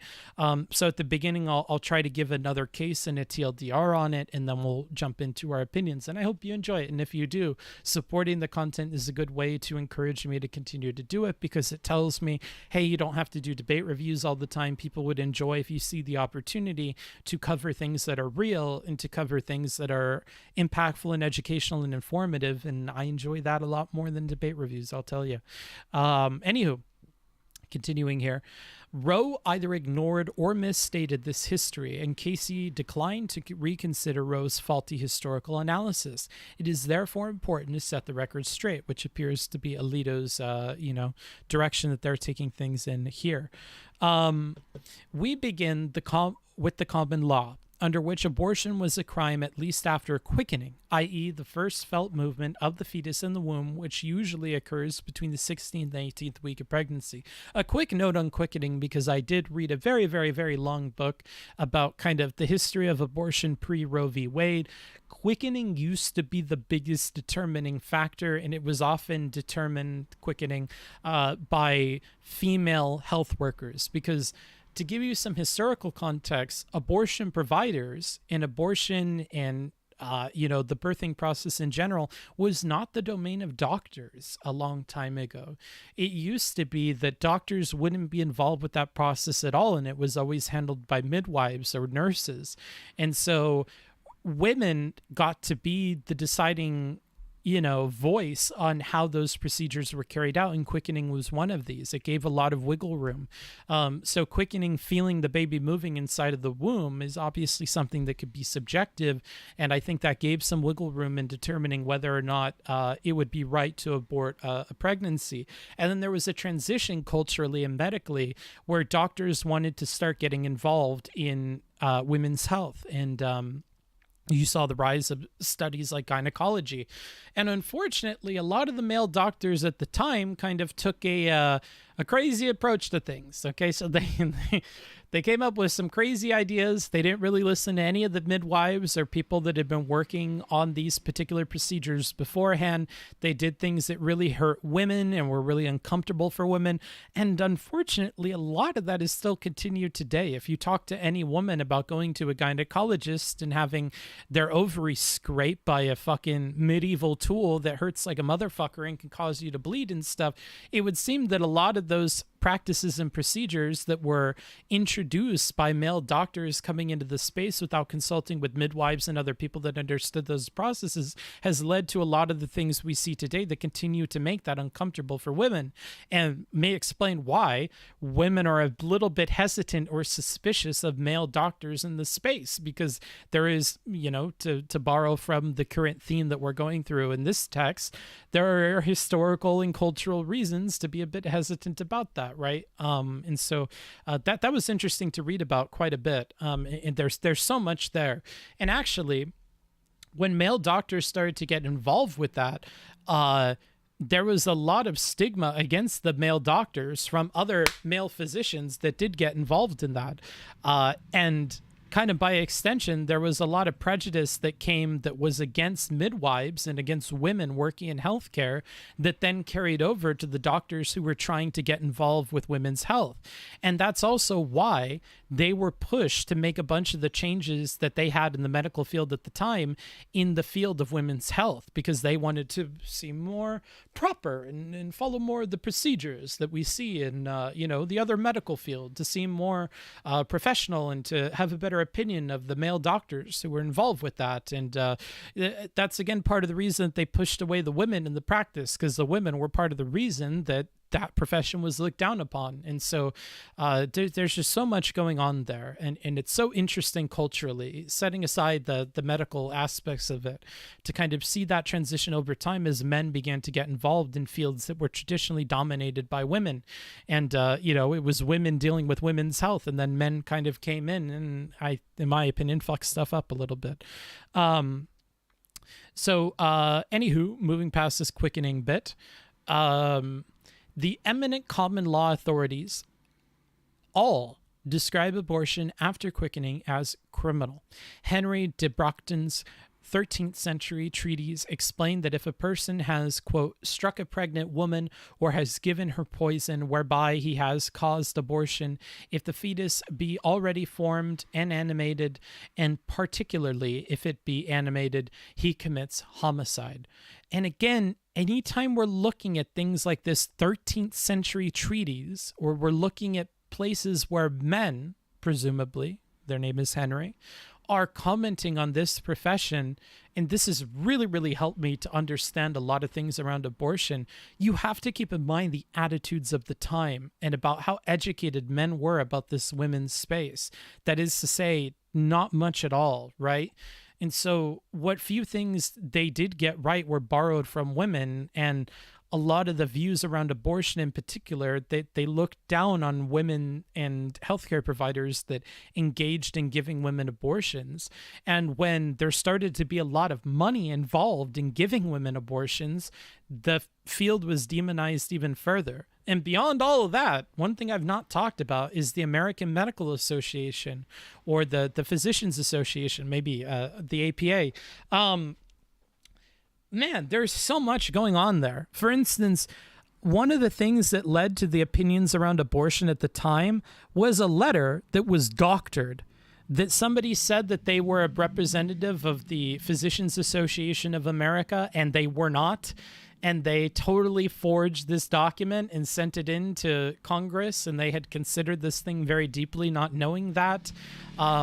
There's just so much fucked up history when you look at like early abortion stuff, that all of these appeals for me personally, kind of armed with that information, I'm taking with the biggest grain of salt here. And while I'm not a legal expert like Pisco, my reading on that might be something worth bringing up here, which is why I'm doing it, because it's certainly impacting the way I'm perceiving a lot of the references here. Sir Edward Coke's 17th century treatise, again 17th century, likewise asserted that abortion of a quick child was murder if the child be born alive, and a great misprison if the child dieth in her body. Two treatises by Sir Matthew Hale likewise described abortion of a quick child who died in the womb as a, quote, great crime, and a, quote, great misprision. Pleas of the Crown 53. And writing near the time of the adoption of our Constitution, William Blackstone explained that abortion of a quick child was, by the ancient law, homicide or manslaughter. And this is, again, also before we knew a lot about abortion stuff. One thing that medical providers did when they started to get involved in this kind of women's circle is they started to do a lot of study on the embryo and what is the baby like when it's actually in the womb. And this is even continued to today. Part of the big trend around being against abortion came from things like a silent scream, which was an abortion provider who had conducted lots and lots and lots of abortions, but ended up changing his mind and going against commonly held medical beliefs, because he came to this realization that what they had told him in school is wrong, that you can see a silent scream in a fetus as it opens its mouth and is disturbed and taken out, and procedures are done to it. And this film was actually given to Ronald Reagan. And Reagan, compelled by both what the physician was saying in the film itself, was a huge proponent in moving the conservatives towards adopting this position that prior to that point they hadn't really had. It was just a lot of evangelicals and particularly religious folks that held those opinions, and Reagan brought it into kind of the mainstream conservative platform by speaking out on that and by referencing that film in particular. So there was a lot of study that was going on prior to that, learning about the embryo when men started entering the field. And then we had a further modern development of that when people started to jump on that wave of, support, or I should say, speaking out against abortions and things like that. So another historical thing to keep in mind here. Let's see here. Let's see. William Blackstone explained that abortion of a quick child was, by ancient standards, yada, yada, yada. English cases dating all the way back to the 13th century corroborate the treatise's statements that abortion was a crime. See generally J. Della Penna, Dispelling Myths of Abortion History, which is in itself seeming to go against history. So you're citing something that in the title seems to go against the commonly held ideas about abortion history and was only written in 2006. And then we have Abortion, Doctors and the Law, written in 1988. In 1732, for example, Eleanor Baer was convicted of, quote, destroying the fetus in the womb of another woman and thereby causing her to miscarry. For that crime and another misdemeanor, Baer was sentenced to 2 days in the pillory and 3 years imprisonment. Although a pre-quickening abortion was not itself considered homicide, it does follow that abortion was permissible at common law, much less that abortion was a legal right. Which, I mean, fair enough. Quite to the contrary, in the 1732 case mentioned above, the judge said of the charge of abortion, with no mention of quickening, that he had never met with a case so barbarous and unnatural. Similarly, an indictment from 1602, which did not distinguish between a pre-quickening and post-quickening abortion, described abortion as pernicious and against the peace of Our Lady, the Queen, her crown and dignity. Which is interesting given where we don't really like royalty too much. That the common law did not condone even pre-quickening abortions is confirmed by what one might call a proto-felony murder rule. Hale and Blackstone explained in a way in which a pre-quickening abortion could rise to the level of a homicide. Hale wrote that if a physician gave a woman with child a potion to cause an abortion and the woman died, it was murder because the potion was given unlawfully to destroy her child within her. Okay, so here we're getting to some dangerous territory that may be why people are a little bit afraid of things like contraceptives being targeted next by the current court. If we're talking about the kind of criminalization of a potion to cause a woman with child to not give birth, and that's couching this all that the woman died in this particular case, which I would imagine the bigger problem here, and maybe even if we read Hale, we'll find this, is the woman dying, no? But anywho, moving on, as Blackstone explained, to be murder, a killing had to be done with malice aforethought, either expressed or implied, which, if you believe that abortion is murder, of course, it was done with foresight. In the case of an abortionist, Blackstone wrote, the law will imply malice. For the same reason it would imply malice if a person who intended to kill one person accidentally killed a different person. If one shoots at A and misses him, but kills B, this is murder, because of the previous felonious intent which the law transfers from one to the other. The same is the case where one lays poison for A and B, against whom the prisoner had no malice intent, takes it, and it kills him. This is likewise murder. So this would be if you give poison to kill the baby and it kills the mother instead, you had malicious intent when you went to go kill the baby, and therefore if you killed the mother in the process, that's carried over, and that intent is also applied to the mother. So also, if one gives a woman with child a medicine to procure abortion and it operates so violently as to kill the woman, this is murder in the person who gave it. Notably, Blackstone, like Hale, did not state that this proto-felony murder rule required that the woman be with quick child, only that she be with child. And it is revealing that Hale and Blackstone treated abortion as differently from other physicians. And again, it's so important to read the history because abortionists are going to be treated differently from other physicians for a variety of reasons, right? They were culturally treated different for a variety of reasons, one of which is that it's a woman's profession, and at the time it was looked down upon, right? Abortionists were looked down upon, and people involved with women's health more generally were. You know, that there had to be a whole development process where gynecology was a field that people actually gave a shit about, right? And that was male doctors coming into the space and trying to rework it in such a way to get that that kind of feeling. And they had to go against the positions about abortionists as well, and that's part of why that anti-abortion thing came about. And I believe, if I'm remembering the history right, part of why the APA sent the document to Congress about abortions is because they wanted to other the abortionist people, because it wasn't likely they were going to get the stigma or the stank off of that. And so they wanted to make gynecology and women's health separate from people that were giving other people abortions, and to other that category of things and divorce it when it wasn't before as being related to women's health more generally. So if before women's health was thought of as,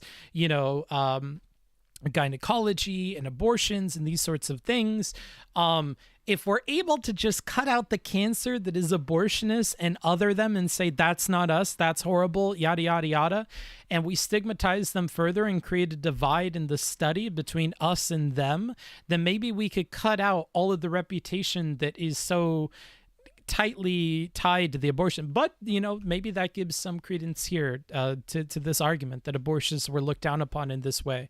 Using the term abortionist is a little weird, a little bit, but I think it's a historical thing, because historically all of my reading, it seems like abortionist was used. So that's another thing. If you see people making fun of the abortionist thing, realize that that's a modern thing. I think abortionist was used historically, so it's not just like demonization. I mean, it is demonizing a little bit, but it's also historical. So just keep that in mind if your criticism of somebody is using the word abortionist. It has historical significance.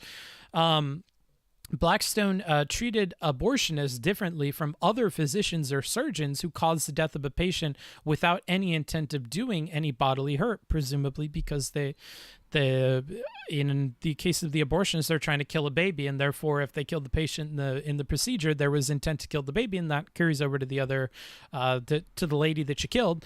But if you're doing a procedure, you had no intent to kill the patient, therefore, there's no malice in the whole relationship, and you can't apply that to them. These other physicians, even if unlicensed, would not be guilty of murder or manslaughter, but a physician performing an abortion would, precisely because his aim was an unlawful one.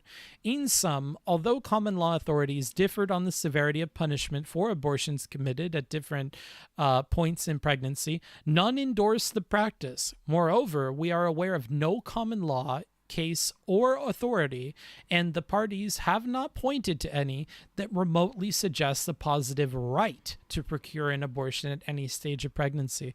One question I'm going to write down for Pisco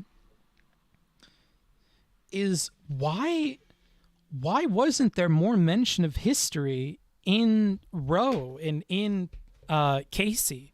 Why was that avoided, if it was at all? I mean, Scalia could be, kind of not touching on things that exist there. We talked before about how if you're in a dark room and you choose not to look at the corner with a light bulb and you say, hey, the room's dark, you're looking at a place that it's dark to prove the room is dark, when you could just as easily turn your ass around and see where the room is lit up and then maybe have a more nuanced opinion on the topic.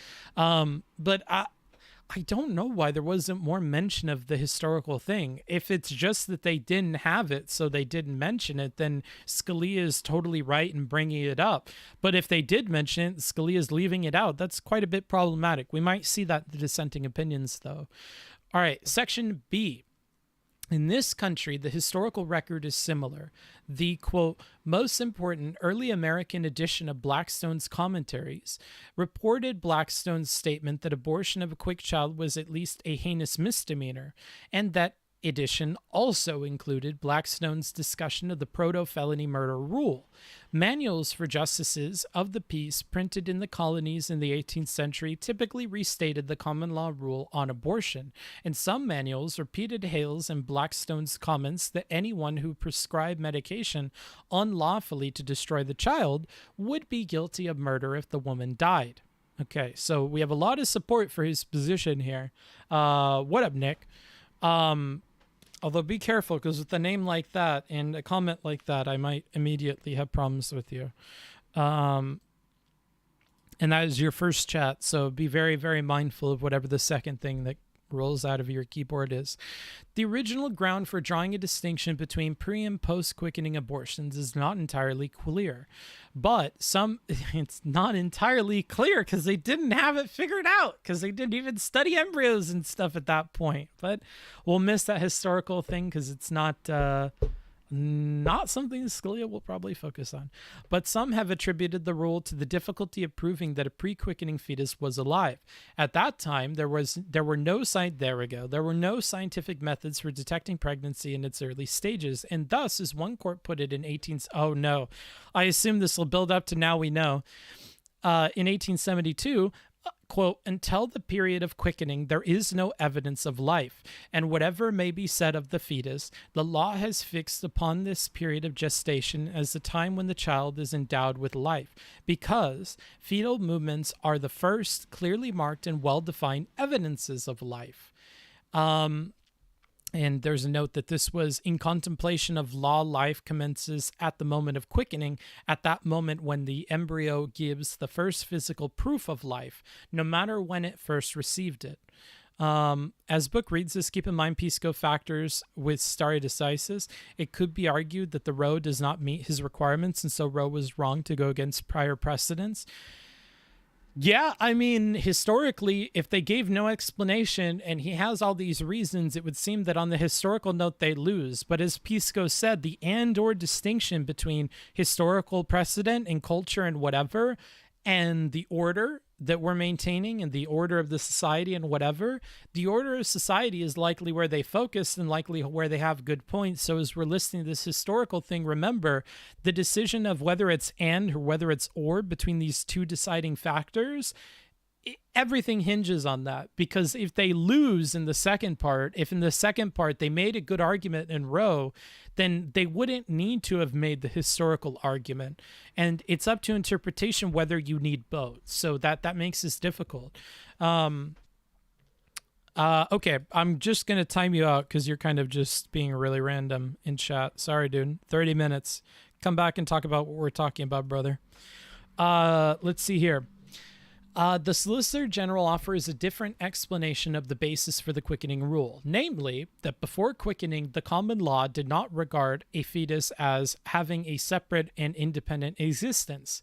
But the case on which the Solicitor General relies for this proposition also suggested that the criminal law's quickening rule was out of step with the treatment of prenatal life in other areas of law, noting that, quote, to many purposes in reference to civil rights, an infant in vitro samiri and sorry if I butchered that, is regarded as a person in being. At any rate, the original ground for the quickening rule is of little importance for the present purposes because the rule was abandoned in the 19th century. During that period, treatise writers and commentators criticized the quickening distinction as, quote, neither in accordance with the result of medical experience nor with the principles of the common law. So they overturned it, which we did a whole thing on this, but they overturned it. And they furthermore described the quickening process, the quickening distinction as absurd and injurious. In 1803, the British Parliament made abortion a crime at all stages of pregnancy and authorized the imposition of severe punishment. One scholar has suggested that Parliament's decision, quote, may partly have been attributable to the medical man's concern that fetal life should be protected by the law at all stages of gestation. Remember how we talked about before the history of abortion and men getting involved in a woman's field. In this country during the 19th century, the vast majority of the states enacted statuses criminalizing abortion at all stages of pregnancy. By 1868, the year when the 14th Amendment was ratified, 3/4 of the states, 28 out of the 37, had enacted statutes making abortion a crime even if it was performed before quickening. Of the 9 states that had not yet criminalized abortion at all stages, all but one did so by. The trend in the territories would become the last 13 states was similar. All of them criminalized abortion at all stages of pregnancy between 1850 and also Casey. Della Pena by the end of the it's so confusing to read this. By the end of the 1950s, according to the Roe Court's own count, statutes in all but 4 states and the District of Columbia prohibited abortion, quote, however and whenever performed, unless done to save or preserve the life of the mother. This overwhelming consensus endured until the day Roe was decided. At that time, also by the Roe Court's own count, a substantial majority, 30 states, still prohibited abortion at all stages except to save the life of the mother. And though Roe discerned a, quote, trend toward liberalization in about 1/3 of the states, those states still criminalized some abortions and regulated them more stringently than Roe would allow. Jesus. In short, the court's opinion in Roe itself convincingly refutes the notion that the abortion liberty is deeply rooted in the history or tradition of our people. And that was something from something about gynecologists. The inescapable conclusion is that a right to abortion is not deeply rooted in the nation's history and traditions, which, to be fair, I mean, that seems to be the case, without counterpoints to that available to me. On the contrary, an unbroken tradition of prohibiting abortion on pain of criminal punishment persisted from the earliest days of common law until 1973. The court in Roe could have said of abortion exactly what Glucksberg said of assisted suicide. Quote, attitudes toward abortion have changed since Bracton, but our laws have consistently condemned and continue to prohibit that practice. Section 3. Respondents and their amici have no persuasive answer to this historical evidence. Neither respondents nor the Solicitor General disputes the fact that by 1868, the vast majority of states criminalized abortion at all stages of pregnancy. But remember, they don't need that if they do the second part, or they shouldn't, in my opinion, because I think it is an or statement, not an and statement for that two-part part of stare decisis. Instead, respondents are forced to argue that it, quote, does not matter that some states prohibited abortion at the time Roe was decided or when the 14th Amendment was adopted. But that argument flies in the face of the standard we have applied in determining whether an asserted right is nowhere mentioned in the Constitution is nevertheless protected by the 14th Amendment. Not only are respondents and their amici unable to show that a constitutional right to abortion was established when the 14th Amendment was adopted, but they have found no support for the existence of an abortion right that predates the latter part of the 20th century. No state constitutional provision, no statute, no judicial decision, no learned treatise. But we don't need that necessarily. So this whole part is just, it's a good argument if it was and, but it's not a good argument if it's an or. The earliest sources called to our attention are a few district court and state court decisions decided shortly before Roe and a small number of law review articles from the same time period. A few of respondents' amici muster historical arguments, but they are very weak. The Solicitor General repeats Roe's claim that it is, quote, doubtful that abortion was ever firmly established as a common law crime, even with respect to the destruction of a quick fetus. Damn. I mean, everything we've seen seems to refute this point, sure. Why would he make this statement, though, if it's not true? That's a question for our boy Pisco that I will add to my document here.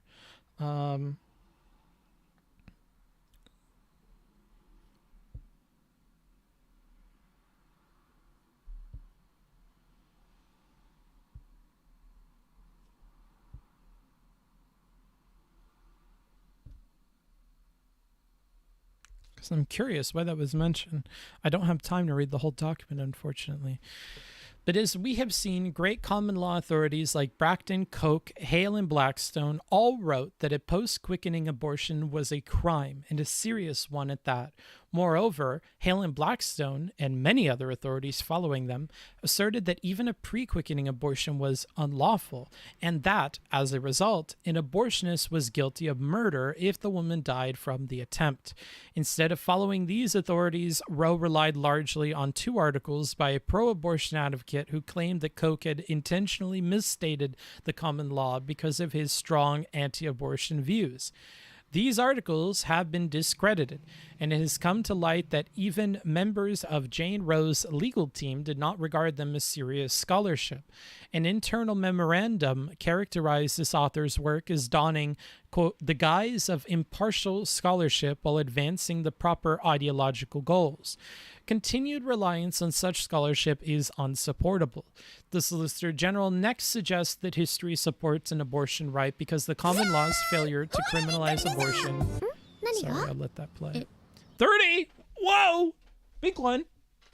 Love the stream. Was waiting for this since yesterday. Aw.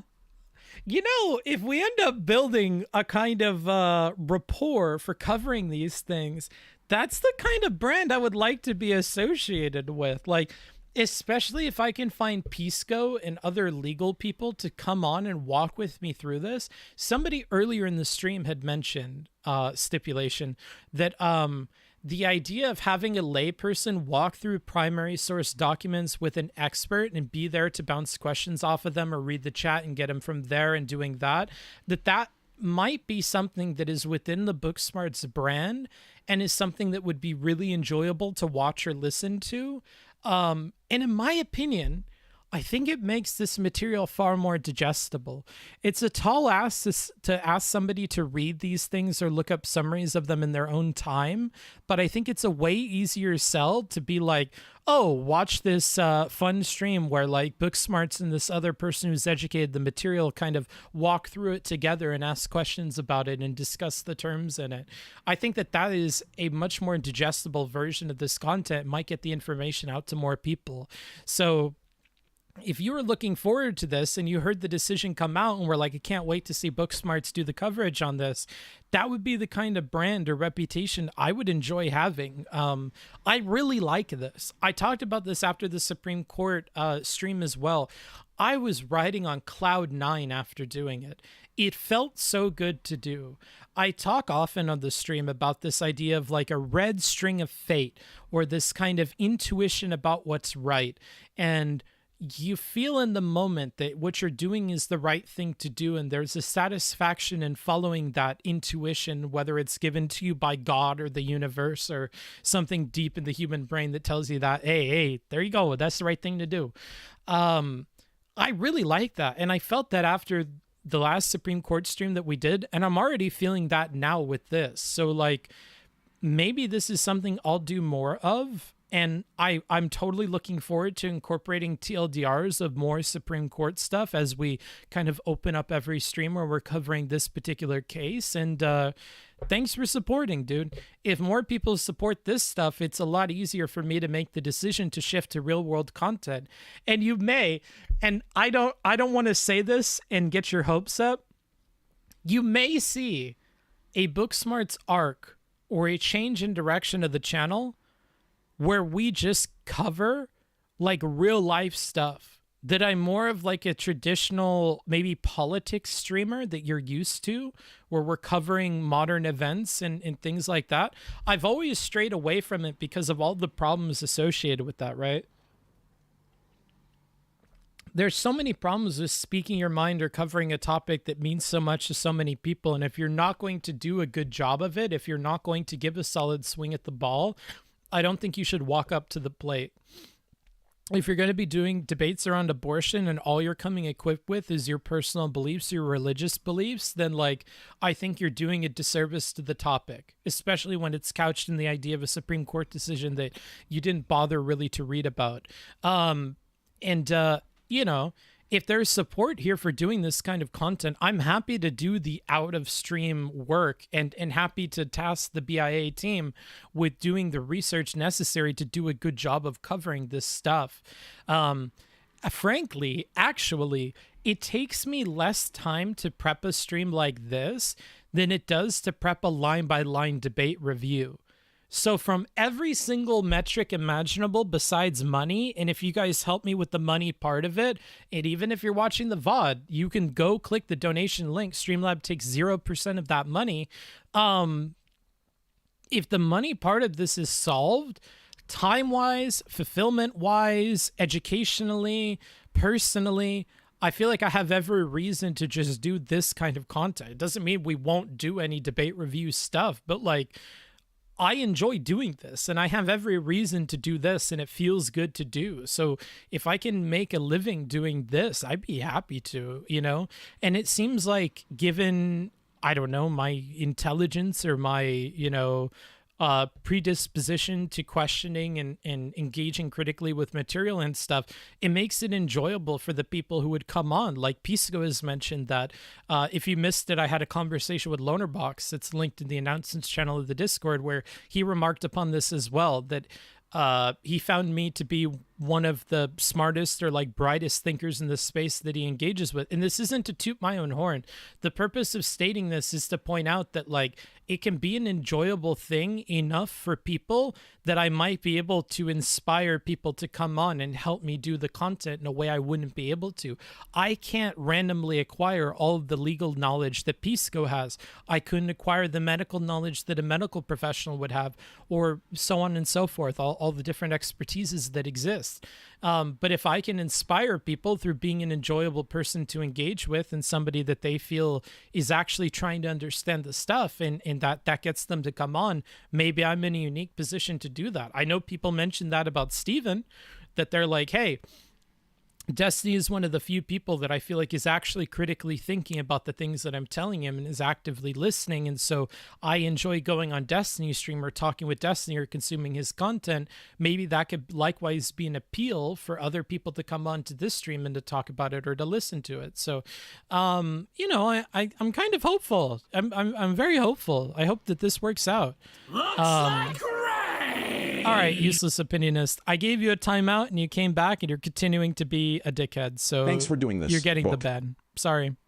Sorry, not sorry. You're getting a ban. I don't often deliver bans, but I don't want to keep looking down and reading things like, this dude is so boring. He's not even good at LARPing, is pseudo-intellectual. Lots of word, little substance. I'd like to imagine that this is just like 2 or 3 people that keep making accounts to bother me, but maybe that's opium. Thank you for the $5, Danielle. I will definitely try to keep doing this, and thank you for supporting it. Again, if we get support, it's easier to keep doing it, you know? I come in and the first thing I hear is money, lol. Yeah, you know, stuff like this is what I come to you for. Thanks for the insight. Yeah, not a problem. Let's go ahead and continue here. Wait, is this Nick guy back again? Or did I already handle him? Oh, jeez. Why did the, that's the only thing, is these topics attract kind of like the worst viewers. Anywho,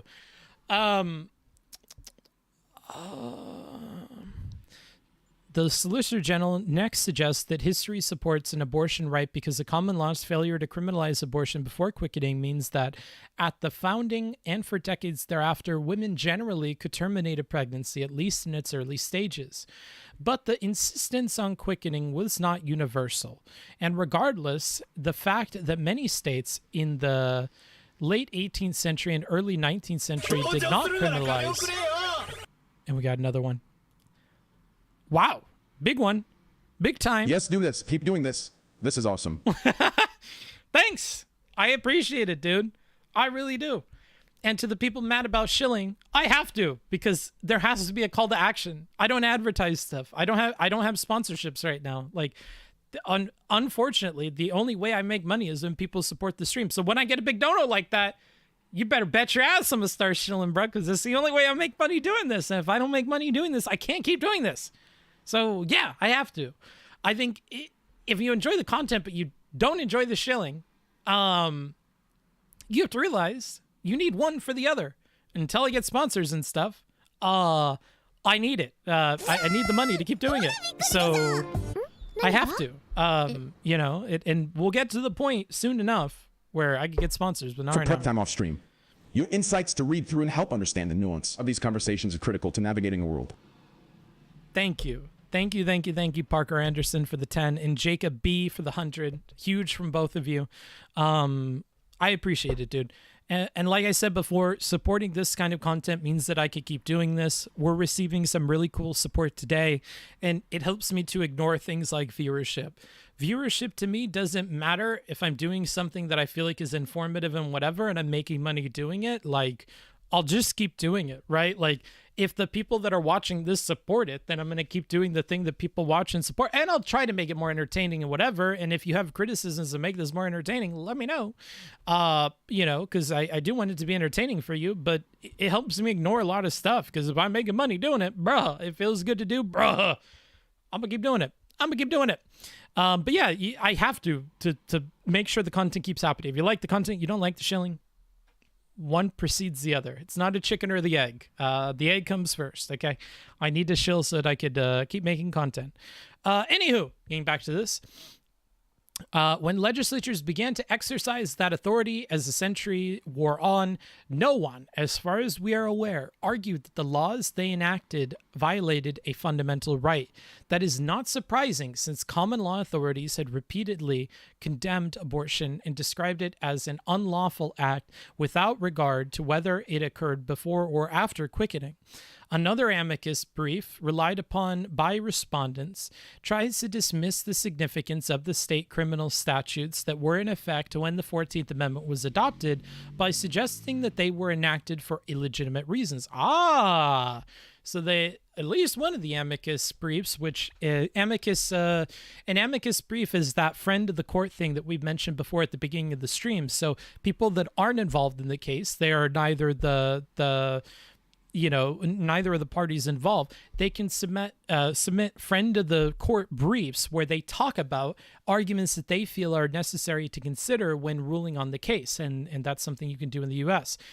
So another amicus brief relied upon by the respondents tries to dismiss the significance of the state criminal statutes that were in effect when the 14th Amendment was adopted by suggesting that they were enacted for legitimate reasons.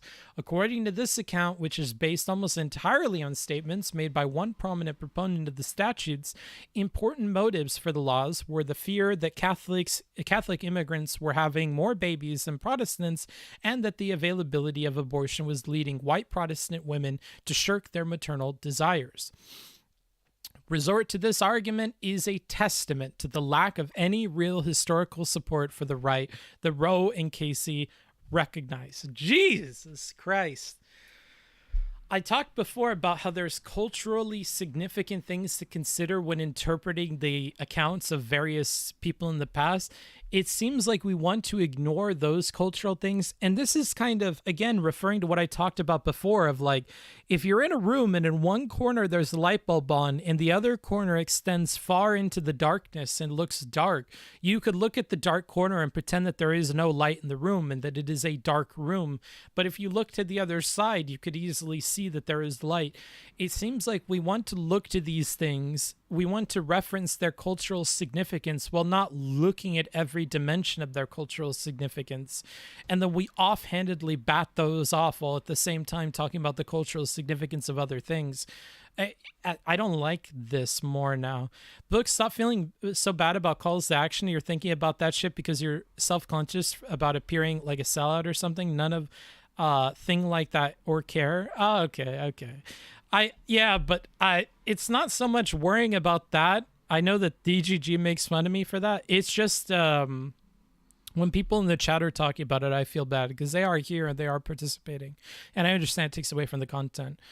In the future, I would love to just do, what Steven does, where he pauses donations while he's doing the main content and then plays them again later and has sponsors and things like that so that we can have the content uninterrupted. I would love to just do a 12-hour stream where we read the whole thing and just do little intermissions where we handle donations, but I'm not at that point yet.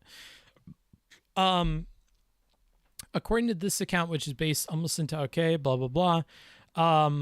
we'll go to the next one. Resort to this argument is a testament to the lack of any real historical support for the right that Roe and Casey recognize. This court has long disfavored arguments based on alleged legislative motives. Wow, that's a long list. The court has recognized that inquiries into legislative motives are, quote, a hazardous matter. Even when an argument about legislative motive is backed by statements made by legislators who voted for a law, we have been reluctant to attribute those motives to the legislative body as a whole. Quote, what motivates one legislator to make a speech about a statute is not necessarily what motivates scores of others to enact it, which is a fair argument. Here, the argument about legislative motive is not even made based on statements by legislators, but on statements made by a few supporters of the new 19th century abortion laws. And it is quite a leap to attribute these motives to all the legislators whose votes were responsible for the enactment of those laws. Recall that at the time of the adoption of the 14th Amendment, over 3/4 of the states had adopted statutes criminalizing abortion, and that from the early 20th century until the day Roe was handed down, every single state had such a law on its books. Are we to believe that the hundreds of lawmakers whose votes were needed to enact these laws were motivated by hostility to Catholics and women? And this again brings us back to that aforementioned point about how this law is not a step between to, enforce some imposition on women more generally. It's something that has existed historically for a long time. If you make arguments that some people are motivated by things beyond the legislature itself, it's hard to say because there are tons and tons of states that did it. I just can't help but make parallels to this and, what had happened with like Brown v. Board and the segregation of schools and stuff like that, and how obviously there were motives around race and the belief that black people or colored people were lesser than white people or Anglo people. And also, quick note on Anglo. Did any of you know that the Anglo thing just comes from British people? I didn't know that. Anyway, just a weird side note, in case you didn't know. Like I think that Britain in the past was referred to as a country by the name of something that had to do with Anglo. But anywho, let's continue here. There is ample evidence that the passage of these laws was instead spurred by a sincere belief that abortion kills a human being. Many judicial decisions from the late 19th and early 20th centuries made that point. Long list here. One may disagree with this belief, and our decision is not based on any view about when a state should regard prenatal life as having rights or legally cognizable interests. But even Roe and Casey did not question the good faith of abortion opponents. Quote, men and women of good conscience can disagree about what the profound moral and spiritual implications of terminating a pregnancy, even in its earliest stage. And we see no reason to discount that significance of the state laws in question based on these amicis' suggestion about legislative motive. Interesting. Okay. I think they shut down that point fairly well. Anglis. Yeah. So England used to be Anglis. I'm reading the majority opinion at the moment for Dobbs v. Jackson Women's Health Organization, which is the overturning of Roe v. Wade. You've likely seen in the news. Yeah. So the person that wrote this was Justice Alito. Alito wrote the majority opinion in this case. Anywho, I think they dismissed that fairly well. Instead of seriously pressing the argument that the abortion right itself has deep roots, supporters of Roe and Casey contend that the abortion right is an integral part of a broader entrenched right. Roe termed this as a right to privacy, and Casey described it as the freedom to make, quote, intimate and personal choices that are, quote, central to personal dignity and autonomy. Casey elaborated that, quote, at the heart of liberty is the right to define one's own concept of existence, of meaning, of the universe, and of the mystery of human life, which is basically, you're going to, like what I said at the beginning, you're going to make these determinations on your personal philosophy in your personal choices, and legislating those personal beliefs on other people is not necessarily something I'm super chill with. But if people vote, then people vote, The court did not claim that this broadly framed right is absolute, and no such claim would be plausible. while individuals are certainly free to think and to say what they, hello cat, what they wish about existence, meaning, and the universe and the mystery of human life, they are not always free to act in accordance with those thoughts. License to act on the basis of such beliefs may correspond to one of the many understandings of liberty, but it is certainly not ordered liberty. Interesting. Ordered liberty sets limits and now we're going to the second part. Remember we talked before about history and traditions needs to be met, and in the opinion of Justice Alito, at least in this case, it sounds like he ruled differently in other cases. He believes there's an and in between with the second statement, which is that it needs to be about ordered liberty, right? And so while in some cases we only had the ordered liberty, like in Plessy v. Ferguson, where we looked, is it Plessy or Brown? I think it's Plessy that overruled Brown. I think, whatever. You know what I'm talking about. Where they looked at schools, and in the original case, they had said, it's fine if you make different schools for colored folk, as long as it's separate but equal. If the schools are equal, it's okay that they're separate. But then later on, we look and we see, oh, well, the colored schools are not equal. Therefore, that previous decision about separate but equal did not hold, and therefore we're going to go this direction, right? In that ordered liberty would have something to do with that, right? And it would go against historically what we would do, which is separate colored people from white people in many, many different regards historically. And you could point to a gazillion examples of that all throughout different societies of the world. But just because there was a historical precedent of that does not make it okay now, right? And so ordered liberty sets limits and defines the boundary between competing interests. Roe and Casey each struck a particular balance between the interests of a woman who wants an abortion and the interest of what they termed potential life.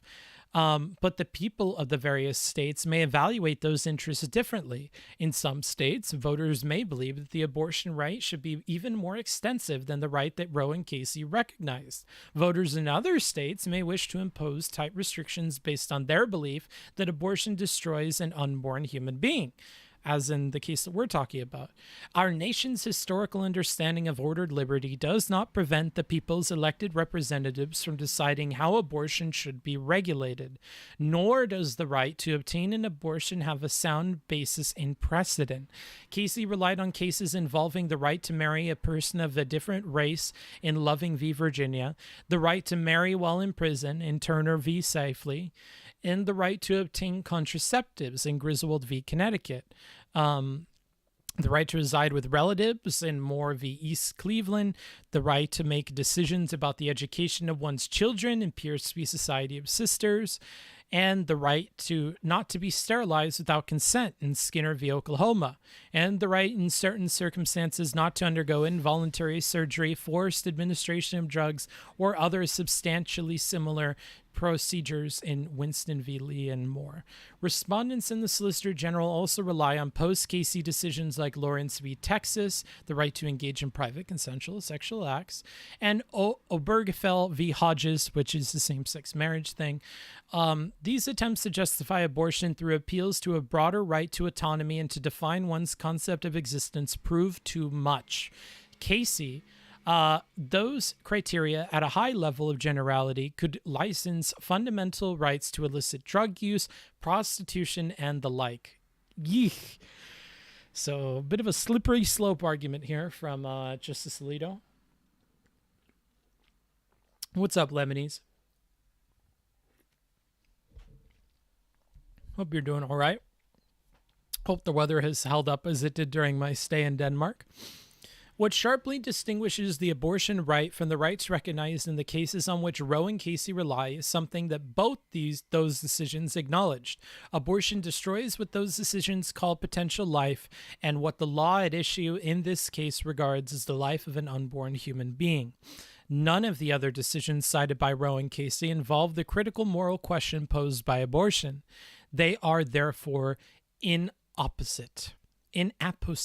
I've never seen that word. Define inapposite. Inapposite means out of place or inappropriate. So if we were to read that one more time, they are therefore inappropriate.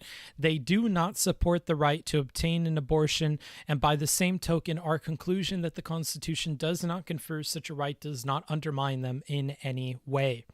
Weather is amazing, but I have COVID, so I can't go outside. Yikes! It's unfortunate. Well, you get time off of work. You live in a lovely country that gives you all the time off that you'd want, so, you know, the bright side, you live in the right country for having COVID, I suppose.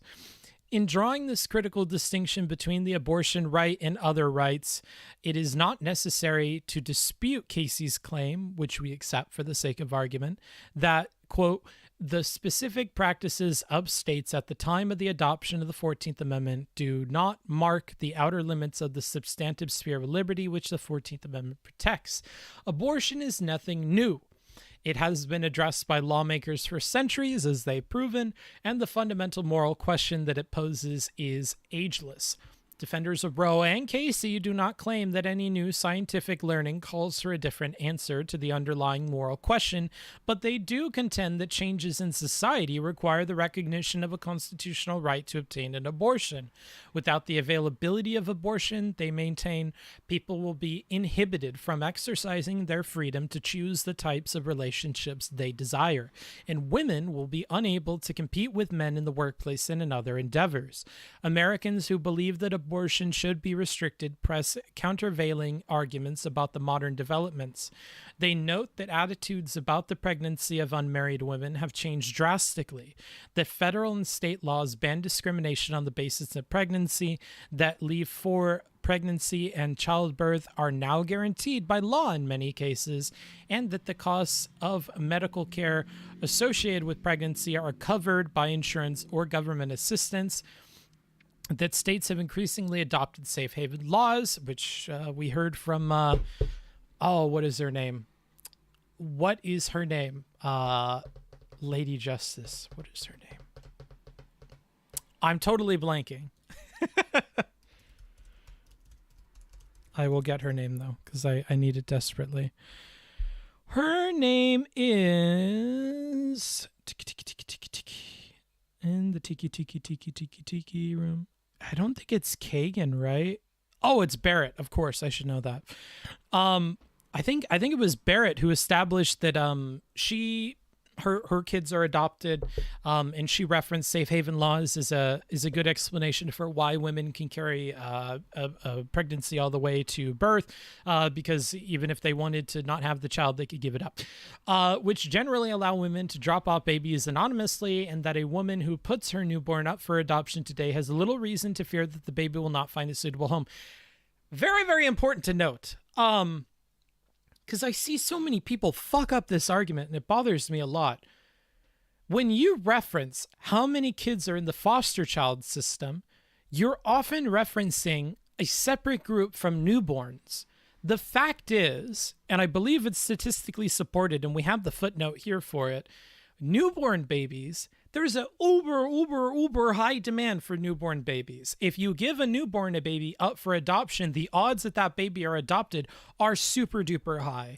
So when you appeal to this argument that, add them to the other fucking millions of kids that are in foster care right now, no, dumb fuck, you fundamentally misunderstand foster care if that's your opinion, because newborn babies it's not the same as kids that go into foster care later in life. Newborn babies, there's a super high demand for them, and it is almost certain that that baby will be adopted. So, like, it bugs the fuck out of me when people make this argument, because it's like, in a single sentence, you have proven to me that you don't know what you're talking about, that you've copy-pasted an argument from somewhere and don't understand what you're saying.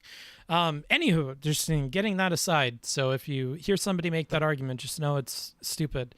Thanks for having some nuance. No problem. I try to do my best with that.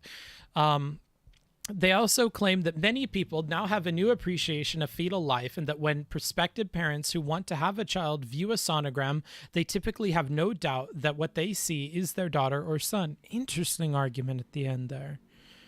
Both sides make important policy arguments, but supporters of Roe and Casey must show that this court has the authority to weigh those arguments and decide how abortion may be regulated in the states, which they didn't do super well.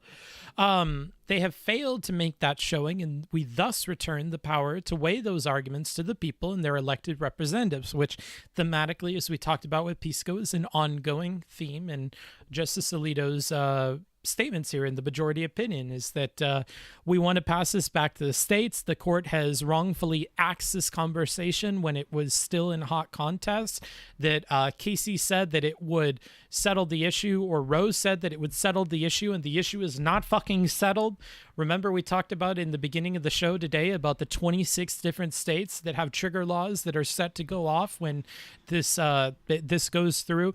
Justice Alito talked about the many laws against abortion in plenty of states, the majority of states in times before Roe. So yeah, it was definitely not settled. And regardless of what side of the argument you fall on here, I think both sides need to agree on the fact of the matter that this was not settled before Roe, and it has not been settled after Casey. It is still a huge, hotly debated thing, right? And I hope we could all agree on that. 26, I thought it was 16. Let me check my notes. Nope, it is 26 because you got to count. So I'll go ahead and give a recap on this, and I'll. Oh, I wonder if this key works still. Oh, it does not. Whatever. I'll go to my screen view then. Let me make sure that you guys can see this. You can. Okay, wonderful. So in terms of trigger laws, there are 13 states that are going to act within 30 days. There are 1, 2, 3, 4, 5, 6, 7 that say soon, so it could be any number of days. 26 states that have older laws on the books that could kick back into effect. And that's where I'm getting the 26 number from. And if you add them all up, you're going to get somewhere around 26. Missouri specifically would impact out-of-state abortions. I think it came out today that that's what they're moving towards, even though Kavanaugh disagrees with that. So that's a TLDR on the trigger laws thing. Anywho, let's get back into this. I kind of know it's about fostering relationships where discussion can be had, but damn, it's hard. How do we engage people, especially friends, when they bring up dumb arguments like that? I just don't engage with them. I don't think we need to argue with everybody about everything. I think we just need to convince people to go out and vote. And if somebody doesn't want to vote the way you want them to vote, maybe encourage somebody else to vote. I think every hour spent debating like a relative or somebody else about abortion, if dedicated to volunteering for the cause that will put into effect the political policy that you want, like, I'm just going to keep repeating this. I will be the broken record for this fucking point over and over and over again.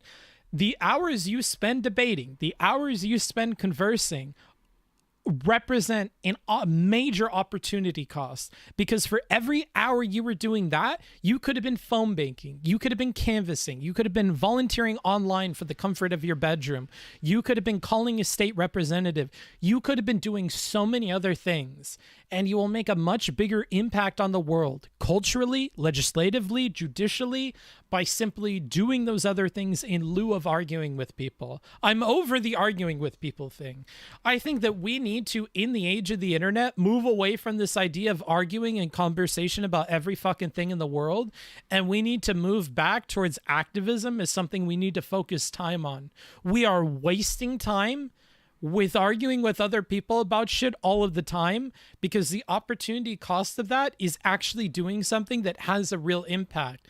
I would say 95% of the arguments you have, you understand you're not changing the person's beliefs at the end of it. That is kind of implicit in what you've told me here. We all understand that. So time is better spent on other things, unless you're just doing that for fun. And even then, I would encourage you to spend time on something else. I don't engage if they bring it up. I focus on saying how and why you come to beliefs. Sure. And I don't mean to demonize you for doing it. It's just simply, if you ask me the question, it's not what is it? It's not advice that you didn't ask me for. So when you ask me for the advice, that from now on will be what my advice is, unfortunately. Arguing should be a pastime for fun, not effective political discussion. Yeah. How does calling the state rep even help? So It helps because you're one of like hundreds of people that bother them. You have to realize the reason. Let's think about one really important example, and this will be a little bit of a diatribe. Why are state representatives so keen to hear out the demands of the NRA? If your thought is money, you do not have the full picture. Think again. Why would they be so keen to listen to the demands of the NRA? What do you think about NRA members if you're not liking them? What are they? They're a little bit kooky, aren't they? They're a little bit kooky. And the NRA can mobilize all these people to do things like bother representatives. Representatives don't like to be bothered by a gazillion fucking people about stuff. They are afraid of the NRA turning its members against a particular politician. Dealing with NRA members is a fear of politicians that are in power because it's annoying and it can take up a bunch of their time and it could even be dangerous. So the point of calling a representative is not necessarily that the call is going to somehow change their mind. That's not the purpose of it. The purpose of it is to be a part of zillions of other people that make the representative know, oh, fuck, this is a problem. If I keep doing this, I'm going to have a lot of people be against me. There's going to be enough political movement here to go against me in the next election. They're going to cause problems for me when I go to events or, when I'm making cases for other kinds of policy. They don't want to be annoyed by people, and you annoy them when you do that. And oftentimes, the state representatives thing, if you go to an organization, they give you a script. It's so easy. It's like 5 or 10 minutes. They give you a script, and you read the script, and you call them to be one of hundreds of people that bug the fuck out of them. That's all it is. And like you literally just read something. Like, how much of this have you listened to? And you would basically read just a paragraph like what I've read here, just a paragraph on a call. It's super easy to do. And but that's going to be much smaller than going canvassing and helping people get their vote counted or helping them get out to vote. It's going to be less than, going and putting even signs out for people. It's going to be less than these other IRL actions, but it's still something that you could do that is super duper easy. And you could be annoying as fuck. You could be like, hey, every time that I drive to work in the morning, because I have fuck all else to do, I'm going to listen to a Destiny debate or a Booksmart stream in the car, or when you're doing dishes or anything else, you could just be like, I'm going to call my state rep. And you bring up your little script here and you go, hi, my name is so-and-so. I'm, a member of the 15th District of Pennsylvania or whatever, and I'm calling to inform you that I want to blah, blah, blah, blah, blah, blah, blah, blah. And then you hang up, and it was 5 minutes, and you do that every day, and you get to be a huge annoyance, a thorn in the side of a politician not doing what you think they ought to be doing. A much bigger thing that you could be a part of and do is like what RGR does, going to a hearing. If you get and you fill every other seat of your car. The average car holds what, 5 people if you use the homo seat in the middle or whatever. You get 5 people to go to an event. And let's say you could get one other friend to pile up their car with their friends. It's another 5 people. You have 10 people come up and speak at a hearing. You would be surprised at how big of an impact that can have on legislation or on the decisions of council members, right? When you have 10 people back to back to back to back to back with different speeches saying different things about the legislation, that can have a huge impact. And it's an afternoon of work. And you guys could just make a day out of it. Go have lunch or do breakfast, go to the fucking thing, have lunch after, fuck off to go do bowling or watch a movie or whatever else. And it's cool because you have 10 people together to do whatever the fuck you want, right? Like, so it's just like, there's so many little things you could do. They could be uber impactful. Just like do that.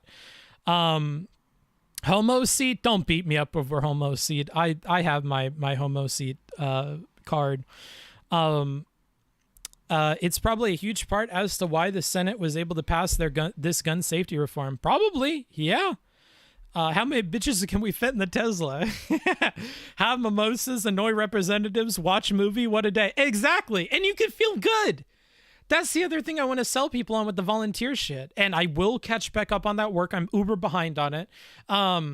There has been so many people that have reached out that want help with the volunteer thing. I'm so surprised at the response from it. In case you didn't know, you can DM me, Discord, Booksmarts hashtag 1008 on Discord. You can email me, booksmarts.twitch@gmail.com. You want to get involved locally, you just don't know what the fuck to do, and you want somebody to hold your hand through it, pick what you could do, get you a list of options, get fit within your work schedule. I'll do it all for you. I will. I'll look up the opportunities in your area. I'll schedule you a time that you can go out and do it that fits with your current schedule. I'll do all the annoying tasks for it. I will give you a time and an address to show up at, and I will follow up with you after to make sure that it got done. I'm willing to take up the motherly role of just cleaning up after you and being your fairy maid and making sure all the pernickety little things that need to be done for that to happen. I will. If that's all it takes to get people to do stuff, I will do it. And based on the response, there's a lot of people who agree that that is what stops them from doing it. Okay, so I'm on to something there. And being somebody that's coming from behavioral psych in a lot of my graduate work, I know that that's a thing. I'm surprised I didn't think about it earlier.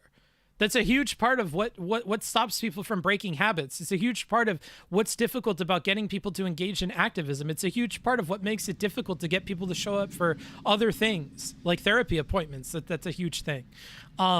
So I already knew that, and I know that it's a problem. And if I can easily provide this solution, I will. And if you want to volunteer and help me do this research for these different places, let me know. Booksmarts hashtag 1008 or email me. So anywho, there's all that. Anywho, I'm gonna move on. What the fuck, Mr. Book? You look good today. It's because I shaved. Anywho, let's continue. The dissent is very candid that it cannot show that a constitutional right to abortion has any foundation, let alone a deeply rooted one, in this nation's history and tradition. The dissent does not identify any pre-Roe authority that supports such a right, no state constitutional provision or statute, no federal or state judicial precedent, not even a scholarly treatise. Compare Post at 12/34, blah, blah.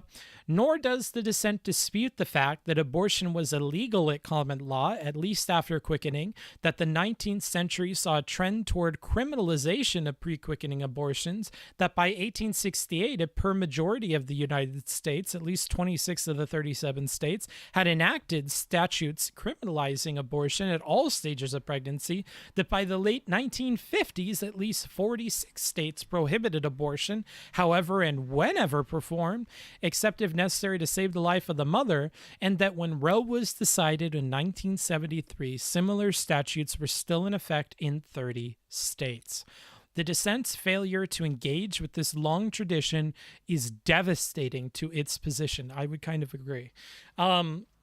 We have held, well, based on what he's chosen to focus on here, there was abortion in 1868. There was abortion for a long, long time. They have potions and things like that they give people and all sorts of other stuff. We have held that the established method of substantive due process analysis requires that an enumerated right be deeply rooted in this nation's history and tradition before it can be recognized as a component of the liberty. I actually don't know. This is another question that I'll have for Pisco, because based on the way that Pisco talked about it, sounds like this is incorrect. We have held that the ...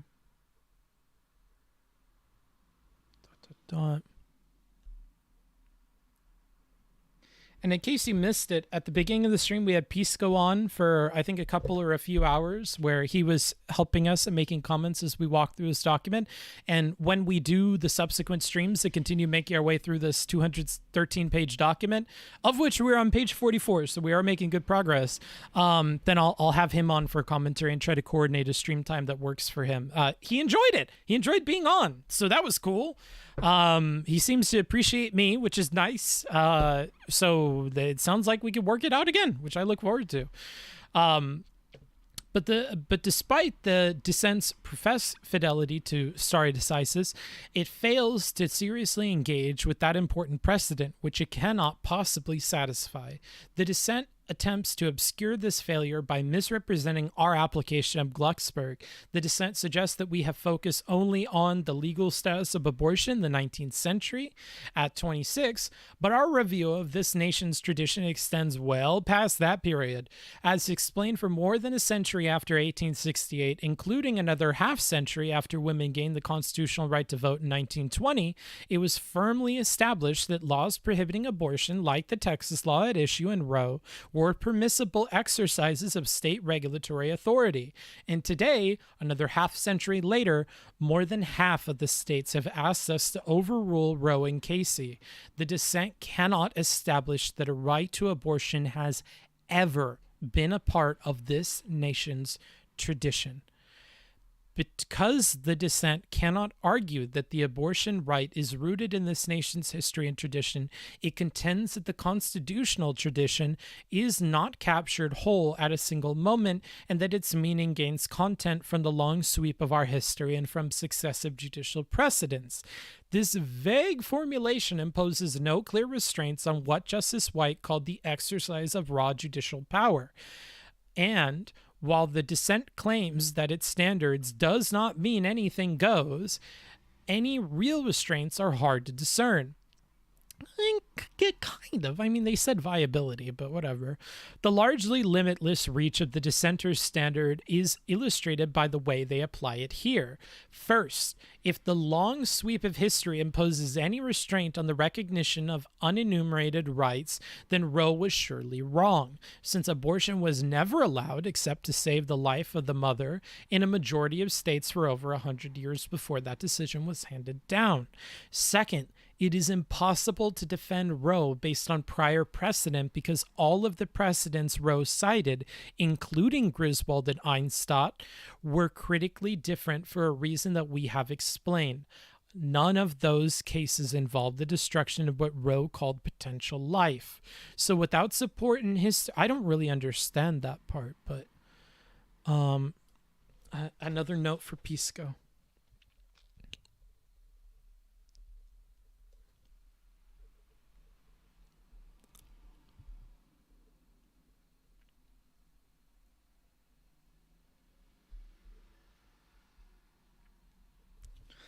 Oh, I can't wait to talk to Pisco. Can you explain that last part, please? The largely limitless reach of the dissenter's standard is illustrated by the way, I assume you mean this part, right, Gappy? The largely limitless reach of the dissenter's standard is illustrated by the way they apply it here. First, if the long sweep of history imposes any restraint on the recognition of unenumerated rights, then Roe was surely wrong. So what they're saying is Roe was saying that we have the right to abortion. Hold on. How do I explain this? The largely limitless reach of the dissenter's standard is illustrated by the way they apply it here. First, if the long sweep of history imposes any restraint on the recognition.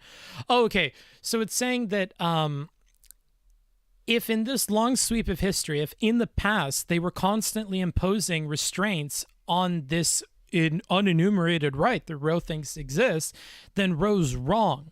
Because if abortion was never allowed, then what they're pointing to doesn't make sense. You can't point to the long sweep of history being in your favor of granting this right or of this right existing if in the long sweep of history they are constantly knocking down that thing that you're calling a right. So that's what they're saying here. Second, it is impossible to defend Roe based on prior precedent because all of the precedents Roe cited, including Griswold and Einstadt, were critically different for a reason that we have explained. None of those cases involved the destruction. I don't get this part. So this has something to do with what Roe talked about before with potential life, but I don't know what part, and I don't recall what part based on what we've read and referenced so far. So the second part I don't understand, but there's an explanation for the first. So without support in history or relevant precedent, Roe's reasoning cannot be defended even under the dissent's proposed test, and the dissent is forced to rely solely on the fact that a constitutional right to abortion was recognized in Roe and later decisions that accepted Roe's interpretations. So they can only look back as far as Roe because Roe was where it was made up. Under the doctrine of stare decisis, those precedents are entitled to careful and respectful consideration, and we engage in that analysis below. But as the court has reiterated time and time again, adherence to precedent is not an inexorable command. There are occasions when past decisions should be overruled, and as we will explain, this is one of them. That's the point. It's our history that it's been illegal. Yes, but it's this second part about potential life that I'm confused about, not the first. I get the first. The most striking feature of the dissent is the absence of any serious discussion of the legitimacy of the state's interest in protecting fetal life. This is evident in the analogy that the dissent draws between the abortion right and the rights recognized in Griswold, contraception, Einstein, the same, Lawrence, sexual misconduct with member of the same sex, Obergefell, same-sex marriage. Perhaps this is designed to stoke unfounded fear that our decision will imperil those other rights. There's certainly a lot of that fear floating around. You're not wrong. But the dissent's analogy is objectionable for a more important reason: what it reveals about the dissent's views on the protection of what Roe called potential life. Oh, okay. We'll expand upon this. Good. Excellent. The exercise of the rights at issue in Griswold, Einstein, Lawrence, and Obergefell does not destroy a potential life, but an abortion has that effect. Okay, so the difference in all of those is that they're not dealing, I would say, yeah, potential life is, I guess, the best way they could put it. It's not dealing with a potential other life. It does not destroy a potential life, but an abortion has that effect. So, if the rights at issue in those cases are fundamentally the same as the right recognized in Roe and Casey, the implication is clear. The Constitution does not permit the states to regard the destruction of a potential life as a matter of any significance. That view is evident throughout the dissent. The dissent has much to say about the effects of pregnancy on women, the burdens of motherhood, and the difficulties faced by poor women. These are important concerns. However, the dissent evinces, I've never heard that either.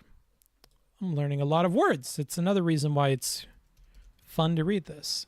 What was I looking up? Evinces, right? That means to reveal the presence of a quality or feeling or indicate. Where was I? I need to start leaving my cursor where I was.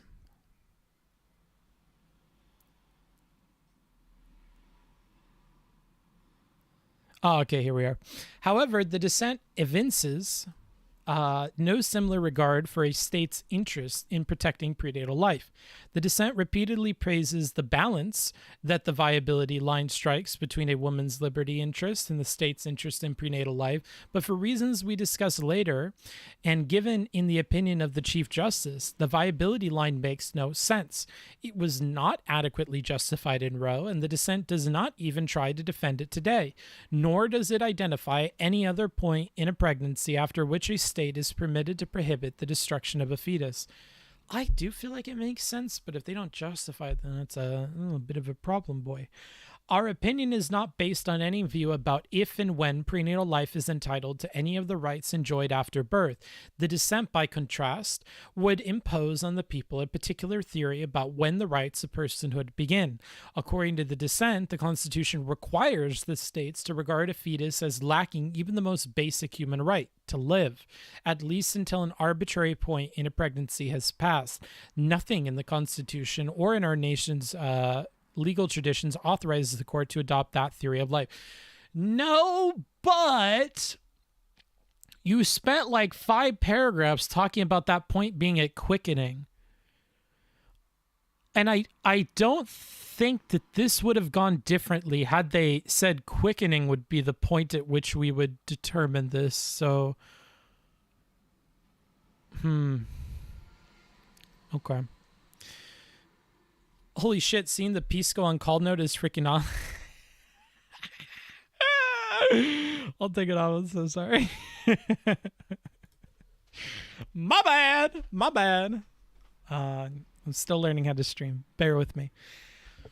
We next consider whether the doctrine of stare decisis counsels continue. Oh, wow. Good thing we don't have Pisco here for this, or you guys would riot. I don't understand the problem with him and stare decisis, but it's a fun meme. Whether the doctrine of stare decisis counsels continued acceptance of Roe and Casey. Stare decisis plays an important role in our case law, and we have explained that it serves many valuable ends. It protects the interests of those who have taken action in reliance on a past decision.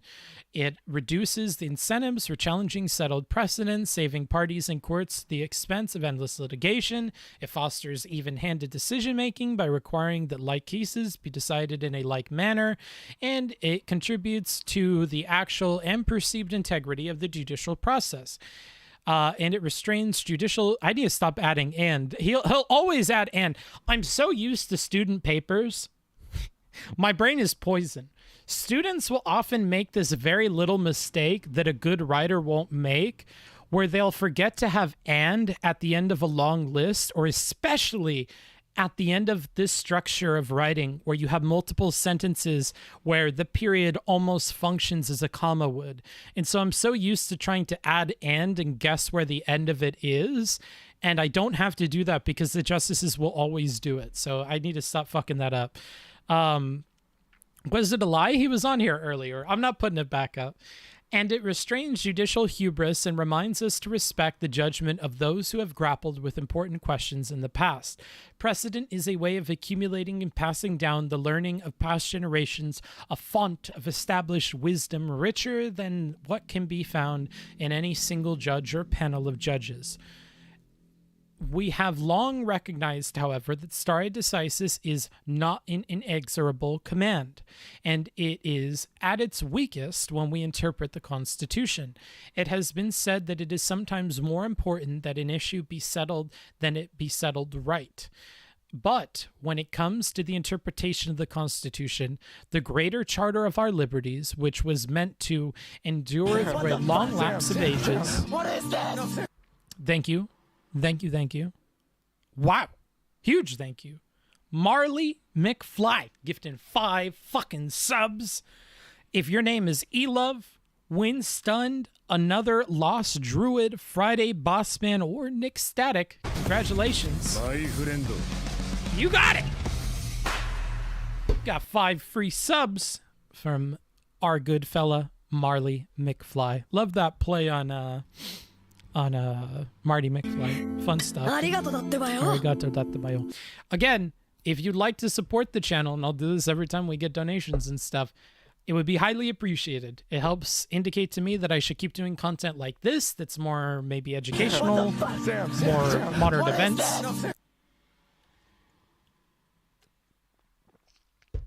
And so if you're here now, if you want more of this stuff, definitely support it. Even $5 helps a lot. So I do appreciate all of that. Howdy, what's up? Andy is gone. Andy is here now. What the fuck? Sam. What is I think that is our last. Love your book. Oh, no, it's a whole other one from Ostentatiously Awkward. 13 months. You're over that hump. More than a year we've been together. It's crazy to think some of you that I see that's like 16 months, 13 months. Like, god damn, I've been doing this shit a long ass time. Holy shit.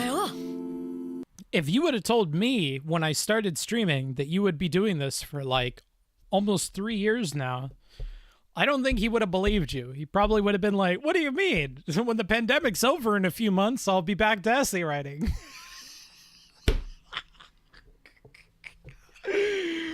Oh, what little we knew way back then. Thank you, everybody. Having you read it aloud really makes it easy to follow along. Thank you, King. Yeah, I'm happy to do it, dude.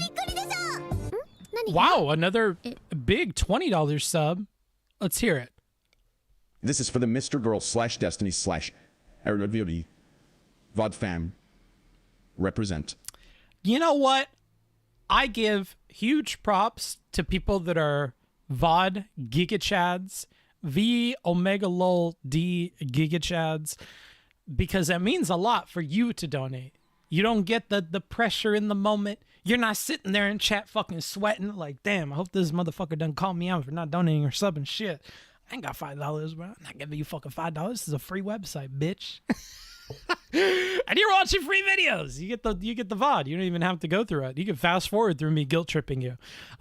So it means a lot to have you guys contribute, and it's cool to have you represent the VOD gang. We actually got a $1,000 donation from somebody who proudly proclaimed themselves a VO Megalol D person, who I think they said that they had gotten a new job and that they were paying for the content that they had been consuming, and they're like, I've been watching a year. I hope this makes up for it or whatever. I'm super happy to receive it, and it's cool to hear. CMG. Chat, don't forget Streamlabs gives book the biggest cut of money. This is true. This is true. They take 0%. You can't get much lower than that. They'd have to start paying me to make it even better. So thank you for the 25 CMG, supporting the content that you'd love. I really appreciated the support the last month. Especially this stream, because I know it's not something everybody's going to show up for. I know it's not drama. I know it's not a debate review. It's not Mr. Girls stuff. Obviously, I'm a banana, wanted to support the Mr. Girls stuff, and I would be a fool if I didn't cover the next big Mr. Girl drama thing. So, needless to say, the next time a Mr. Girl thing happens, you can rest assured that I'll cover it. Just let me know it's happening, and I'll try to make it happen. Every time we do those streams, we make so much money that I'll be honest with you, it is a cash grab. There were some interesting parts of the erudite discussion, but for the most part, I just know that it's going to make a significant amount of money. It's going to be worth the time. So, making it worth my while is an easy way to make sure that content persists. I ain't no fool, bro. I ain't no fool. That's for damn sure. Anywho, thank you guys for the support. I do appreciate it, and we will continue with our content. Where did we leave off? Because my dumbass does not move the cursor to where I left. I think we were actually in the middle of switching pages, which was meant to endure through a long lapse of ages. We place a high value on having the matter settled right. In addition, when one of our constitutional decisions goes astray, the country is usually stuck with the bad decision unless we correct our own mistake. An erroneous constitutional decision can be fixed by amending the Constitution, but our Constitution is notoriously hard to amend. True. Therefore, in appropriate circumstances, we must be willing to reconsider and, if necessary, overrule constitutional decisions. Some of our most important constitutional decisions have overruled prior precedents. We mention 3. In Brown v. Board Education, the court repudiated the separate but equal doctrine, which had allowed states to maintain racially segregated schools and other facilities. In so doing, the court overruled the infamous decision in Plessy v. Ferguson, along with 6 other Supreme Court precedents that had applied the separate but equal rule. In West Coast Hotel Company versus Parrish, the court overruled Atkins v. Children's Hospital of D.C., which had held that a law setting minimum wages for women violated the liberty protected by the Fifth Amendment's Due Process Clause. West Coast Hotels signaled the demise of an entire line of important precedents that had protected an individual liberty right against state and federal health and welfare legislation. See Lochner v. New York. Holding invalid law setting maximum working hours, or Copage v. Kansas, holding invalid a law banning contracts forbidding employees to join a union, or J. Burns Baking Company versus Bryan, holding invalid laws fixing the weight of loaves of bread, and finally, in West Virginia Board of Education versus Barnett, after the lapse of only 3 years, the court overruled Minersville School District versus Gobitis and held that public school attendants could not be compelled to salute the flag in violation of their sincere beliefs. Burnett also stands out because nothing had changed during the intervening period other than the court's belated recognition that its earlier decision had been seriously wrong. On many other occasions, this court has overruled important constitutional decisions. We include a partial list in the footnote that follows, which is huge. Without these decisions, holy shit, it's... For the audio-only listeners, there is half a page of footnotes, then a solid page full of footnotes, and then another third of a page of footnotes. American constitutional law, as we know it, would be unrecognizable, and this would be a different country. No justice of this court has ever argued that the court should never overrule a constitutional decision, but overruling a precedent is a serious matter. It is not a step that should be taken lightly. Our cases have attempted to provide a framework for deciding when a precedent should be overruled, and they have identified factors that should be considered in making such a decision. In this case, 5 factors weigh strongly in favor of overruling Roe and Casey: the nature of their error, the quality of their reasoning, the workability of the rules they imposed on the country, their disruptive effect on other areas of the law, and the absence of concrete reliance. So workability, being in quotation marks, is important. If you recall before when we were talking with Pisco about stare decisis, we talked about how workability is an important part of stare decisis. So if I go back to my notes here, which I've been taking while talking with him, stare decisis is the rule of institutional competency and a construction that courts should give deference to prior rulings. It's not inevitable, and you don't always follow it, but it can be vital to overrule, like in Plessy v. Ferguson. A law can't, or a decision can't just be wrong. It needs factors beyond that, like in particular workability, which we talked about here. Because if you're considering overruling a past ruling, it is inherent in that decision that you think that it's wrong. So it's got to be about more than being wrong, and workability is one important part. It needs to be workable in a judicial sense. So if the legal system can't follow it, then it's not workable. Legal developments over time can, or having decisions that have come up since the court's ruling could chip away at that decision. There are factual developments, like the law causes a lot of problems, like in Plessy, or the Great Depression happening after the laissez-faire kind of approach that the Lochner era court applied to companies and contracts and regulation. And those are kind of the main ones. So in a judicial sense, legal developments over time, factual developments, those are going to be your 3 big ones for workability here. And if we look at this document here, the workability of the rules they impose on the country, their disruptive effect on other areas of the law, and the absence of concrete reliance. So not workable in a legal sense, it's disruptive to other parts of the law, so maybe legal developments. So let's talk about that. The nature of the court's error. An erroneous interpretation of the Constitution is always important, but some are more damaging than others. The infamous decision in Plessy v. Ferguson was one such decision. It betrayed our commitment to, quote, equality before the law. It was egregiously wrong on the day it was decided, and as the Solicitor General agreed at oral argument, it should have been overruled at the earliest opportunity. Roe was also egregiously wrong and deeply damaging. For reasons already explained, Roe's constitutional analysis was far outside the bounds of any reasonable interpretation of the various constitutional provisions to which it vaguely pointed. Roe was on a collision course with the Constitution from the day it was decided.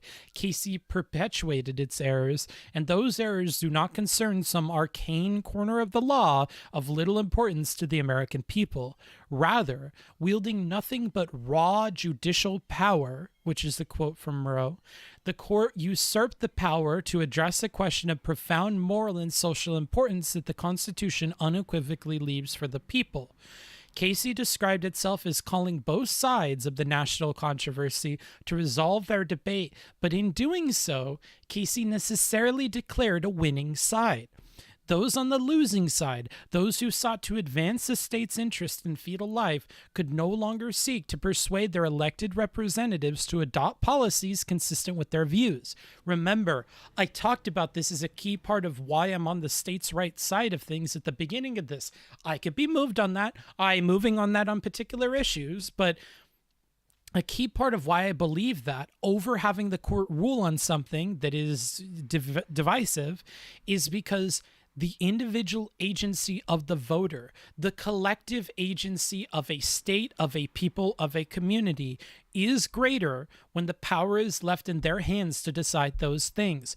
If you leave it in the power of the court, it is a Russian roulette that may go in your favor or not go in your favor. And in this particular case, on this particular issue of abortion, we have pulled the trigger 3 times, and at least at one point in those 3 pulls of that Russian roulette trigger, you have had your brains blown out. So 2 times, if you're anti-abortion, that trigger has been pulled, and there was 1 in the chamber, okay, with Roe and with Casey. And if you're on the other side of it, you've had your brains blown out with this particular case, right? Although it could be a lot worse. They could have made abortion illegal entirely, so bear that in mind. He could have done this whole ruling. He could have maybe looked at the historical precedent and said, hey, look, all these states said that it was illegal in the past, and historically it's been illegal. And to use the words of you guys in the last 2 cases, the historical sweep seems to point in the direction of making it illegal, right? That didn't happen. So just be happy. It could have been worse. That's all I got to say. Okay, that seems like a shitty thing to say, but it could have been worse. Okay, because when the shoe's on the other foot for the abortion people, it was worse, okay? They had a kind of in-between thing with Roe and Casey where they had the viability thing at the very least, but like 2/3 of the pregnancy, it was still chill for, right? So it could have been worse for you. And when you leave it in the hands of the court, regardless of how they decide, you don't have an impact on that in the same way that you would have an impact on your state legislature making those decisions. You can do so much more to impact the outcome of a law in your state if it's a law in your state as opposed to a decision brought down by the Supreme Court. Okay, so that, like, I have to emphasize that this point, in my opinion, is like salient, like really salient. And I think it's a takeaway that we should all have from this, regardless of what side of this that we fall on. And even if you think that the court should grant this as a right to you, I think that in most cases, we need to look at this and realize the kind of Russian roulette we're playing with having them decide these kind of controversial issues for us. Because they go in the wrong way. That really fucking sucks for you, you know? Those on the losing side, okay, we already read that. The court short-circuited the democratic process by closing it to the large number of Americans who dissented in any respect from Roe. Quote, Roe fanned into life an issue that has inflamed our national politics in general and has obscured with its smoke the selection of justices to this court in particular ever since. True. Together, Roe and Casey represent an error that cannot be allowed to stand. I also find it interesting, this quote from Roe, that Roe fanned into life an issue that has inflamed our national politics and has obscured with its smoke the selection of justices to this court in particular. Because regardless of where you stand on the issue, it certainly has. And it must be interesting for some of the people seated on the court today that probably identify with that statement. Interesting stuff. As the court's landmark decision in West Coast Hotel illustrates, the court has previously overruled decisions that wrongly removed an issue from the people and the democratic process. As Justice White later explained, decisions that find in the Constitution principles or values that cannot fairly be read into that document usurp the people's authority. For such decisions represent choices that the people have never made and that they cannot disavow through corrective legislation. For this reason, it is essential that this court maintain the power to restore authority to its proper possessors by correcting constitutional decisions that, on reconsideration, are found to be mistaken. So, like, again, we're reiterating this point, and I really feel like it's a salient one that we should have as a takeaway. And to Alley Cat, yeah, hey, here. Or here. Probably the key takeaway of this decision is that it gave this decision back to the people. It's not an anti-abortion ruling. And it's so controversial to say, and I know that people would jump on me for saying it, but like, it could have been worse. Oh God. I'm not going to get into it, but I think you know what I'm getting at. Like, it isn't for you as a pro-abortion person, what Roe v. Wade was for anti-abortion people. And I think that needs to be like understood a bit here. The quality of the reasoning. Under our precedents, the quality of the reasoning in a prior case has an important bearing on whether it should be reconsidered. And oh boy, we're going to have problems with this. In part 2, Supra, we explained why Roe was incorrectly decided, but that decision was more than just wrong. It stood on exceptionally weak grounds. Roe found that the Constitution implicitly conferred a right to obtain an abortion, but it failed to ground its decision in text, history, or precedent. It relied on an erroneous historical narrative. It devoted great attention to and presumably relied on matters that have no bearing on the meaning of the Constitution. It disregarded the fundamental difference between the precedents on which it relied and the question before the court. It concocted an elaborate set of rules with different restrictions for each trimester of pregnancy, but it did not explain how this veritable code could be teased out of anything in the Constitution, the history of abortion laws, prior precedent, or any other cited source. And its most important rule that states cannot protect fetal life prior to viability was never raised by any party and has never been plausibly explained. Roe's reasoning quickly drew scathing scholarly criticism, even from supporters of broad access to abortion. The Casey plurality, while reaffirming Roe's central holding, pointedly refrained from endorsing most of its reasoning. It revised the textual basis for the abortion right, silently abandoned Roe's erroneous historical narrative, and jettisoned the trimester framework. But it replaced that scheme with an arbitrary undue burden test and relied on an exceptional version of stare decisis that, as explained below, this court has never applied before and has never invoked since. The weakness in Roe's reasoning are well known. Without any grounding in the constitutional text, history, or precedent, it imposed on the entire country a detailed set of rules, much like those that one might expect to find in a statute or regulation. Dividing pregnancy into 3 trimesters, the court imposed special rules for each. During the first trimester, the court announced the abortion decision and its effectuation must be left to the medical judgment of the pregnant woman's attending physician. After that point, a state's interest in regulating abortion for the sake of women's health became compelling, and accordingly, a state could, quote, regulate the abortion procedure in ways that are reasonably related to maternal health. Finally, in, quote, the stage subsequent to viability, which in 1973 roughly coincided with the beginning of the 3rd trimester, the state's interest in, quote, the potentiality of human life became compelling, and therefore a state could, quote, regulate and even prescribe abortion except where it is necessary, in appropriate medical judgment for the preservation of the life or health of the mother. This elaborate scheme was the court's own brainchild. Neither party advocated for the trimester framework, nor did either party or any amicus argue that the viability should mark the point at which the scope of the abortion right and a state's regulatory authority should be substantially transformed. Not only did this scheme resemble the work of a legislature, but the court made little effort to explain how these rules could be deduced from any of the sources on which constitutional decisions are usually based. We have already discussed Roe's treatment of constitutional text, and the opinion failed to show that history, precedent, or any other cited source supported its scheme.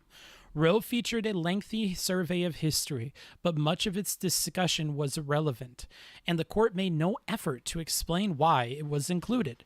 For example, multiple paragraphs were devoted to an account of the views and practices of ancient civilizations where infanticide was widely accepted. When it came to the most important historical fact, how the states regulated abortion when the 14th Amendment was adopted, the court said almost nothing. It allowed that states had tightened their abortion laws, quote, in the middle of the late 19th century, but it implied that these laws might have been enacted not to protect fetal life, but to further, quote, a Victorian social concern about, quote, illicit sexual conduct. Roe's failure even to note the overwhelming consensus of state laws in effect in 1868 is striking, and what it said about the common law was simply wrong. Relying on 2 discredited articles by an abortion advocate, the court erroneously suggested, contrary to Bracton, Coke, Hale, Blackstone, and a wealth of other authority, that the common law had probably never really treated post-quickening abortion as a crime. Quote, it now appears doubtful that abortion was ever firmly established as a common law crime, even with respect to the destruction of a quick fetus.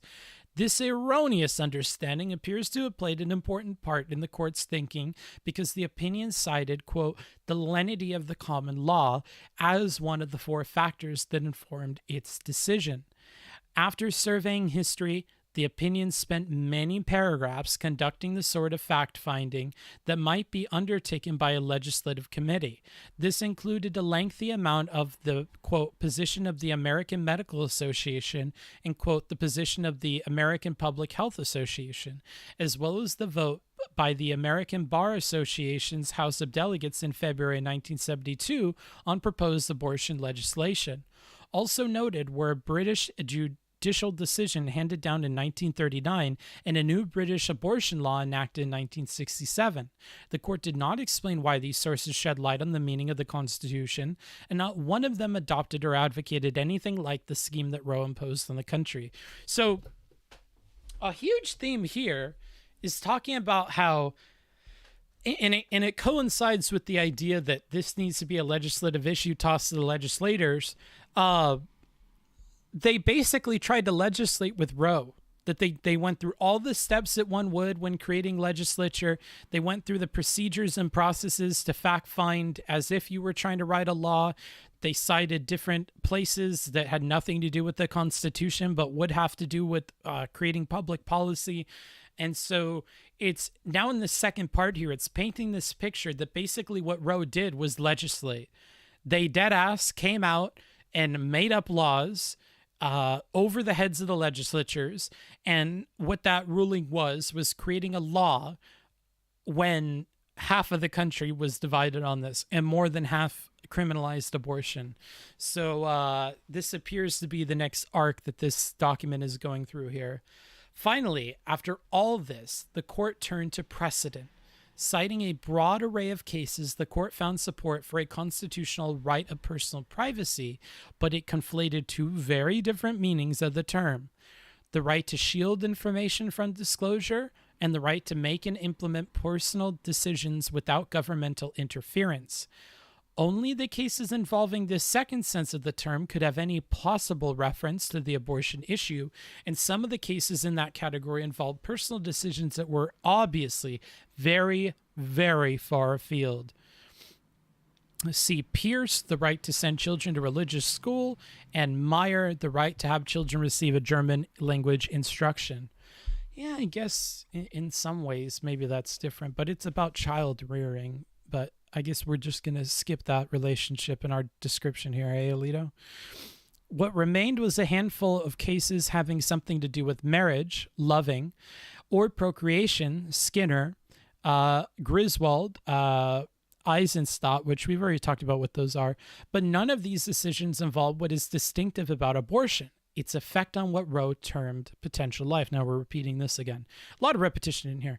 When the court summarized the basis for the scheme it imposed on the country, it asserted that its rules were consistent with the following: quote, the relative weights of the respective interests involved, the lessons and examples of medical and legal history, the lenity of the common law, the demands of the profound problems of the present day, and put aside the second and third factors, which are based on the court's flawed account of history, and what remains are precisely the sort of considerations that legislative bodies often take into account when they draw lines that accommodate competing interests.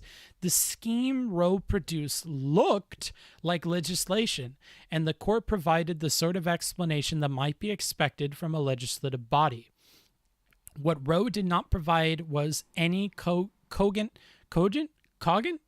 How do you pronounce that? I've read it before. I just don't know. I think it's cogent.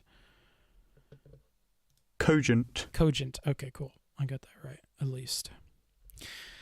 What Roe did not provide was any cogent justification for the lines it drew. Why, for example, does a state have no authority to regulate first trimester abortions for the purpose of protecting a woman's health? The court's only explanation was that mortality rates for abortion at that stage were lower, or mortality rates for the abortion at that stage were lower than the mortality rates for childbirth. But the court did not explain why mortality rates were the only factor that a state could legitimately consider.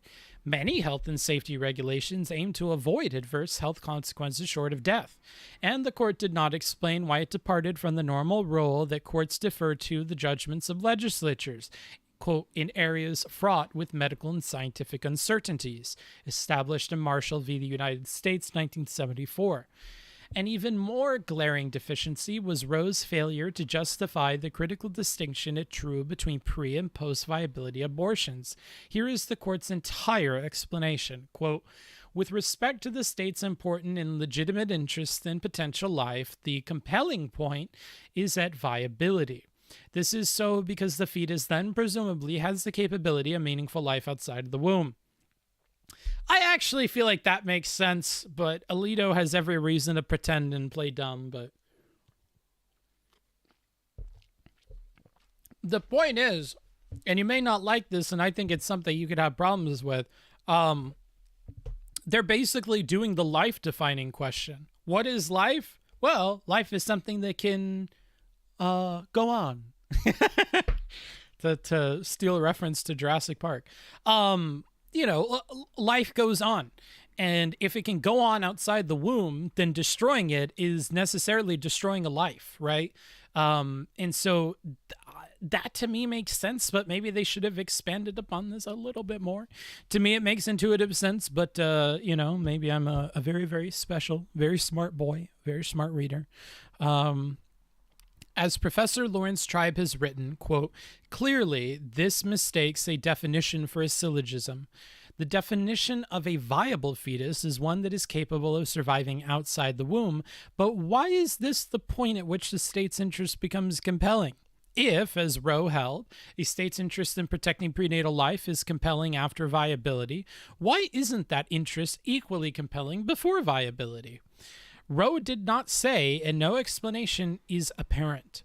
This arbitrary line has not found much support among philosophers and ethicists who have attempted to justify a right to abortion. Some have argued that a fetus should not be entitled to legal protection until it acquires the characteristics that they regard as defining what it means to be a person. Among the characteristics that have been offered as essential attributes of personhood are sentience, self-awareness, the ability to reason, or some combination thereof. By this logic, it would be an open question whether even born individuals, including young children or those afflicted with certain developmental or medical conditions, merit protection as persons. But even if one takes the view that personhood begins when a certain attribute or combination of attributes is acquired, it is very hard to see why viability should mark the point where personhood begins. The most obvious problem with any such argument is that viability is heavily dependent on factors that have nothing to do with the characteristics of a fetus. One is the state of neonatal care at a particular point in time. Due to the development of new equipment and improved practices, the viability line has changed over the years. In the 19th century, a fetus may not have been viable until the 32nd or 33rd week of pregnancy or even later. When Roe was decided, viability was gauged at roughly 28 weeks. Today, respondents drew the line at 23 or 24 weeks. So according to Roe's logic, states now have a compelling interest in protecting a fetus with a gestational age of, say, 26 weeks. But in 1973, states did not have an interest in protecting an identical fetus. How can that be? Viability also depends on the, quote, quality of the available medical facilities. Thus, a 24-week-old fetus may be viable if a woman gives birth in a city with hospitals that provide advanced care for very premature babies, but if the woman travels to a remote area far from any such hospital, the fetus may no longer be viable. On what ground could the constitutional status of a fetus depend on the pregnant woman's location? And if viability is meant to mark a line having universal moral significance, can it be that a fetus that is viable in a big city in the United States has a privileged moral status not enjoyed by an identical fetus in a remote area of a poor country? In addition, as the court once explained, viability is not really a hard and fast line. A physician determining a particular fetus's odds of surviving outside the womb must consider a number of variables, including gestational age, fetal weight, a woman's general health and nutrition, the quality of the available medical facilities, and other factors. It is thus, quote, only with difficulty that a physician can estimate the probability of a particular fetus's survival. And even if, I messed up. And even if each fetus's probability of survival would be ascertained with certainty, I got to make sure that this is, no, it's wrong. There we are. I messed up the alignment for audio people. Let's see, where did I leave off here?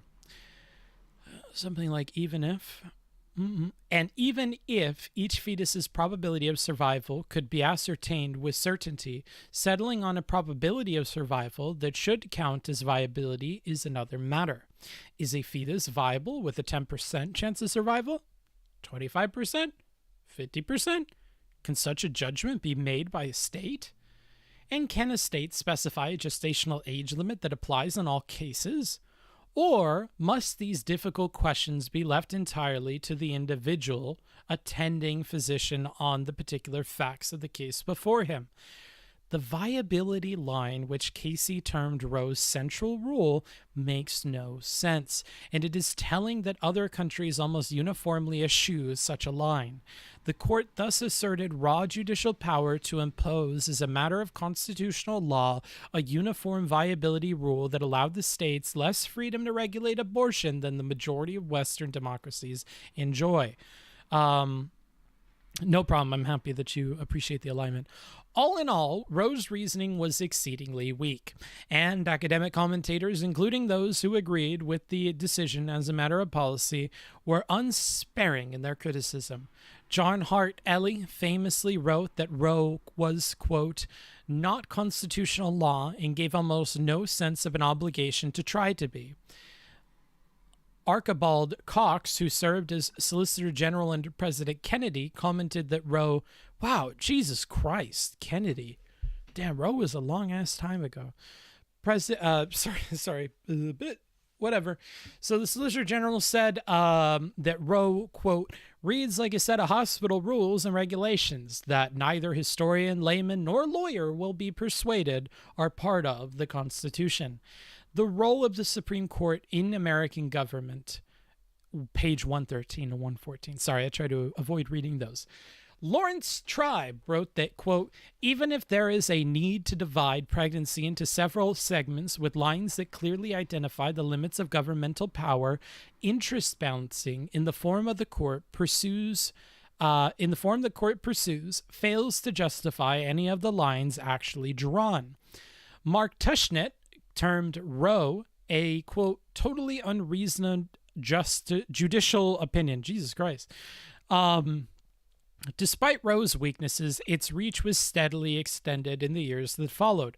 The court struck down laws requiring that second trimester abortions be performed only in hospitals, that minors obtain parental consent, that women give written consent after being informed of the status of the developing prenatal life and the risks of abortion, that women wait 24 hours for an abortion, that a physician determine viability in a particular manner, that a physician performing a post-viability abortion use a technique most likely to preserve the life of the fetus, and that fetal remains be treated in a humane and sanitary manner. Jesus Christ. Justice White complained that the court was engaging in, quote, unrestrained imposition of its own extra-constitutional value preferences. And the United States, as amicus curiae, asked the court to overrule Roe 5 times in the decade before Casey, and then asked the court to overrule it once more in Casey itself. When Casey revisited Roe almost 20 years later, very little of Roe's reasoning was defended or preserved. The court grounded the abortion right entirely on the 14th Amendment's Due Process Clause. The court did not reaffirm Roe's erroneous amount of abortion history. In fact, none of the justices in the majority said anything about the history of the abortion right. As for precedent, the court relied on essentially the same body of cases that Roe had cited. Thus, with respect to the standard grounds for constitutional decision-making, text, history, and precedent, Casey did not attempt to bolster Roe's reasoning. The court also made no real effort to remedy one of the greatest weaknesses in Roe's analysis, its much criticized discussion of viability. The court retained what it called Roe's central holding, that a state may not regulate pre-viability abortions for the purpose of protecting fetal life, but it provided no principled defense of the viability line. Instead, it merely rephrased what Roe had said, stating that viability marked the point at which, quote, the independent existence of a second life can in reason and fairness be the object of state protection that now overrides the rights of the woman. Why, quote, reason and fairness demanded that the line be drawn at viability, the court did not explain, and the justices who authored the controlling opinion conspicuously failed to say that they agreed with the viability rule. Instead, they candidly acknowledged, quote, the reservations some of us may have in reaffirming that holding of Roe. The controlling opinion criticized and rejected Roe's trimester scheme and substituted a new undue burden test, but the basis for this test was obscure. And as we will explain, the test is full of ambiguities and is difficult to apply. Casey, in short, either refused to reaffirm or rejected important aspects of Roe's analysis, failed to remedy glaring deficiencies in Roe's reasoning, endorsed what it termed Roe's central holding while suggesting that a majority might not have thought it was correct, provided no new support for the abortion right other than Roe's status as precedent, and imposed a new and problematic test with no firm grounding in constitutional text, history, or precedent. We need to hear that for the 18 millionth time. As discussed below, Casey also deployed a novel version of the doctrine of stare decisis. This new doctrine did not account for the profound wrongness of the decision in Roe and placed great weight on an intangible form of reliance with little, if any, basis in prior case law. Stare decisis does not command the preservation of such a decision. Section C, workability. Here we get to the part that was explained to us by Pisco. Workability. Our precedents counsel that another important consideration deciding whether a precedent should be overruled is whether the rule it imposes is workable. That is, whether it can be understood and applied in a consistent and predictable manner. As noted in Montejo v. Louisiana, Patterson v. McLean Credit Union, Gulfstream Aerospace Corp. v. Mayacamas Corp., etc. Casey's undue burden test is scored poorly on the workability scale. Problems begin with the very concept of an undue burden. As Justice Scalia noted in his Casey partial dissent, determining whether a burden is due or undue is inherently standardless. Quote, whether a burden is deemed undue depends heavily on which factors the judge considers and how much weight he accords each of them. The Casey plurality tried to put meaning into the undue burden test by setting out 3 subsidiary rules, but these rules created their own problems. The first rule is that, quote, a provision of law is invalid if its purpose or effect is to place a substantial obstacle in the path of a woman seeking an abortion before the fetus attains viability. But whether a particular obstacle qualifies as substantial is often open to reasonable debate. In the sense relevant here, substantial means of ample or considerable amount, quantity, or size. Huge burdens are plainly substantial, and trivial ones are not, but in between those extremes there is a wide gray area. This ambiguity is a problem, and the second rule, which applies at all stages of a pregnancy, muddies things further. It states that measures designed designed to ensure that the woman's choice is informed are constitutional so long as they do not impose an undue burden on the right. To the extent that this rule applies to pre-viability abortions, it overlaps with the first rule and appears to impose a different standard. Consider a law that imposes an insubstantial obstacle but serves little purpose. As applied to a pre-viability abortion, would such a regulation be constitutional on the ground that it does not impose a substantial obstacle? Or would it be unconstitutional on the ground that it creates an undue burden, because the burden it imposes, though slight, outweighs its negligible benefits? Casey does not say, and this ambiguity would lead to confusion down the line. And compare June Medical, and that it gives some citations here. The third rule complicates the picture even more.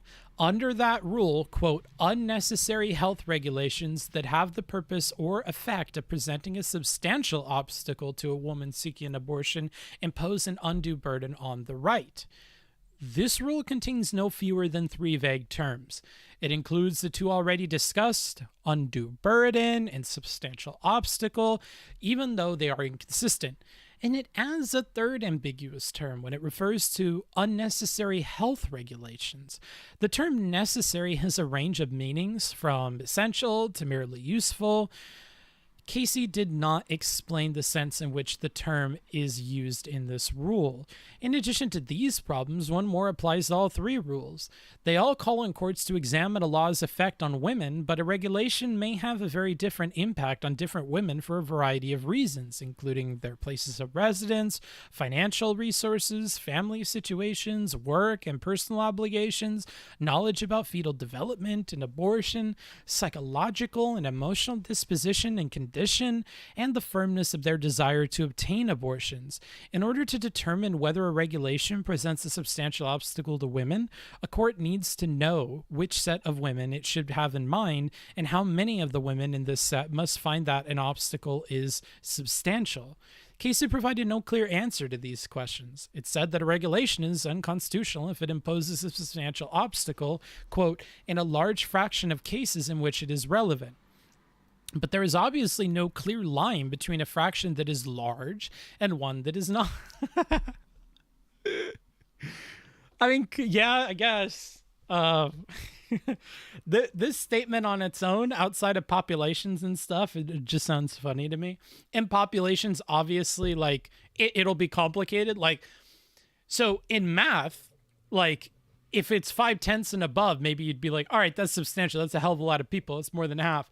But when you're talking about people, and whatever, like, you know, if it impacts 10%, that's 1 in every 10 women seeking an abortion that it would impact. That's kind of a lot. And if you double that to 20%, I mean, 1 in every 5 women, that's a fuck ton of people, right? Like, but where that line is drawn, I think, is important. And this gets back to, like, this needs to be legislated. This in-between that we exist in, where we have these rules to outline when abortion can and can't be done. Like, I'm turning even more in favor of the idea that this just needs to be legislated. If the court is going to impose any restrictions, I would be more in favor that they just shut the fuck up. Like, either you say that in every state at all points in a pregnancy, a woman has a right to an abortion, or you shut the fuck up. I think those are the 2 worlds that I want to pick from and live in. Because if the court tries to, like, legislate it and come up with, like, where things start and stop, and this is the job that they've done, this is not good. And rather than try to do this, it's probably better to just let the states determine it, or at least come up with a way better guideline for the states. I don't know. This seems really shitty. Very shittily done. Anywho, that aside, these ambiguities have caused confusion and disagreement. Compare whole women's health versus Hellerstedt, and something else. I'm not sure. I'll try not to read the citations as much. The difficulty of applying Casey's new rules surfaced in that very case. The controlling opinion found that Pennsylvania's 24-hour waiting period requirement and its informed consent provision did not impose undue burdens. But Justice Stevens, applying the same test, reached the opposite result. That did not bode well, and then Chief Justice Rehnquist aptly observed that, quote, the undue burden standard presents nothing more workable than the trimester framework. The ambiguity of the undue burden test also produced disagreement in later cases. In Whole Woman's Health, the court adopted the cost-benefit interpretation of the test, stating that, quote, the rule announced in Casey requires that courts consider the burdens a law imposes on abortion access together with the benefits of those laws confer. But 5 years later, a majority of the justices rejected that interpretation.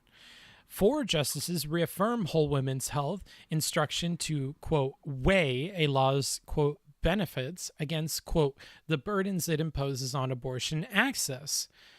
But the Chief Justice, who cast the deciding vote, argued that nothing about Casey suggested that a weighing of costs and benefits of an abortion regulation was a job for the courts. And the 4 justices in dissent rejected the plurality's interpretation of Casey. This court's experience applying Casey has confirmed Chief Justice Rehnquist's prescient diagnosis that the undue burden standard was, quote, not built to last. The experience of the courts of appeals provides further evidence that Casey's line between permissible and unconstitutional restrictions has proved to be impossible to draw with precision. Casey has generated a long list of circuit conflicts. Most recently, the Court of Appeals have disagreed about whether the balancing test from Whole Women's Health correctly states the undue burden framework. They have disagreed on the legality of parental notification rules. They have disagreed about bans on certain dilation and evacuation procedures. They have disagreed about when an increase in the time needed to reach a clinic constitutes an undue burden, and they have disagreed on whether a state may regulate abortions performed because of the fetus's race, sex, or disability. The courts of appeals have experienced particular difficulty in applying the large fraction of relevant cases test. They have criticized the assignment while reaching unpredictable results, and they have candidly outlined Casey's many other problems. Casey's undue burden test has proved to be unworkable. Plucked from nowhere, says the opinion of Justice Rehnquist, it, quote, seems calculated to perpetuate give it a try legislation before judges assigned an unwieldy and inappropriate task. Scalia concurring in judgment in part and dissenting in part. Continued adherence to that standard would undermine, not advance, the even-handed, predictable, and consistent development of legal principles. Effect on other areas of the law, Section D. Roe and Casey have led to the distortion of many important but unrelated legal doctrines, and that effect further support for overruling those decisions.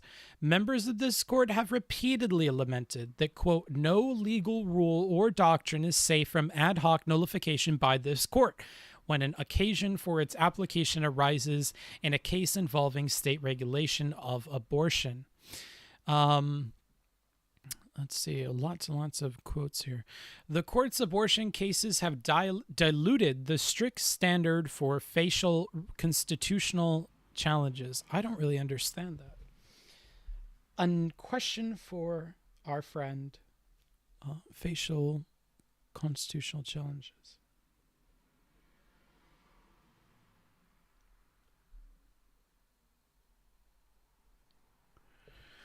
Interesting. They have ignored the court's third-party standing doctrine. They have disregarded standard res judicata principles. I'm just going to put a whole line down this section because I don't understand it. They have flouted the ordinary rules on the severability of unconstitutional provisions, as well as the rule that statutes should be read where possible to avoid unconstitutionality. And they have distorted First Amendment doctrines. When vindicating a doctrinal innovation requires courts to engineer exceptions to longstanding background rules, the doctrine has, quote, failed to deliver the principled and intelligible development of the law that stare decisis purports to secure. Okay, we have an answer on facial challenge. A facial challenge contends that a government law, rule, regulation, or policy is unconstitutional as written. That is, on its face. Gotcha. All right. Section 8, reliance interests. We last consider whether overruling Roe and Casey will upend substantial reliance interests. Traditional reliance interests arise where advance planning of great precision is most obviously a necessity. In Casey, the controlling opinion conceded that those traditional reliance interests were not implicated because getting an abortion is generally, quote, unplanned activity. And, quote, reproductive planning could take virtually immediate account of any sudden restoration of state authority to ban abortions. For these reasons, we agree with the Casey plurality that conventional concrete reliance interests are not present here. Thank you, Mir. But I'll have him explain it because I also want him to kind of break down what may or may not be BS, if that makes sense.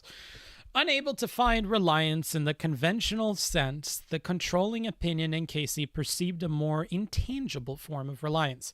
It wrote that, quote, people had organized intimate relationships. And to be clear here, I don't really understand reliance, so I'm going to put that on there. I want to have it explained to me because I'm very shaky that my understanding is correct here. Anywho, unable to find reliance in the controversial conventional sense, the controlling opinion in Casey perceived a more intangible form of reliance. It wrote that, quote, people had organized intimate relationships and made choices that defined their views of themselves and their places in society, in reliance on the availability of abortion in the event that contraception should fail. And that, quote, the ability of women to participate equally in the economic and social life of the nation has been facilitated by their ability to control their reproductive lives. But this court is ill-equipped to assess generalized assertions about the national psyche. Casey's notion of reliance thus finds little support in our cases, which instead emphasized very concrete reliance interests, like those that develop in cases involving property and contract rights. When a concrete reliance interest is asserted, courts are equipped to evaluate the claim, but assessing the novel and intangible form of reliance endorsed by the Casey plurality is another matter. That form of reliance depends on an empirical question that is hard for anyone, and in particular for a court, to assess, namely, the effect of the abortion right on society and in particular on the lives of women. The contending sides in this case make impassioned and conflicting arguments about the effects of the abortion right on the lives of women.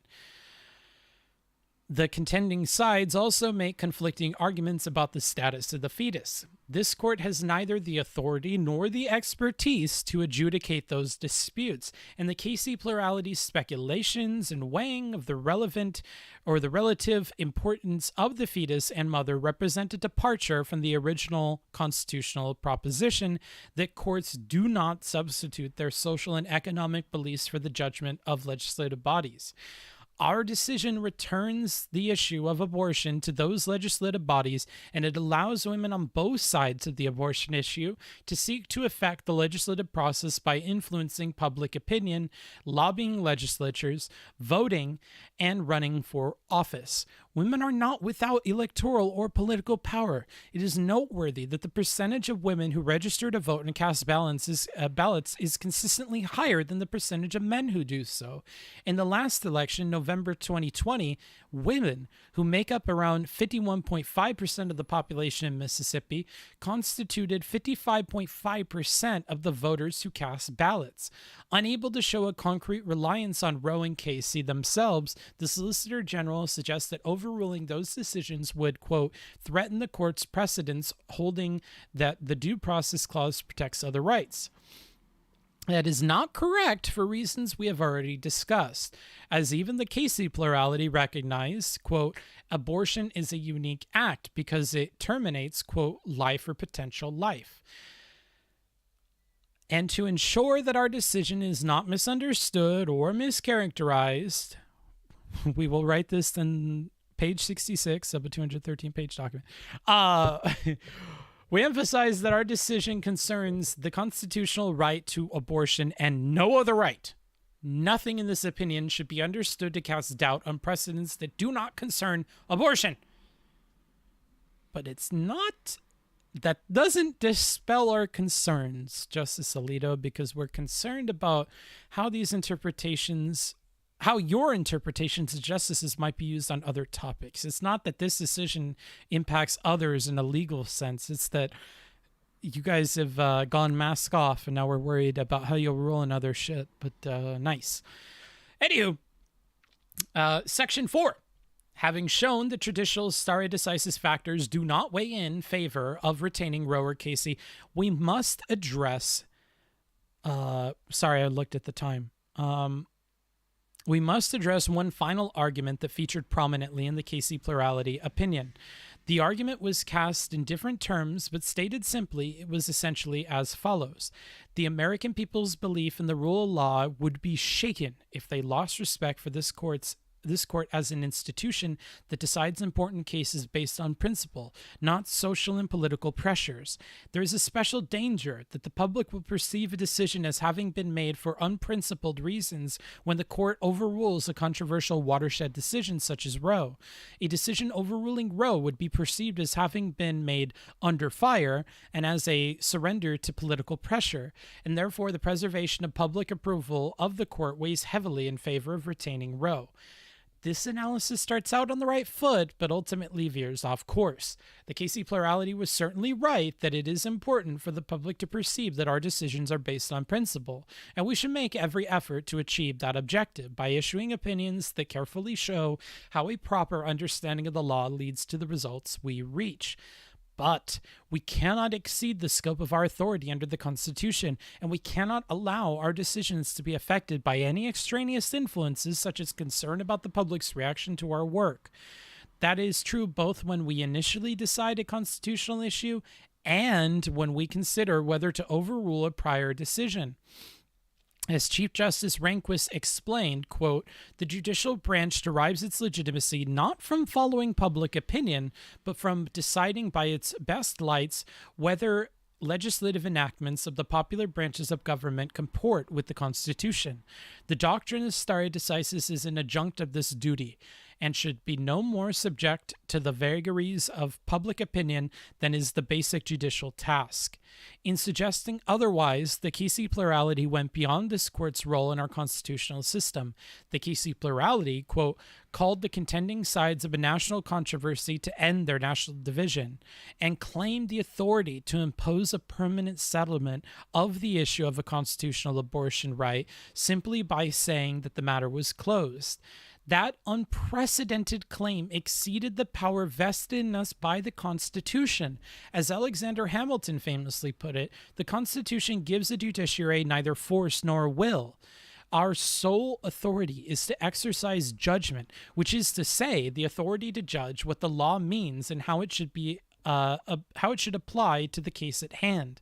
The court has no authority to decree that an erroneous precedent is permanently exempt from evaluation under traditional stare decisis principles. A precedent of this court is subject to the usual principles of stare decisis, under which adherence to precedent is the norm, but not an inexorable command.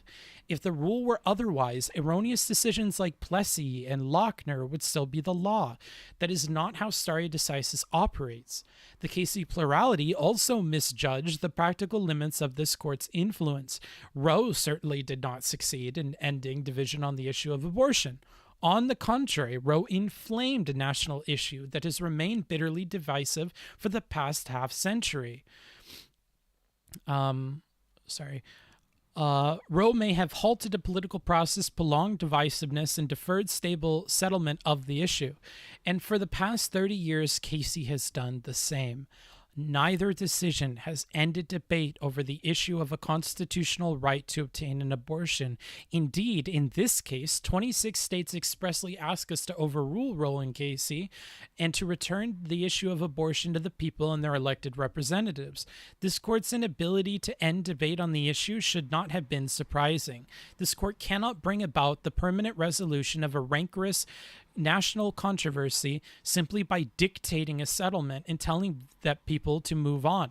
Whatever influence the court may have on public attitudes must stem from the strength of our opinions, not an attempt to exercise raw judicial power. We do not pretend to know how our political system or society will respond to today's decision overruling Roe and Casey, though you should.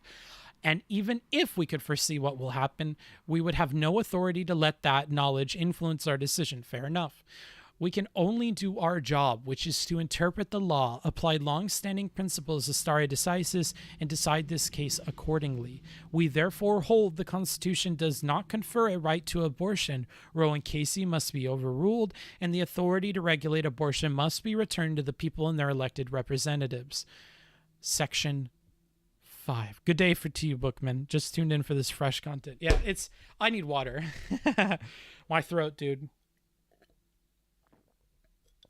Is a lot of impassioned reading, and I'm trying not to stumble. I'm still stumbling, but not as much as other people I see read on stream, so I think I'm doing good, all things considered. Oh, man.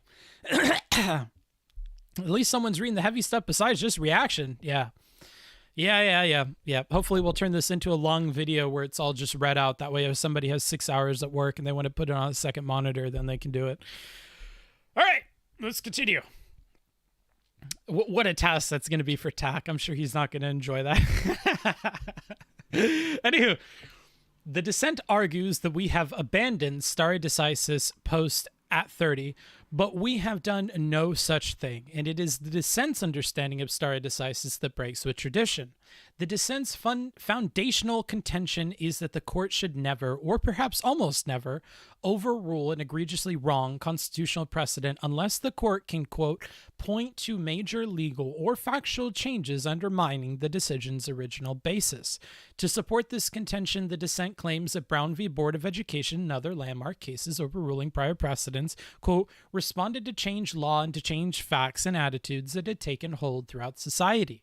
The unmistakable implication of this argument is that only the passage of time and new developments justified those decisions. Recognition that the cases they overruled were egregiously wrong on the day they were handed down was not enough. The court has never adopted this strange new version of stare decisis, and with good reason. Does the dissent really maintain that overruling Plessy was not justified until the country had experienced more than half a century of state-sanctioned segregation and generations of black school children had suffered all of its effects? Here is another example. On the dissent's view, it must have been wrong for West Virginia Board of Education v. Barnett to overrule Minersville School District v. Gobitis, a bare 3 years after it was handed down. In both cases, children who were Jehovah's Witnesses refused on religious grounds to salute the flag or recite the Pledge of Allegiance. The Barnett court did not claim that its re-examination of the issue was prompted by any intervening legal or factual developments, so if the court had followed the dissent's new version of stare decisis, it would have been compelled to adhere to Gobitis and countenance continued First Amendment violations for some unspecified period. Precedent should be respected, but sometimes the court errs, and occasionally the court issues an important decision that is egregiously wrong. When that happens, stare decisis is not a straitjacket, and indeed the dissent eventually admits that a decision could, quote, be overruled just because it is terribly wrong, though the dissent does not explain when that would be so. Yikes! I don't know if just being terribly wrong is good. That feels like that breaks stare decisis, but what do I know? I'm not a lawyer. Even if the dissent were correct in arguing that an egregiously wrong decision should almost never be overruled unless its mistake is later highlighted by major legal or factual changes, re-examination of Roe and Casey would be amply justified. We have already mentioned a number of post-Casey developments, but the most profound change may be the failure of Casey's plurality call for the contending sides in the controversy about abortion to end their national division. That has not happened, and there is no reason to think that another decision sticking with Roe would achieve what Casey could not. The dissent, however, is undeterred. It contends that the, quote, very controversy surrounding Roe and Casey is an important stare decisis consideration that requires upholding those precedents. The dissent characterizes Casey as a, quote, precedent about precedent that is permanently shielded from further evaluation under traditional stare decisis principles. But as we have explained, Casey broke new ground when it treated the national controversy provoked by Roe as a ground for refusing to reconsider that decision, and no subsequent case has relied on that factor. Our decision today simply applies long-standing stare decisis factors instead of applying a version of the doctrine that seems to apply only in abortion cases. Finally, the dissent suggests that our decision calls into question Griswold, Einstott, Lawrence, and Obergefell. But we have stated unequivocally that, quote, nothing in this opinion should be understood to cast doubt on precedents that do not concern abortion. We have also explained why that is so. Rights regarding contraception in same-sex relationships are inherently different from the right to abortion because the latter, as we have stressed, uniquely involves what Roe and Casey termed potential life. Therefore, a right to abortion cannot be justified by a purported analogy to the rights recognized in those other cases or by, quote, appeals to a broader right to autonomy. It is hard to see how we could be clearer.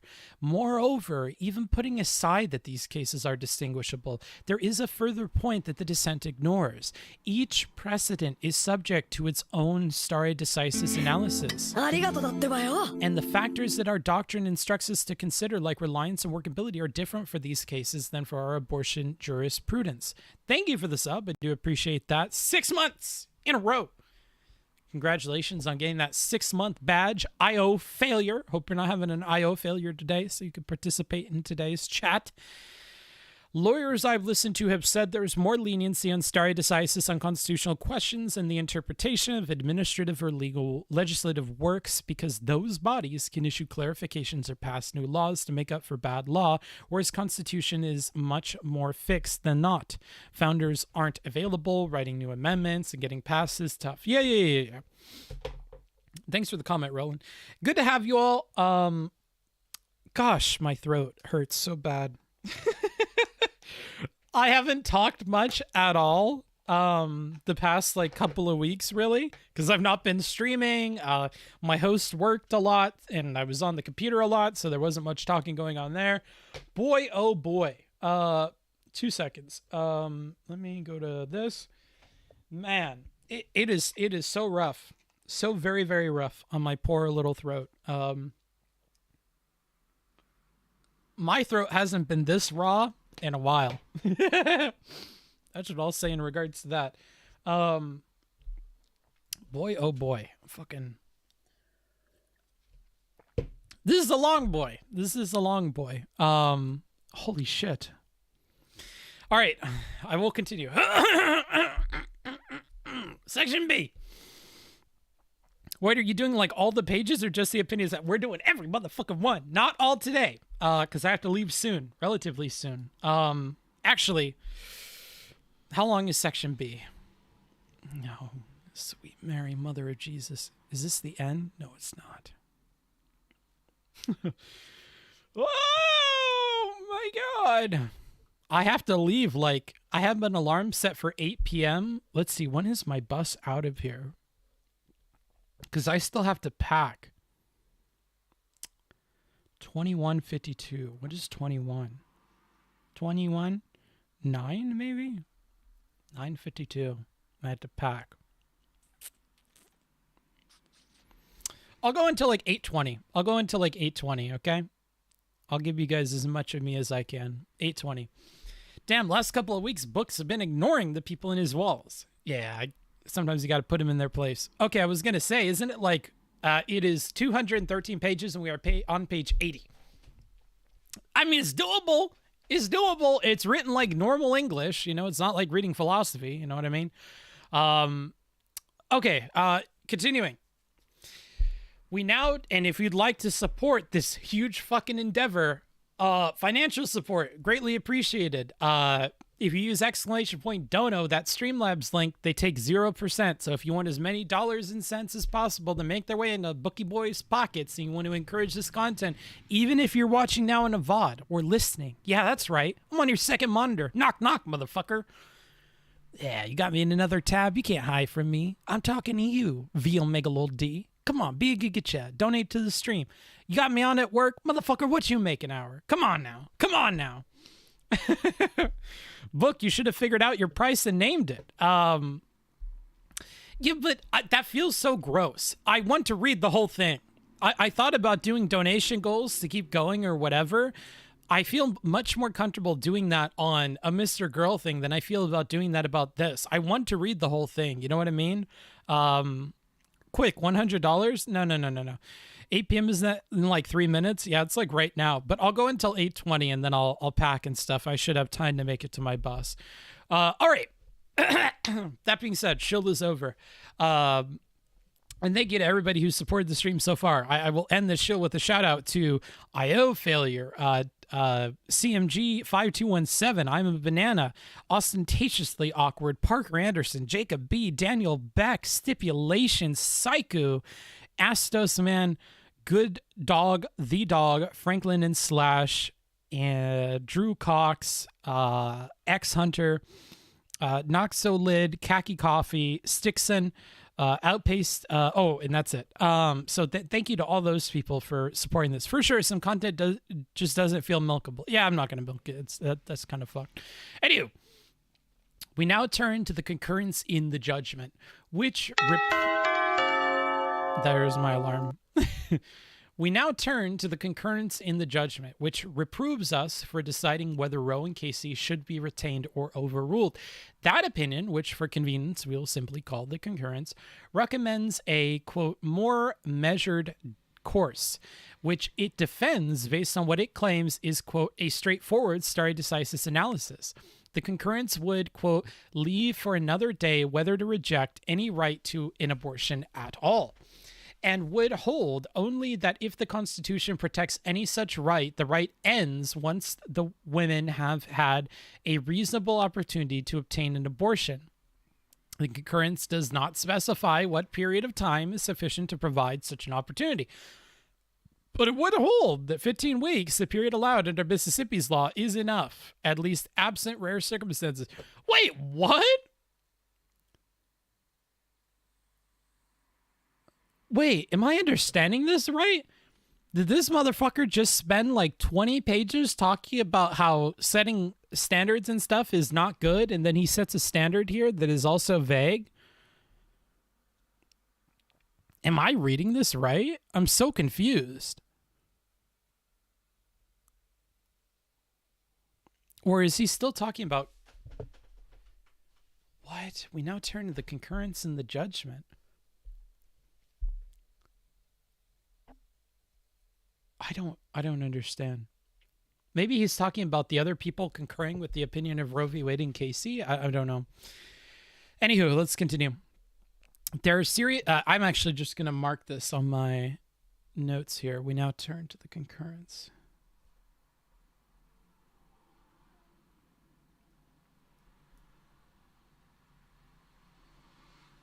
So I don't really understand what this is getting at. Maybe it'll become more clear as we read.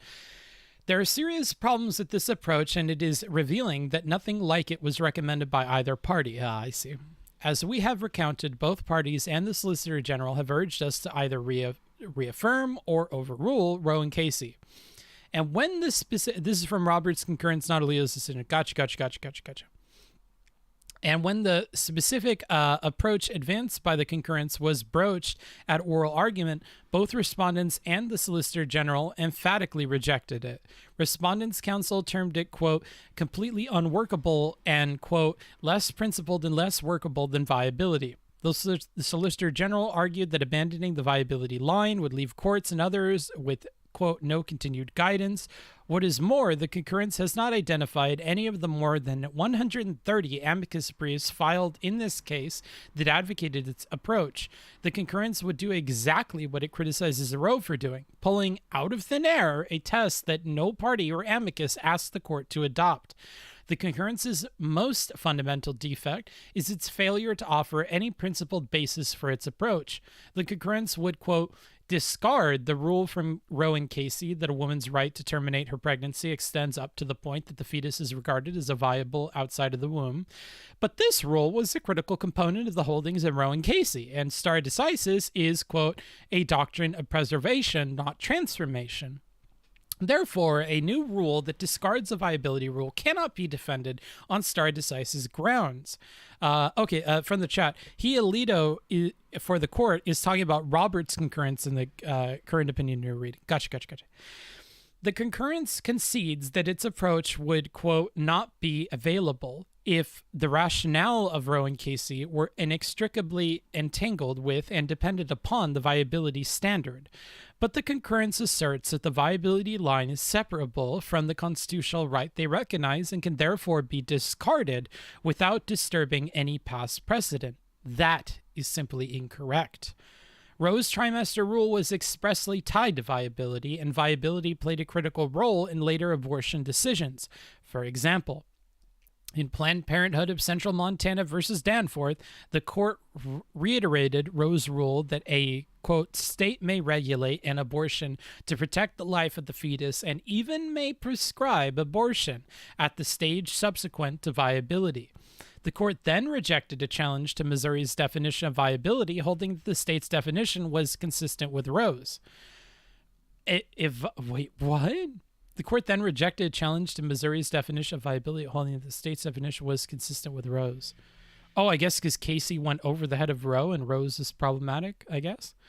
If viability was not an essential part of the rule adopted in Roe, the court would have had no need to make that comparison.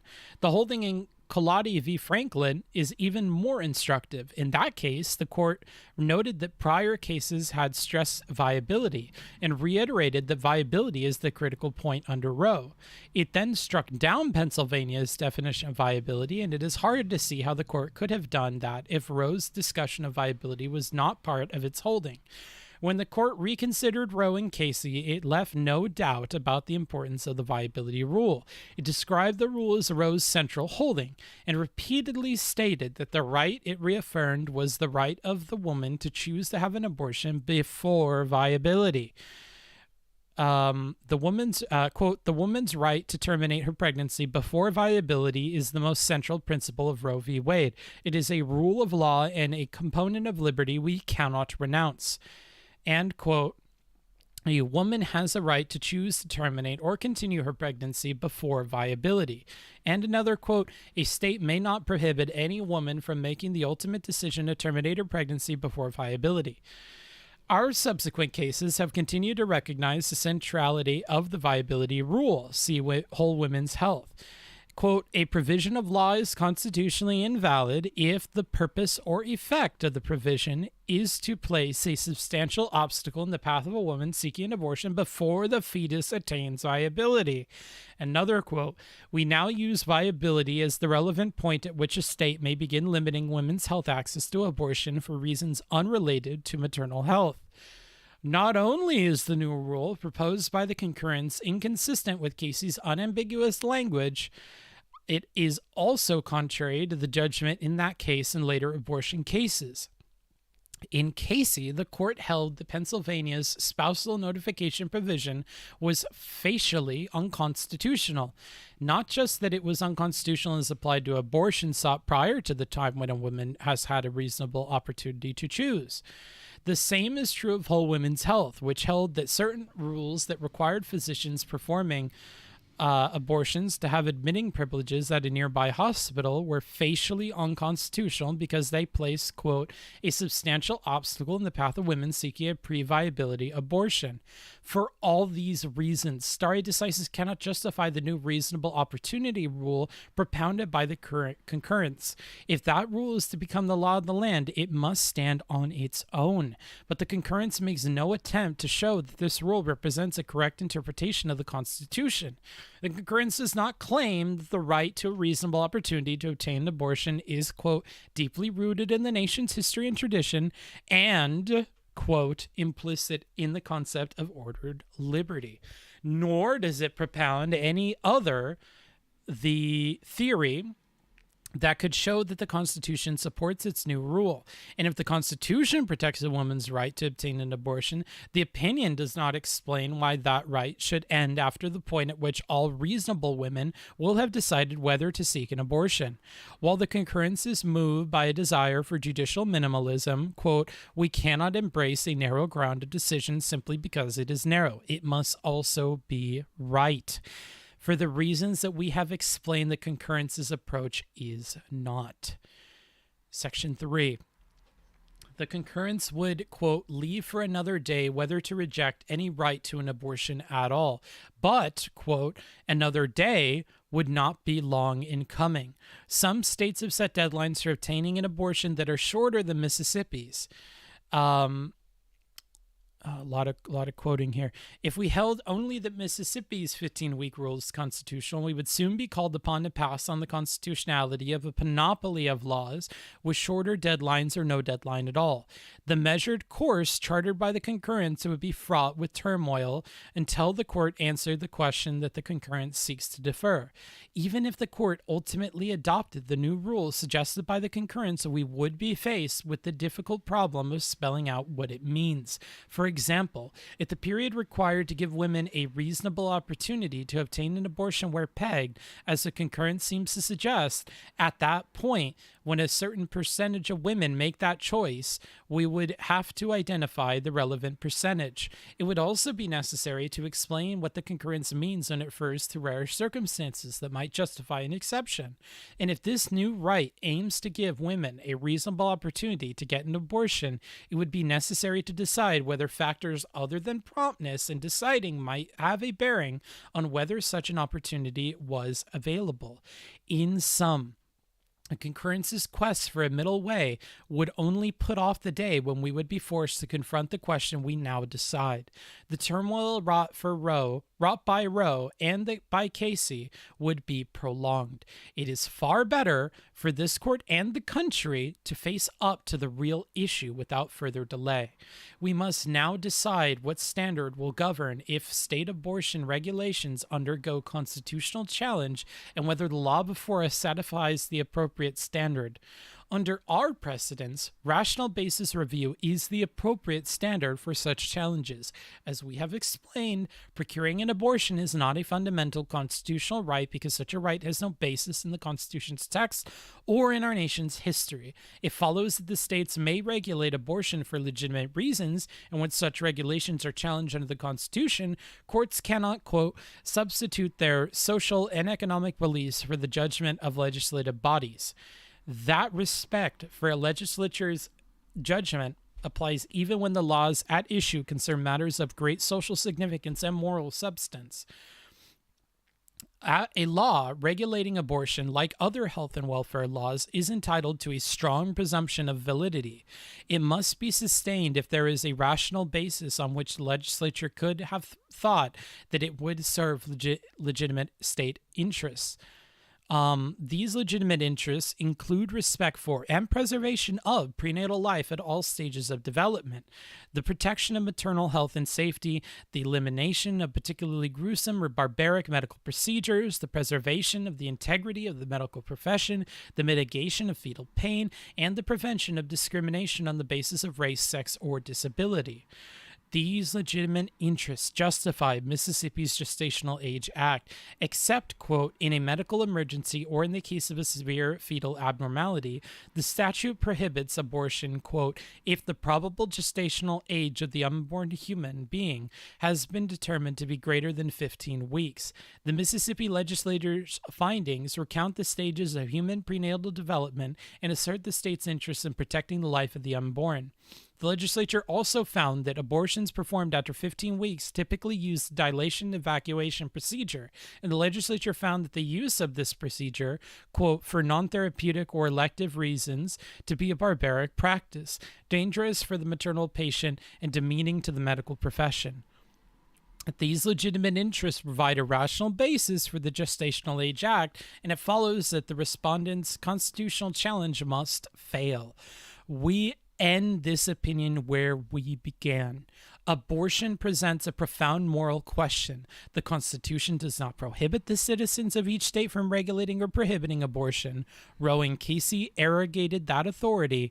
We now overrule those decisions and return that authority to the people and their elected representatives.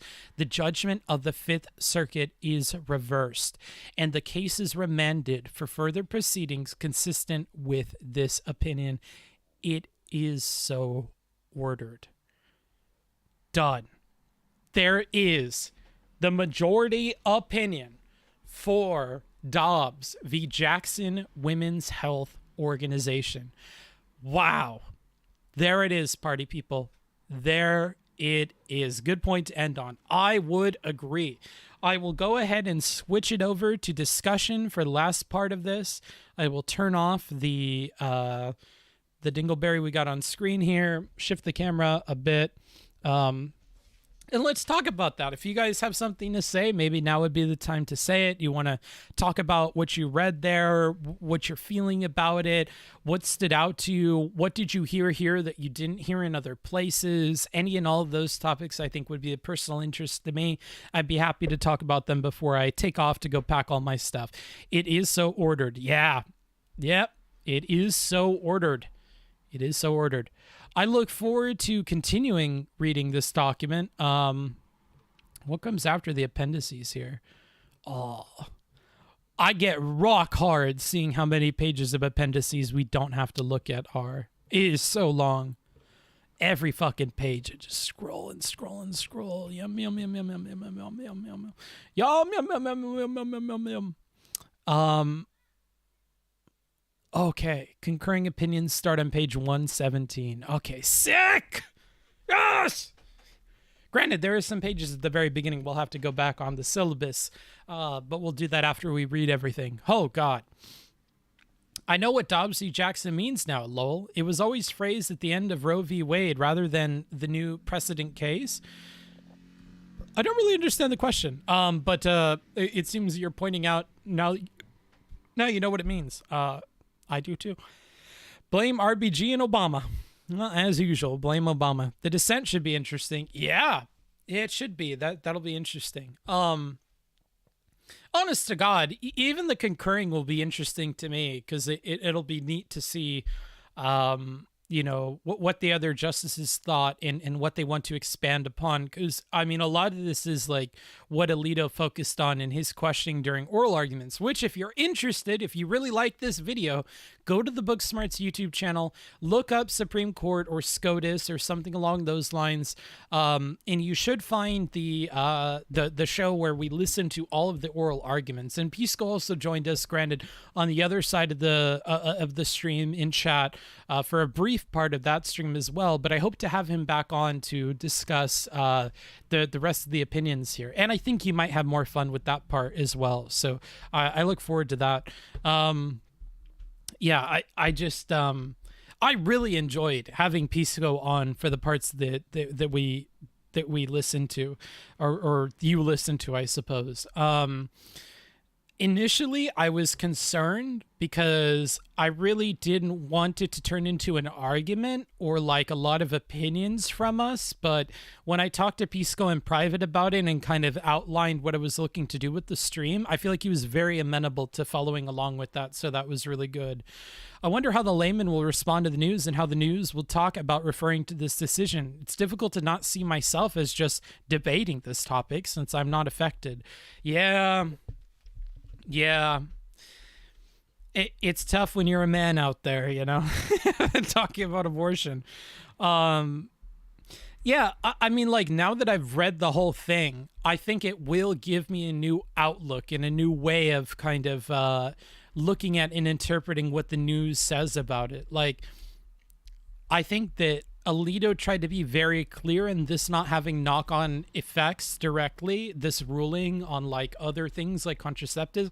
I think he's missing the dimension that, like, from what I've heard thus far, people aren't worried that this ruling will be used for contraceptives and other things.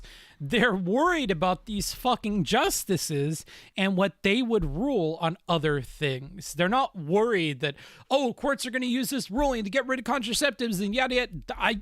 I don't hear that. We've had other cases on the channel where we've looked at, in particular, streamers responding to criticism by focusing on a branch of the criticism that nobody is saying as a way to kind of undercut all of the criticism, and then saying, well, I responded to it. I fucking said, don't worry about blah, blah, blah. But then they miss the fundamental problem that people have. And I feel like Alito is doing the same thing here. People aren't worried that this ruling will be used to get rid of contraceptives and stuff. My understanding is they're worried that seeing the decision made by these Supreme Court justices, they're worried about how the justices will rule in other cases. All of the worry is on the justices, not the ruling necessarily. You're affected as soon as you impregnate someone in a state that bans abortion. True, I guess that's true. Are there places that are pro bans on contraceptives? No, I don't think so, and I think it's constitutionally protected. The concern is that the constitutional protections for contraceptives, if brought before the court again, and with the way that social things and political things are moving, it might be put in front of the court that they might rule for similar reasons to get rid of that there is no express constitutional thing anywhere that says that you have the right to contraceptives, therefore it should be tossed to the states. And I think that's what they're worried about. Stare decisis is cringe, and Pisco makes me unhinged when he defends it. I don't think it's I feel like it's integral. Like, everything in the legal system is built on precedent. Like, the whole point of the Supreme Court is to put out decisions that the other courts are going to follow. The whole court system is designed in such a way where, like, precedent is super duper important. And if precedent is super duper important, stare decisis, which determines, which tells you probably should try to follow precedent, but if you don't, here are the ways that you would go against it.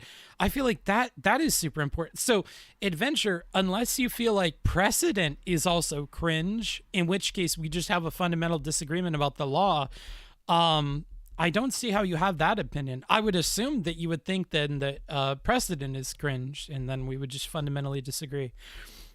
Just Jason says Clarence Thomas's concurrence is the one that wants to revisit older cases. I don't know if the other justices are on board. I also don't know. Oh yeah, I guess Clarence Thomas. In my mind, I thought you meant Alito for some reason.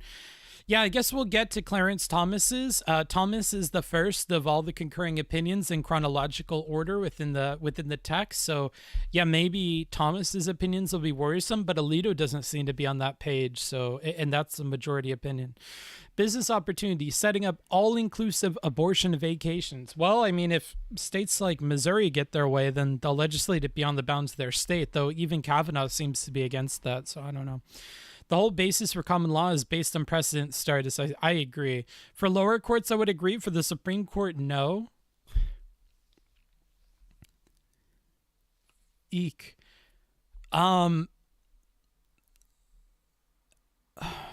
Okay. At least that's less unreasonable than I thought it would be, I suppose. I'll pick that positive out of that response. I missed the majority of Pisco convo, but it was interesting to learn was all the history of abortions you brought up with you around the quickening topic. Oh, okay. Then I'll try to include that more in future versions of this. I think being aware of the history and the culture and stuff is definitely helpful when interpreting what we're reading. And I'm very happy that I embarked upon it as well. The book that I read is actually, the author talks a lot about the same things I talked about on a podcast called Throughline. So Throughline by NPR is a podcast that looks at history and compares it to things that are happening in the modern day to link the two. And right now they have a whole series going on around abortion. I think it's the first 2 episodes of that series talk about culturally in the past, the things that I discuss with doctors in the profession. So if that interests you at all, if you found that interesting, definitely check out Throughline. It's well produced and stuff. I've been kind of sour on Throughline as of late, just because I feel like they definitely politically slant only one way, and they don't give a lot of credence to like conservative beliefs of any kind, and it kind of turns me off of it because like you can't have a historical lens that you point at something that is always progressive in nature, or you'll have a bastardized understanding of history. So like reading a lot about how laws in the past dealt with quickening and stuff like that, I feel like that was a very quick note in the Throughline podcast, whereas like in here Justice Alito cites it over and over and over, and that conservative perspective is something I'm really, really hungry for. And definitely after listening to Throughline, I'm left starving for that. They're hopefully going to ban the selling of location data before any laws come in. Here's hoping. I hope to too. Clarence Thomas has an idiosyncrasy that's against forget the term, some tests about protecting rights. He has a lot of interesting beliefs about all sorts of things. As we kind of discussed with Pisco at the beginning, I find that every single case that I look at where Clarence Thomas is giving oral arguments or is writing his opinions about, he just seems like a weird dude. He has really weird ideas about everything that never really meshes with anybody else in the court.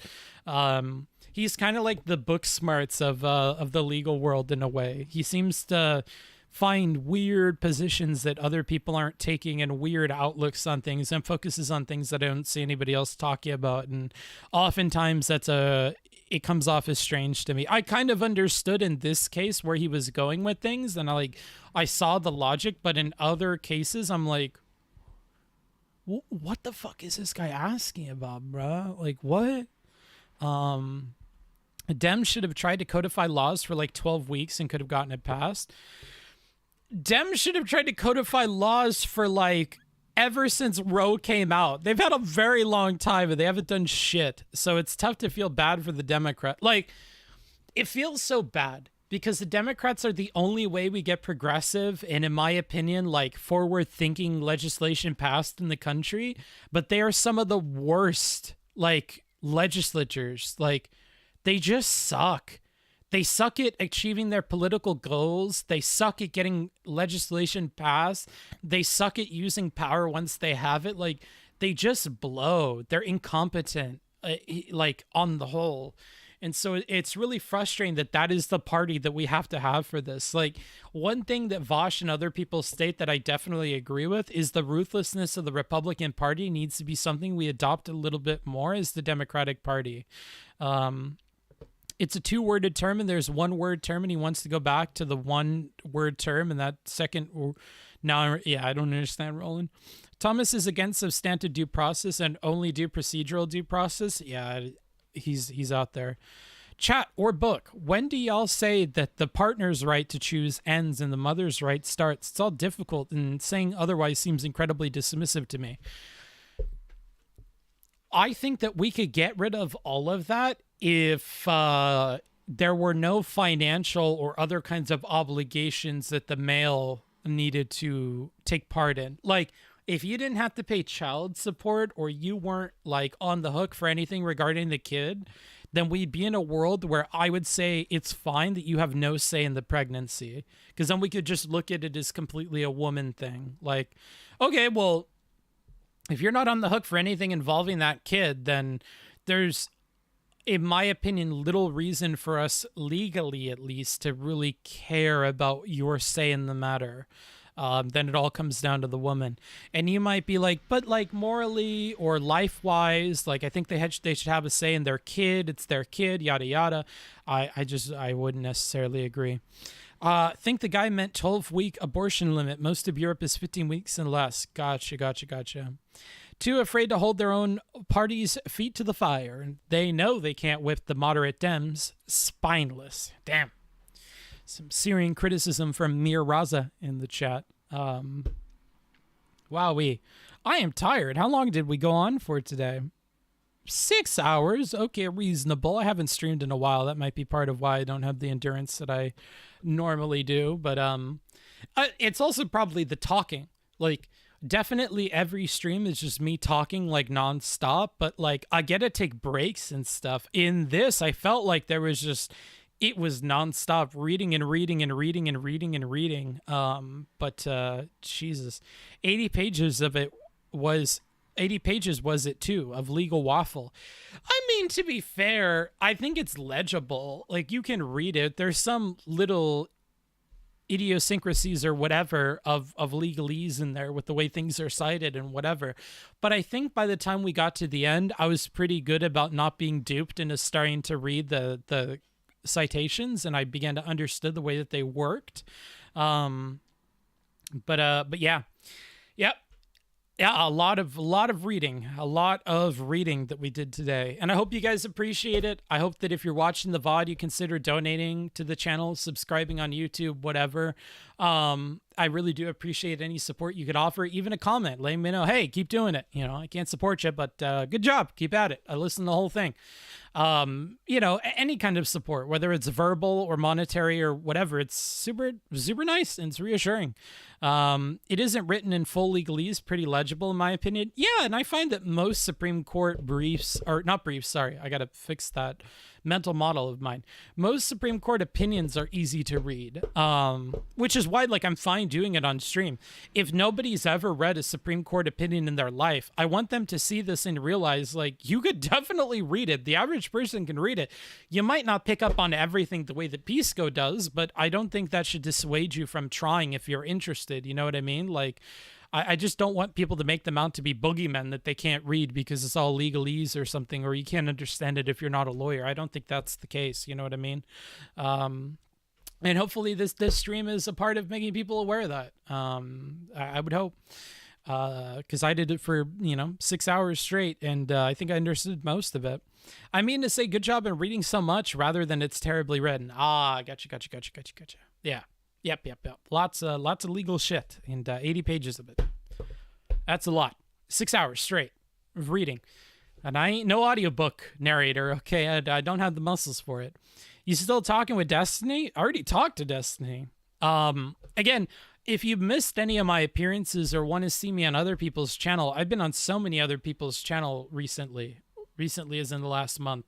I did a long stint of collaborations with a lot of other people. You can check the announcements channel in the Discord. You can get the Discord link if you're a VOD watcher in the description of this YouTube video. Alternatively, if you're in chat, you can use !Discord. Just go up to the announcements channel near the top of the Discord channel list and scroll up. There's all the links, usually timestamped to all my appearances, including the one on Destiny. So if you want to catch that, you definitely still can. It was good to be back. It was good to talk to Steven again in less, more amicable, less fiery situation. Because I think the last time I talked to him before that was like way back when I was still in Mexico. So long time ago. I think it was reasonable that I took some time off of that, but I want to pick his brain a little bit more on more issues and talk to him a bit more and be more visible in the DGG community to hopefully, settle things down on my reputation there and get more insight from him on these topics and stuff, especially if we move to cover this stuff more. Like, I definitely think once we finish reading all this, talking to him about it would be fruitful. And if we continue to do this, if this continues to be a part of the channel where we're talking about modern events and stuff, there may even be debates and things like that with Steven. Want to be careful with debates. I feel like when it's a conversation, I do perfectly fine. But if it's like a contentious, heated debate, I think I do less fine. Like, if I can't stay chill and cool, I think things tend to go really, really bad for me. It's in contentious conversations, like one with President Sunday, one with a couple that I've had with Steven, the one with Mr. Girl. Like, if I'm able to stay chill, I can operate fine. It's when I get emotional or like thrown off that I do really, really poorly. So yeah, maybe in the future there's more of that to come. I definitely want to talk with you guys more. We recently did a Discord call-ins thing where I talk with you about whatever. I had a pretty at-length discussion, maybe 45 minutes or something like that, with somebody who was, questioning the trends narrative a little bit, and I thought that was productive for me and for him. We had a few other discussions about various random topics, so I'll try to do more of those. Definitely when I get back to the US, I'll be able to do more of these streams and stuff. Huge thank you to the community for helping us meet our goal of having a deposit, first month's rent and whatever ready to go for when I move back. So that's all squared away in a savings account, and it's ready to go once I return to the US, probably in late July or early August. If I can't find a place in North Carolina in time, I'll probably go back to California and find a room to rent or something like that, and maybe get another office. Yeah, I don't know. relaunching the Patreon will definitely make getting an office easier to consider, because if I can just make enough on the Patreon to afford the office, then that's squared away. I've been pretty negligent of the Patreon. Of course, we'll post the notes that I used today on the Patreon. So if you're interested in any of that, you'll have timestamp links for stuff, videos and sources and things that I used when I was looking into these, the cases that we talked about today. And, you know, my whole speech that I read on my personal opinion on this, a bunch of vocabulary terms that came up during the stream and all that stuff. So the Booksmart streams will continue. Yes, they will. Yes, they will. For the foreseeable future. I just need to be more consistent about streaming and about asking for money and stuff, and be less, you know, iffy on that. And I need to do more streams that are trying to get money. So like the Mr. Girl stream or something like that, where I know that Oilers are likely to turn up and to continue to support the content, do more dono goals, basically make available to you guys what my goals are in terms of money, and do better about dono goals and stuff like that. Every time I do that, I make good money. It's just I have to have a plan for how to do that and execute it during the stream, because every time I do that, we get tons and tons of support, and I just have to ask more, I think. Damn good stream. I owe you, Book. Well, catch me when you can, you know. That being said, good stream. I had a good time. I hope to do more of this stuff. We had some good support today, so as long as it's monetarily feasible, I'm happy to put in the time. I'm happy to put the BIA operatives to work on helping to prep stuff for these streams and talking with them beforehand so that I can get this stuff out to you guys. And I hope to do more of it. And if you liked it, like the video, leave a comment, donate, and yeah, that's how you can encourage me to keep going. I will talk to you all later. I will find a place to put what few, I'm sure, Twitch people I have, for today. It won't be a big stream. We won't get tons of viewers and stuff, you know, because I know that what we're doing is not as interesting as whatever Chud is doing. It's my birthday. Nice. Then we'll raid into Chud. I'll probably try to visit Chud while I'm in the Queen's country, you know what I mean? So maybe I'll hang out with Chud IRL. Anywho, I'll talk to you guys later. We'll send you over there. Have a good rest of your day. Hope you enjoyed the stream, and I will talk to you later, Twitch people. Hop on in. Everybody, let's head on over to Chud Logic. Good stream. Have a good evening and safe travels. I will try. Have a good night, everybody. See you later on the Twitch chat.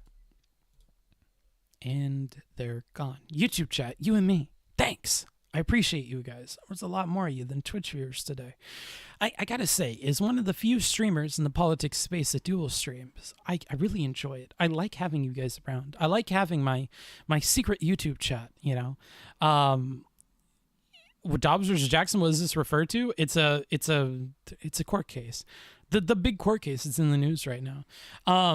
Yeah, I like having you guys around. So just know, I do love you. I may meme on you sometimes just to get along with the cool kids, but just know, you and me, we got a special relationship, you and I, okay? It's a bit of a closed door thing. I'll talk to you guys later as well, and to my VOD watchers, I love you guys as well. I know you guys aren't always able to make it to all the streams. This was an inconvenient time for American people, and I do understand that. I apologize. I just had travel stuff. I wanted to cover this as soon as possible. I'll talk to you guys later. Catch me in the next one, where we will continue with the opinions, both concurring and dissenting, from the various justices, and we'll probably have Pisco on for those. So if you enjoyed the portion of Pisco, more of that to come. Talk to you guys later. Have a good rest of your day. I'll talk to you in the next one. Bye.